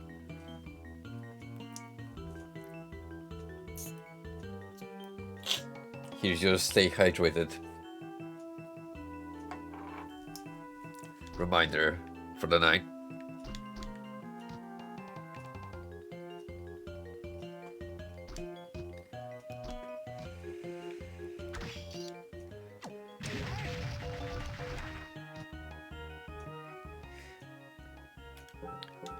Alright, I'll take this. This is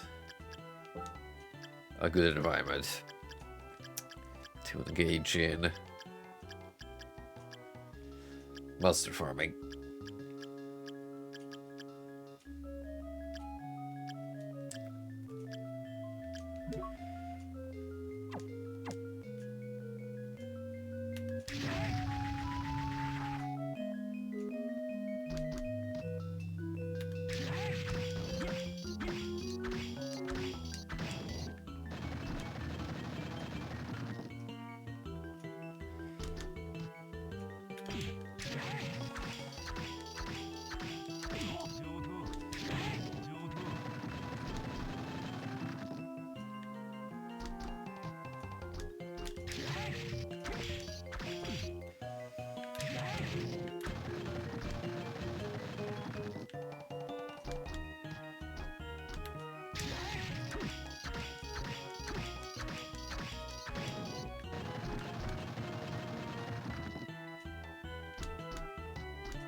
Stop being so fat.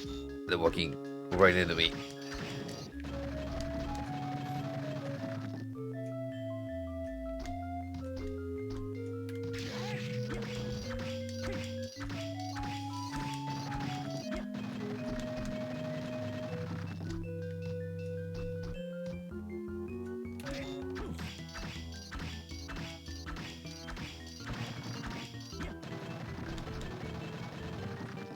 Also, nice life count.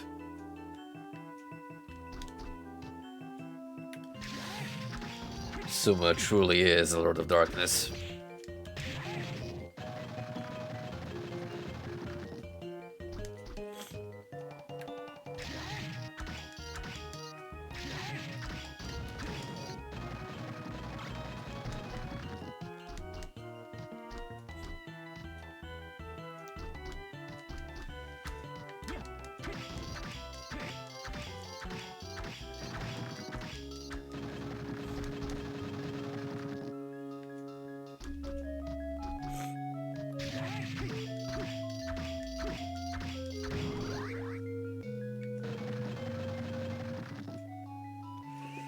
Fucking level 50. Jeez.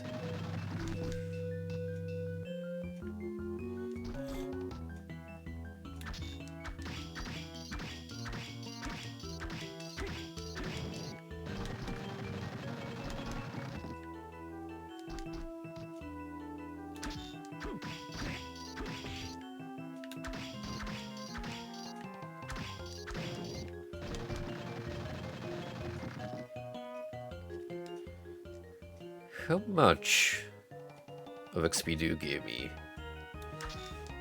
per battle?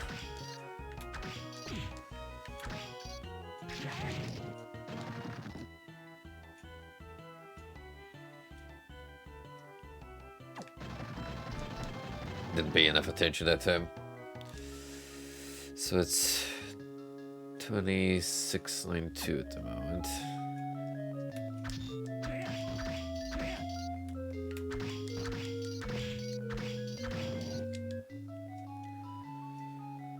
A 1,000.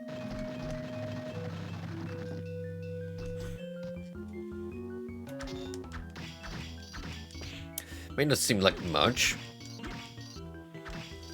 given the increasing cap, but with the amount of attempts I'll have to make to get a soul, we might be here for a while.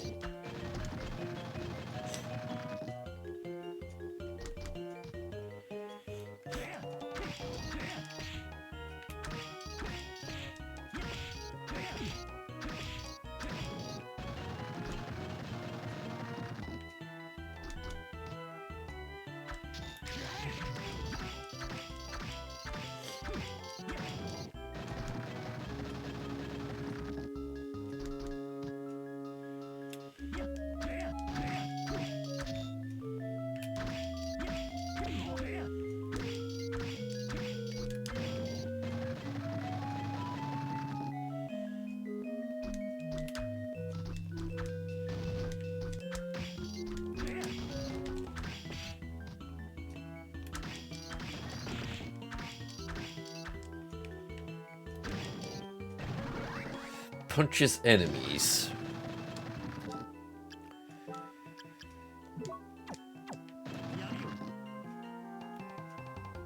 I just get a different stand.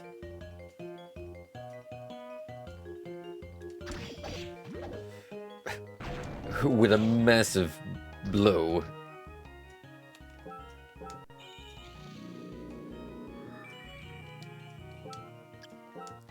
I don't know, somehow I prefer Kagnatsu just because it's closer to the reference it's making.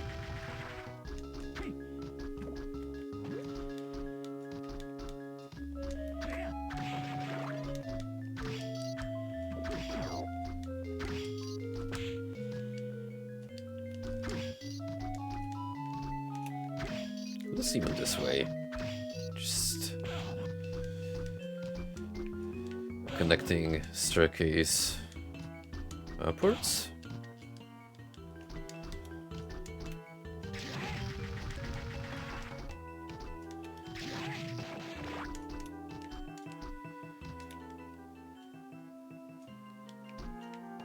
Maybe.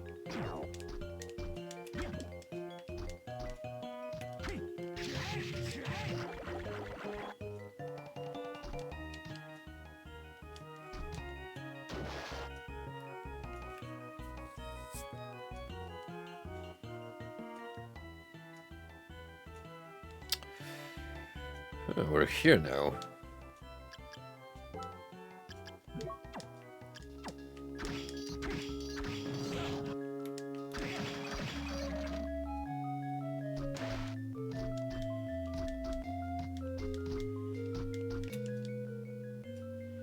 Yeah, we made it to the other side of this massive chamber. It's just a question of, these two moving on across.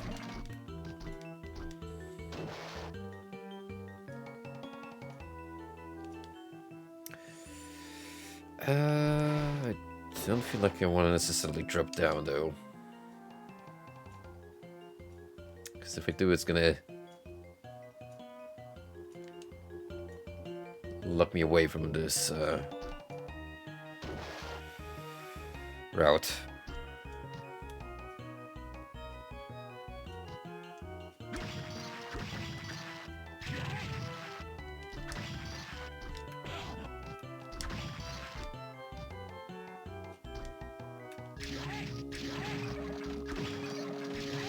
Trident. Well, we've learned. What's the canon name of this enemy? Awesome. Good spot for stalking him and the fish heads. Oh, and we get more of the Dead Crusader as well. Everyone's here. Everyone.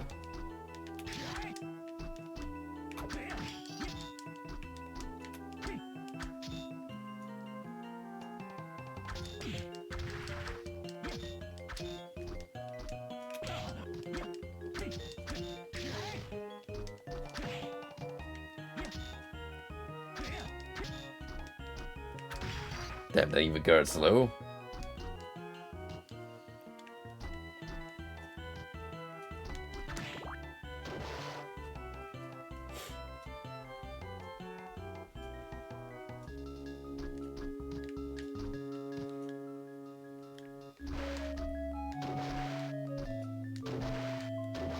Now we've got even more up here.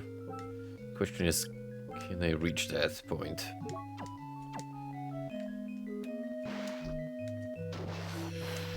Oh, come on, that's like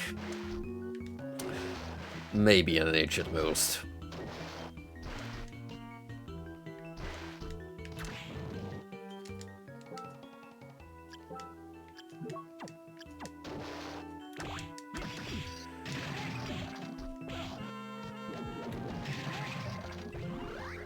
Shoots fireballs.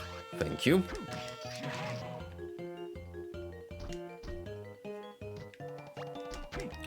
Super potion.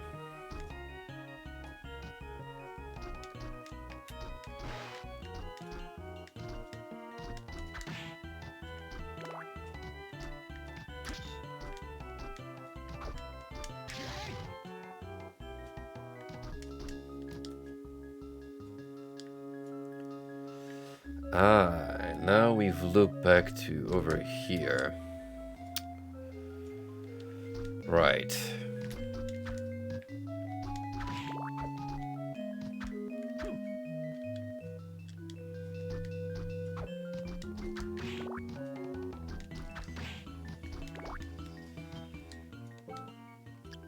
Well, I think I'll stick around if that's the case.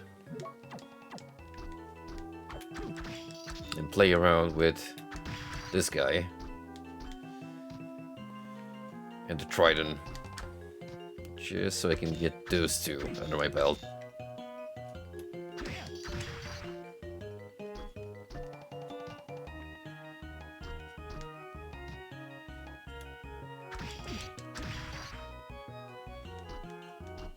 Risk taking a free hit, but, well, that's the most efficient tech of going about this, dude.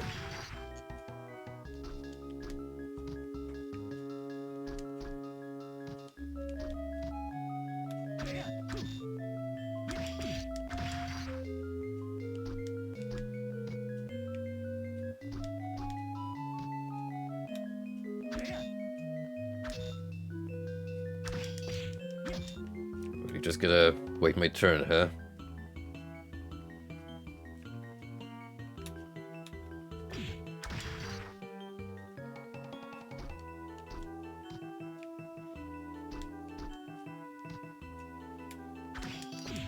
Skill acquired, learn how to block.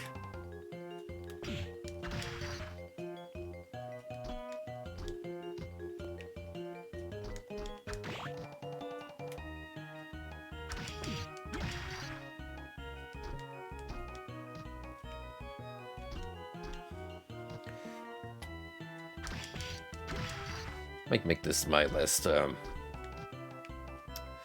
soul hunt for the night, and then we'll call it here.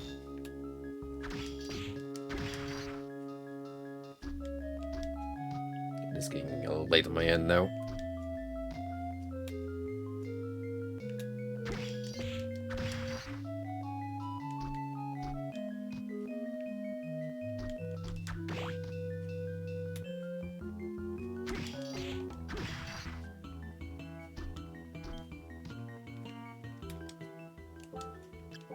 Would be a good support. I wonder. Maybe the Boer? Just for some ongoing AoE? No, he's onto me.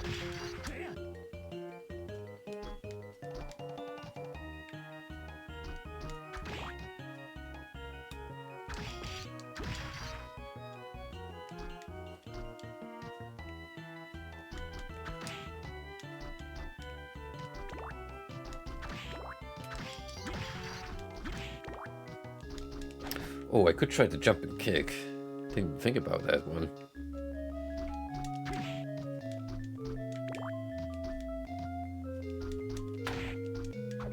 Yeah, there you go.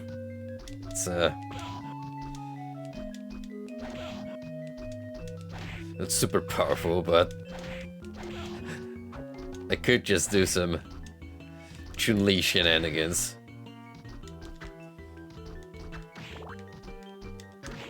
Playing Pogo.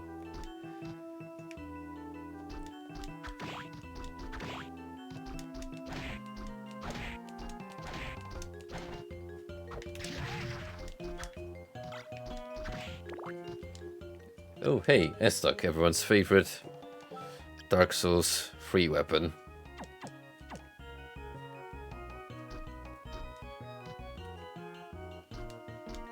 Used to be very busted. Not sure how it fares nowadays.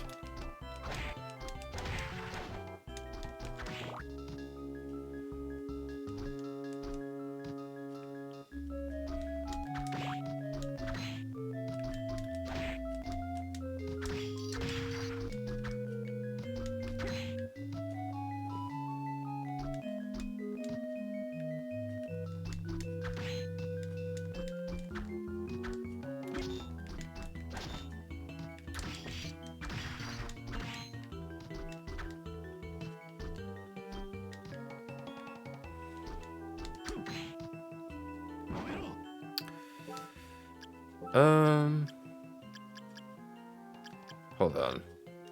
Would this work if he's blocking? Yeah. I still gain HP back. Even if he doesn't lose any.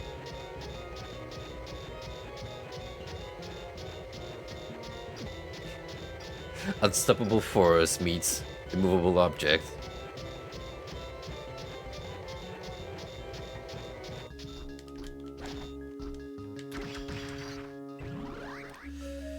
Constitution is increased by 16. Ooh. Like the sound of that. I do like the sound of that.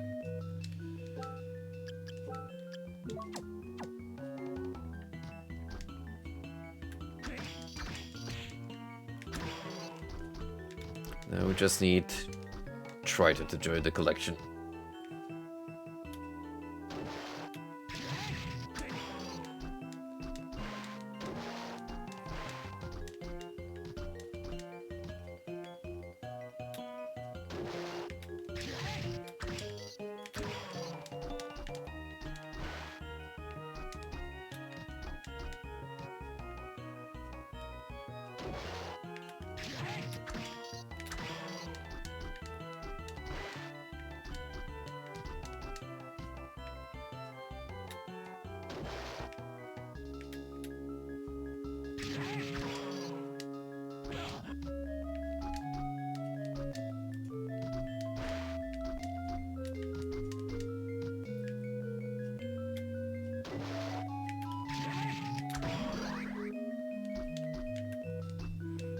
Another level up.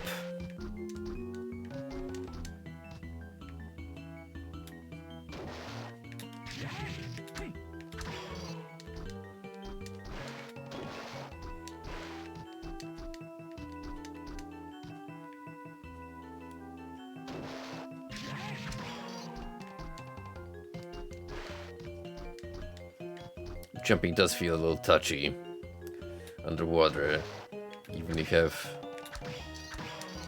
skull out.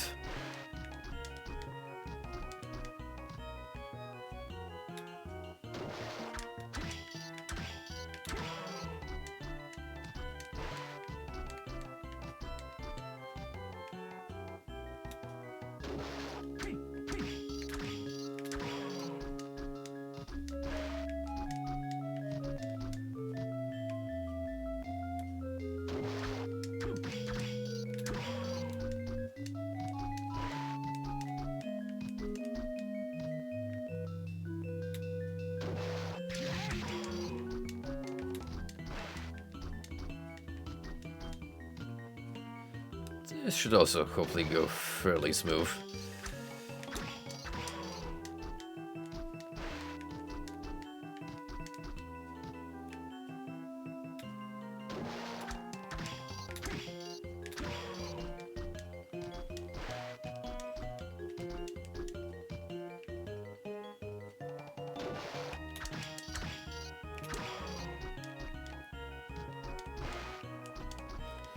Really, we've put such a good dent into this whole ordeal that we even got some of the abilities I was missing from my previous experience.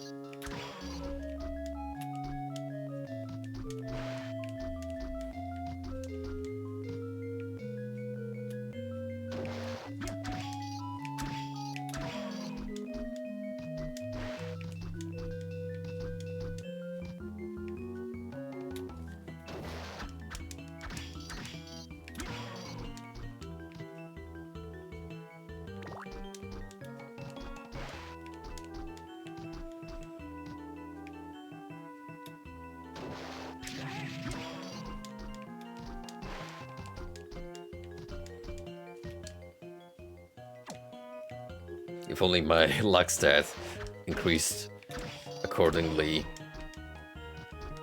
compared to the rest. It's kinda lagging behind, to say the least. Thinking it's nowhere near as important as remaining free.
Let's go, friend.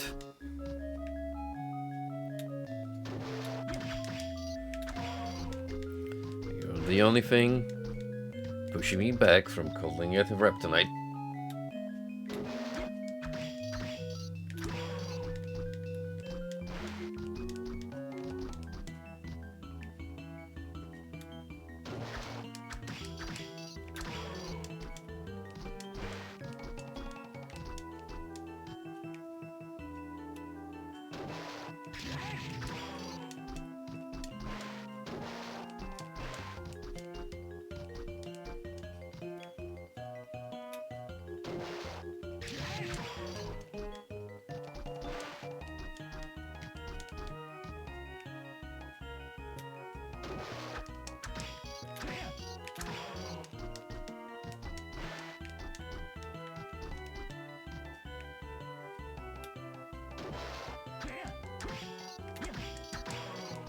Frickin' trident really gonna make me put effort here.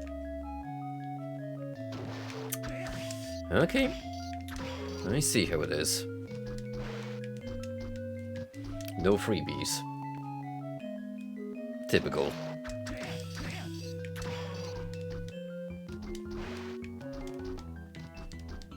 No pain, no gain.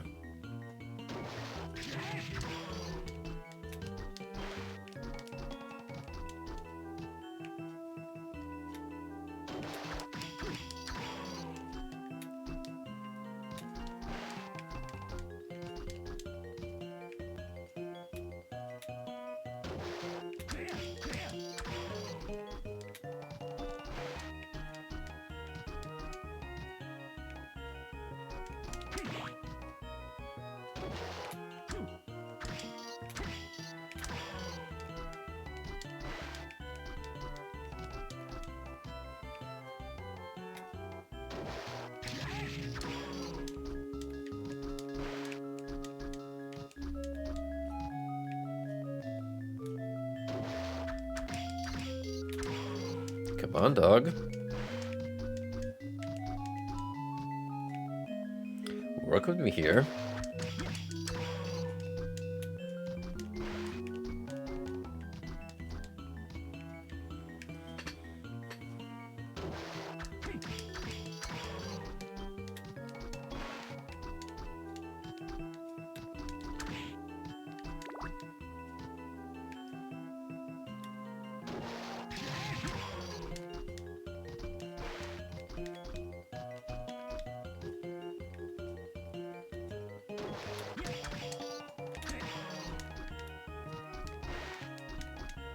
Don't make me go to over 100 plus.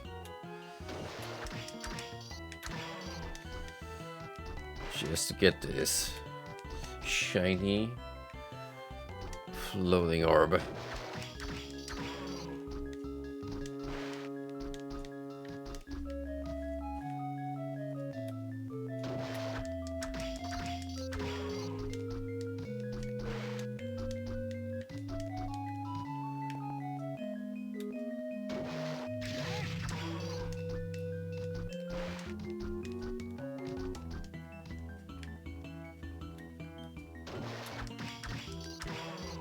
And even that Crusader was more generous at this point.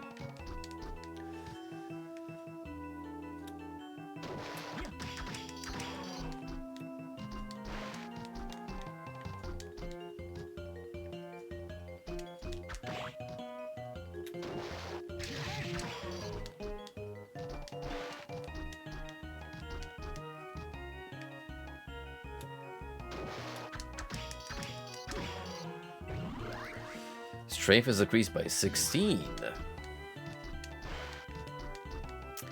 Very, very good. Still gonna stick to Headhunter. But I appreciate the gift.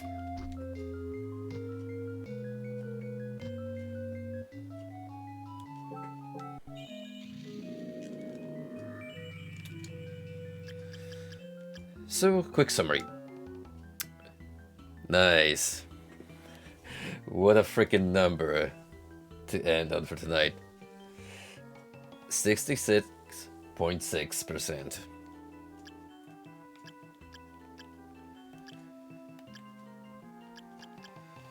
We don't have the wooden golem. Hopefully we'll be able to find more of him soon.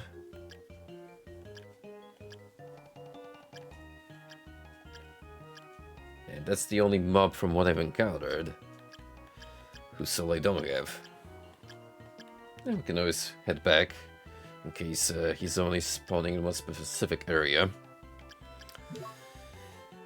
Anywho, let's check up on the new entries.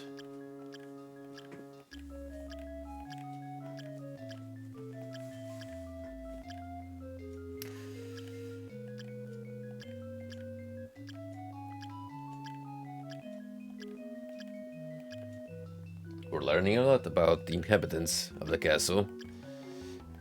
They sure come in a whole lot of different forms.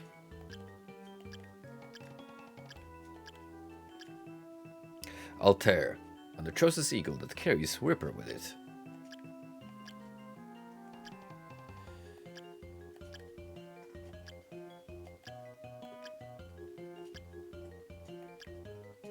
Gremlin, a creature who loves to fiddle with machinery, which is why it's in the clock tower.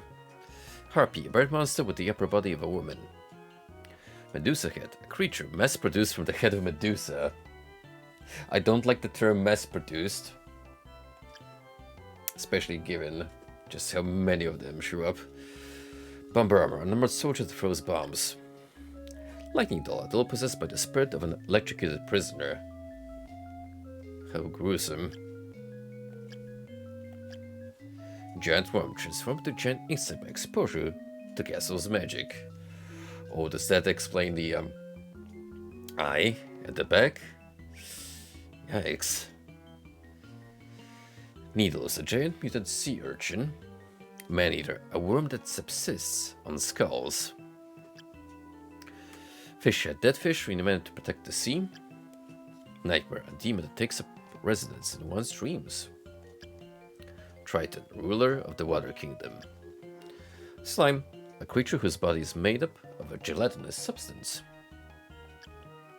Kagnatsu, picky, underworld fiend. Ripper, this fiend enjoys stunning people with a knife. Ukobak, one of Hell's cauldron demons with a blazing red-hot body. Mandragora, insanity becomes all who hear his cry. Death Crusader, skeleton swordsman with strong defense. Kicker Skeleton, flying kicks are the skeleton's specialty. He prides himself in his leg strength, carried on from life. Death, Dracula's confident demon. Well, there you have it. That's all the mobs for now. So, that brings us to the conclusion of Aria of Sorrow for tonight. Hopefully we can still get back to it later on in the week. I do have some other plans for the weekend specifically. But let's not get ahead of ourselves. All in due time. It would appear that Frosty is still streaming and he's back to the Blue Marlin, so perhaps I shall send all of you to follow our friend here in his quest for the big catch.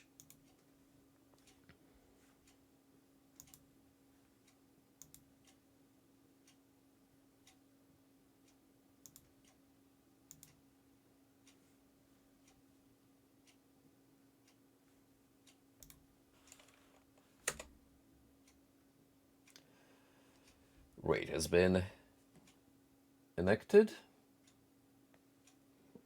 And go at it, folks. I'll see you all another time. And good night to you all.